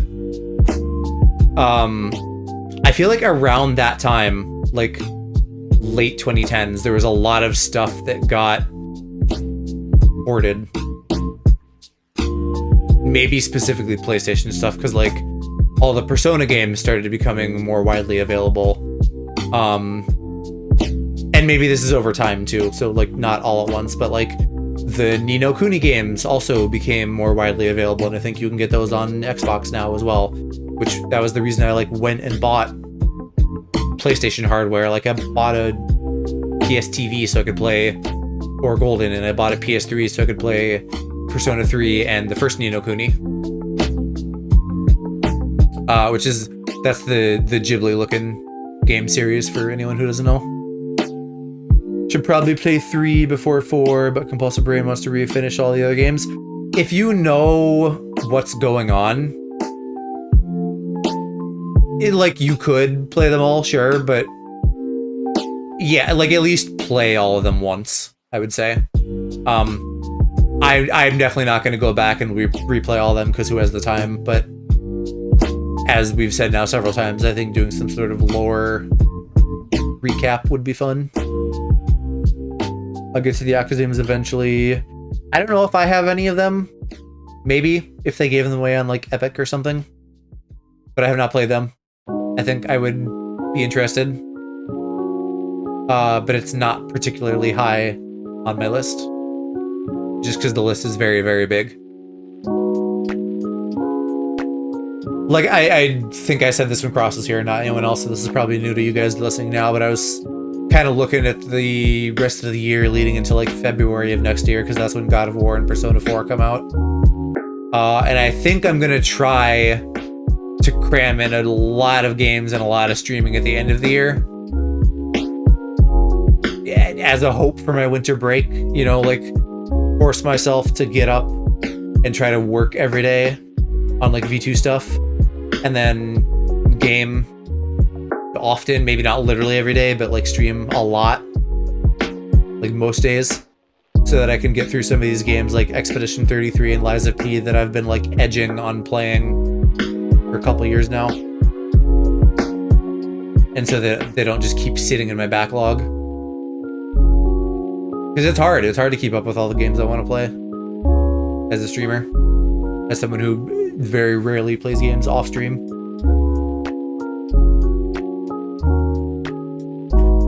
But the structure, I'm hoping for structure. That's the goal, is like get a working game structure where I'm doing a lot of both, and so I'm having both of those needs met. And maybe winter break, if I haven't got around to this yet, would be a good time to like get up early in the morning and do early streams with mom and like play some Lego games with her. Because if I get up to stream early, then I have to get up early, which is something I struggle with. And even if I take time streaming, you know, let's say I get up at 10 and stream for 2 hours, being up and moving at noon is better than not being up and moving at noon, even if not all of that is work time. I've been getting up at like 17 to exercise. I've had stints of getting up in the morning to exercise. I have not been doing good about that this year. This has been a real chud maxing year for me. And I've been a real slug in the morning. Me anime watching time. I watch anime before bed usually. If I'm like on a treadmill, I can do stuff like that. But because of like whatever I did to my leg several years ago now, which is bad that I've just left it that long. I can't just like be on the treadmill for like a long time unless I'm just walking. I can't like run for a long time. And so I'm typically cycling between like treadmill, push-ups, dumbbells, crunches, stuff like that. Stretches. After I feel like I started hurting myself, like working stretches in. Morning exercise tires my brain too much for the day. I do sunset. Partly because that evening is like my stream time, so that makes it hard to do stuff in the evening, but the idea being if I have to get up and exercise before work, then it like forces me to get that done and like out of the way. And that did work for a long time. I had like a solid, I don't know, year and a half, maybe more, where I was doing that, but lately I have not been great at exercising. But I'm on the bike. If I had more hardware, that would be great. Because of the way my dad is, i.e. piling things on every fucking surface, I can't use our garage to work out. It annoys the fuck out of me. He does it every single day, despite us using the equipment every day. And so a while ago, I bought a folding treadmill that I could get under my bed. And then I have other smaller things like weights and an exercise mat and stuff. So my room is doubling as a home gym, among other things. And so the treadmill is nice, but it is impact, right? And so for my boo-boo leg that I probably need to see a physical therapist about as of like 2+ years ago, maybe 3, I don't know. Been a while. I'm bad at doing things. I have like high executive dysfunction. So something like a bike would be good because that's not impact. But I don't have the space for that. I could afford it, but I don't have the space for it. And I mean, I guess a bike would be hard to pile things on because it's not a flat surface like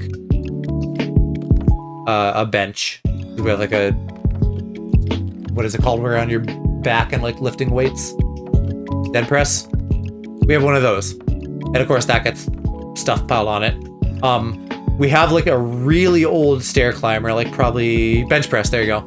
We have like a stair climber that's probably about as old as Aloe, but I feel like that did still end up with stuff piled on it, and also it's not just the stuff, it's that you can't get to it.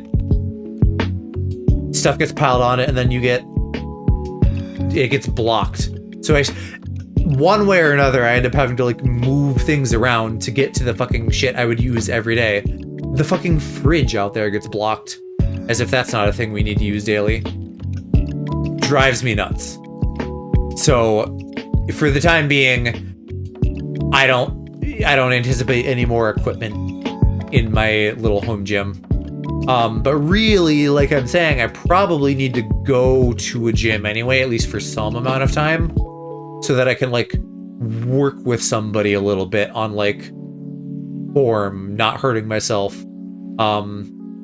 maybe rehabilitating my leg a little bit, because nothing major ever happened, but I felt like I was heading towards that, and so I needed to like chill on it.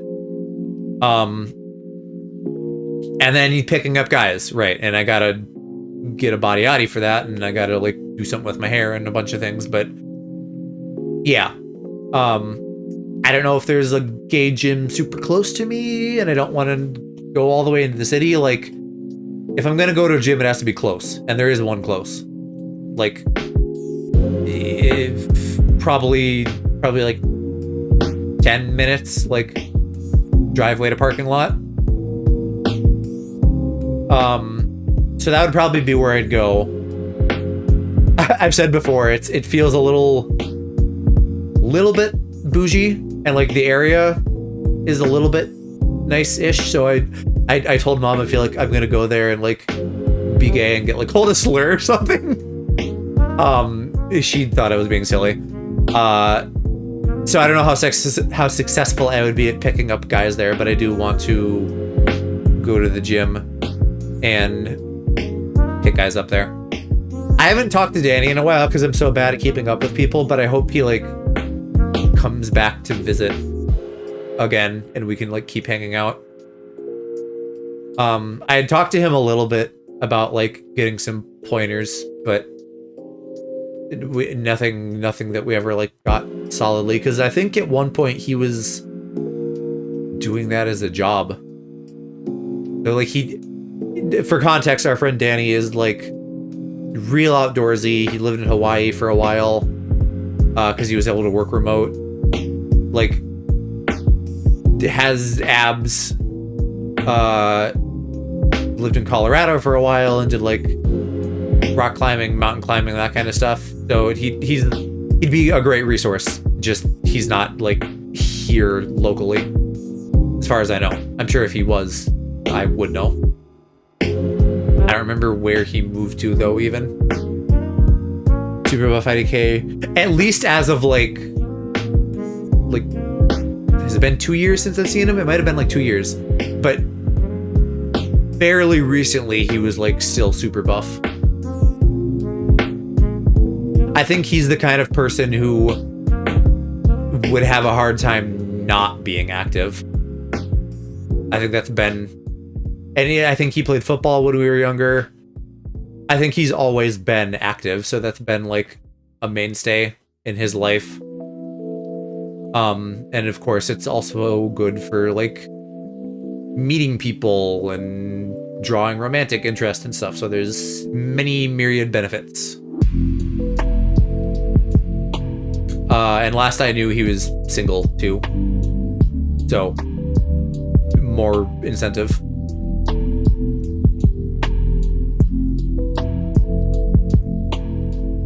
All right, should we call it a night, guys? I said bedtime and then we kind of had a second wind, but I think it's probably a good time to call it for the night. I am going to be back tomorrow, though, playing Crash Out Crew with Sami and Hershey. And we're going to start an hour earlier than I usually start, because we're going to try to finish that up. Big couple of finishing days here at the Level Up Joe farm. And then Friday's a little up in the air, but I think the Duskbloods network test thing is going to be playable. And if it's anything like Night Rain, which is very possible since it's the same company, that would be available when I usually stream. So we might do that, which is going to be interesting because we know nothing about it, basically. Like, this network test is going to be people finding out about it.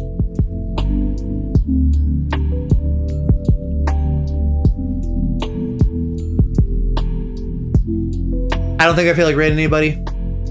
So we're just gonna call it a night. And y'all can disperse. Skitter off to bed, or other streamers or whatever. But thank you for being here. Thank you for chatting with me. Again, I'm very bad at chatting, and I don't do it much, but it's nice when we do sometimes. Yeah. This too. I get to the end and then I have all these like I don't know how to just end things. This is me ending things now. Night night. Bye.